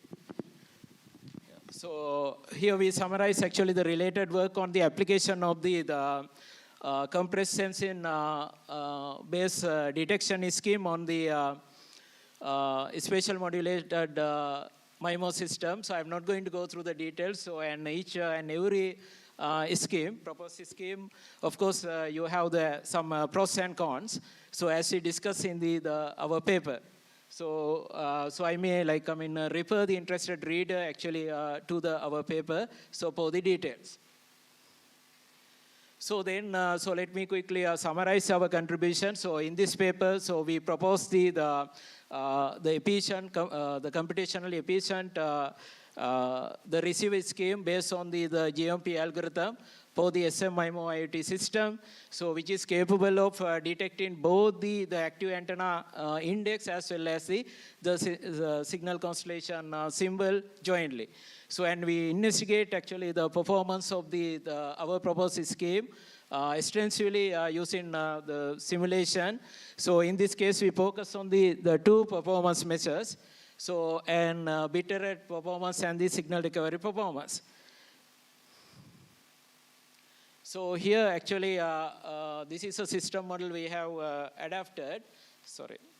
And so you can see that the transmitter base station consists of the NT transmit antennas, and we assume in this system k number of IoT devices, and without loss of generality. So, and each IoT device consists of NT transmit antenna. So, and here S1, S2, and SK represent the sparse signal vector intended for each IoT device. So then before sending the combined signal into the array of NT transmit antennas, So we perform the precoding. So basically your transited signal will be the linear combination of these sparse signal vectors intended for the different IoT devices. Of course, weighted by the precoding, corresponding precoding matrices. All right. So then, so you can see here, as I said earlier, so this is the signal vector, special modulator signal vector intended for the user I. So you can see that, so the spatial nature of this signal vector, only the symbol corresponding to the active antenna element is, of course, having the non-zero. The amplitude, all other signals equal to the 0. So as I said, so therefore we can view our problem of signal detection as the sparse recovery, the problem. And here we represent actually this equation, the transited signal, which is a linear combination of the vectors, transited signal vectors intended for the different users. Right. So, and I skipped the details of the channel model. So, and so here the YI represent actually the receive signal at the ith IoT device, so which is given as HI, which is the MIMO channel matrix, and this is a transited vector plus the noise vector. So and this is actually with the help of the precoding. So with the help of the precoding, we can completely remove the multi-user interference. So and now the YI. So you can see that. So now we have actually only the signal vector, spatial signal vector intended for the user I. So therefore, with the help of the transitive precoding, we can completely get rid of the multi-user interference. But one of the limitation of our work, so we assume that the perfect channel state information available at the transmitter side. So of course, so we are exploring how to relax this the requirement in our future work. So here actually we present the proposed retrieve algorithm. So I'm not going to go into the much details because we adapt the GMP algorithm in our the framework, so our system model. So, but just to highlight the key the points. So, input to the GMP algorithm here is why I represent the receive signal vector, and this is equivalent the channel matrix H hat I, so which is actually the product of the precoding matrix and the actual channel matrix HI. So then S represent the number of indices. For each selection, each iteration. So we select actually the S number of columns which best match with this product. So basically the inner product between the equivalent channel model and the residual vector. So and K represent the sparsity. Sparsity represent the number of non-zero element in your transited signal vector. So then, so let me move to the results, right? So, and as I said, so in this case, we evaluate the performance of our proposed the receive scheme in terms of the two performance measures. So first one is bit error performance, and then percentage of successful signal recovery. And this table summarizes some of the key the simulation parameters. For example, number of transited antennas, so we set to the 32, and number of transit antenna allocated for each IoT device, so we set to the 4, and receive antennas is equal to 22, and the number of IoT devices in the system is 8. So and so we keep it the modulation scheme to for the low order, so the 4 array QAM. So and right. So in this figure, so we compare the bit rate performance obtained for our proposed GMP-based algorithm. Again, see the traditional or the conventional compressive sensing algorithm. So you can clearly see that, like, the GMP, our proposed algorithm, so the offers the comparable performance with the COSAM, which is one of the promising the compressive sense based algorithm. So, but our proposed algorithm, so proposed receiver scheme, so slightly outperforms in the low signal noise ratio. So, and the proposed scheme, of course, like, clearly outperforms the other two algorithms, right? So, OMP and the block OMP, which is a variant of the original OMP algorithm. So, and the reason for actually the improved performance in our the receiver scheme, because we use actually the multiple indices, right? So, which may the help to actually obtain the optimal solution. So, and yeah, so the COSAMP, of course, like, we observe that offering actually the better or the improved performance compared to the our algorithm in the high signal noise ratio. So then in this figure, so we investigate the performance, of course, the successful signal recovery performance of the different algorithm.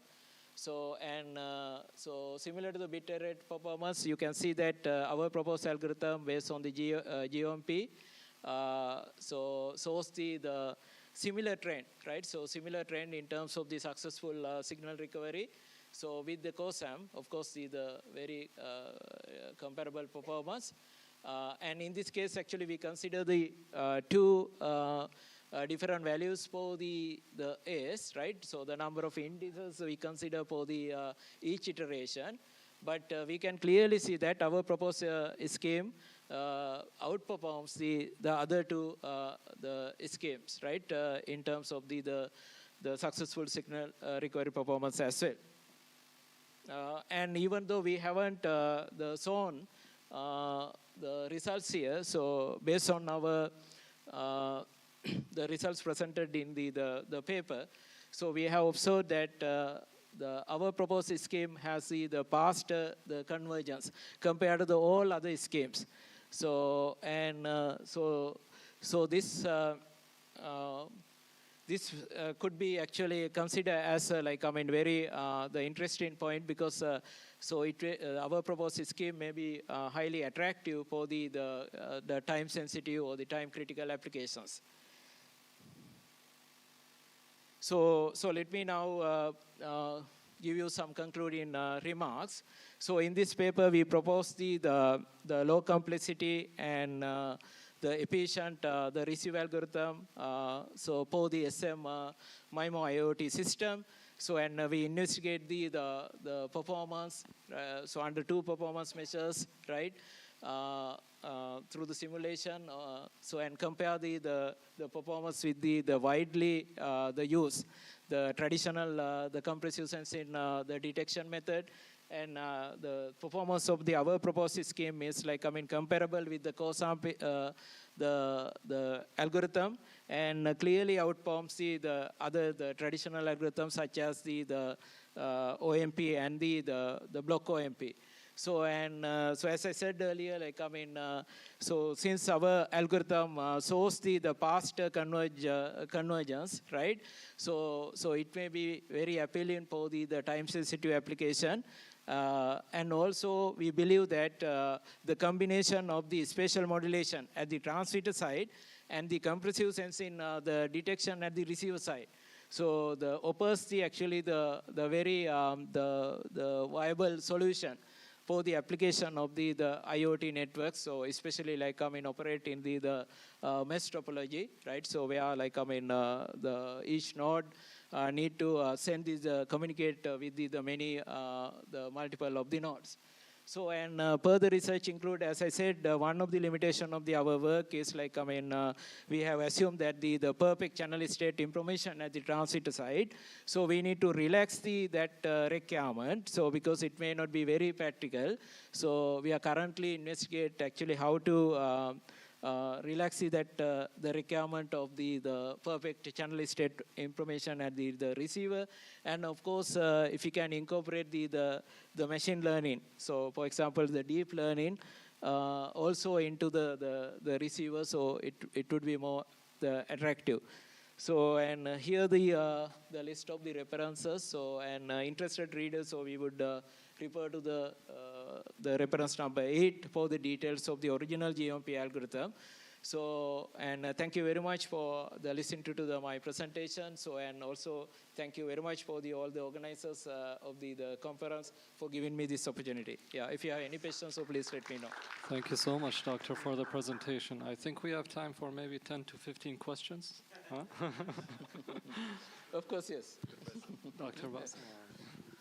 I want to avoid the question, that's why I took more time. Hello, Dr. Shandika. Thank you for your presentation. You are working in spatial modulation. I think you already presented another paper in spatial modulation last conference, right? Yeah, yeah. Okay, actually, I have. This is an extension of the last. Yeah. You talked about antenna selection here. How you select specific antenna for certain transmission? It is an optimization problem? It carries certain information also transmitted with antenna index? Yeah, actually, when you consider the antenna selection, so it can be done in the 2 steps. First, like so you select the group of the antenna allocated for each IoT device. Right, so suppose you have the NT number of antennas, so we can group it into the the K's, the sub arrays. The K is number of devices, IoT devices, or the receivers, right? Okay. So that could be based on maybe the channel measurements, of course the kind of application and resource requirement. So then the second step, of course, how to select the one antenna among that subgroup. That could be based on actually your block of the bit that you feed it to the antenna selector. So, yeah. Okay, can we use some sort of machine learning algorithm to select the best antenna, maybe algorithm like multi-element bandit or DQ network or something like this? Yeah, I think so, right? So, but I have seen some work actually, they try to use actually the deep learning based the algorithm to support with the antenna selection. So, but I am not sure about the performance they have achieved. So, but probably actually the pre-coding. So definitely we can use the machine learning to improve the performance. Okay, my last questions. Sorry. Yes, okay. I forgot. But it's still, let me still answer.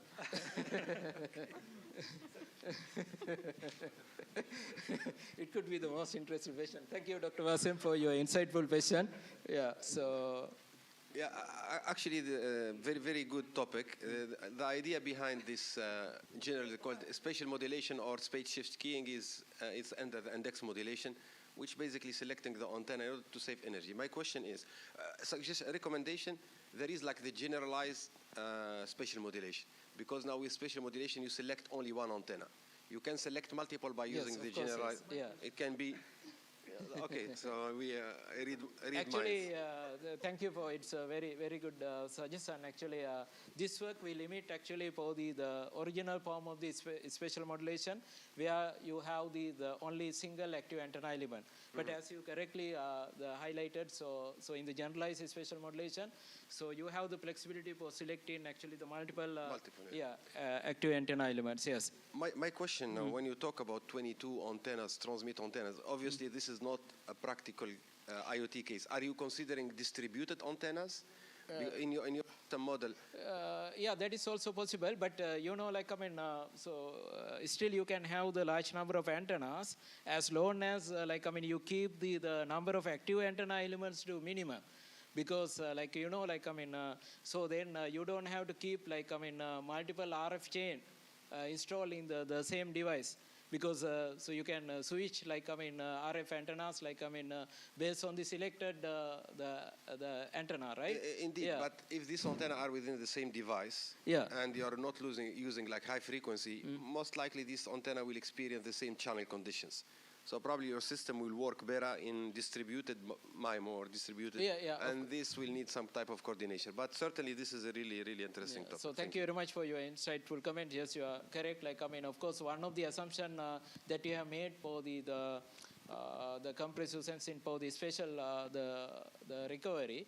So incoherence is one of the important properties. So in order to improve the incoherence, so of course you need to consider the distance between the multiple antenna elements. So as you said, like, I mean, if you can have the distributed antenna system, of course it will definitely help for the spatial recovery. Yes. Yeah. Thank you. Yeah. Thank you, Dr. Shandika. That was close to 10 questions, right? So I wasn't wrong when I said 10 to 15 questions. Before we conclude the session, I'd like to invite all the speakers or all the presenters at the same time, Dr. Shandika, Dr. Bassem, as well as Amira on the stage for the presentation of the certificates. Professor Tarabusi, would you please join us to hand out the certificates?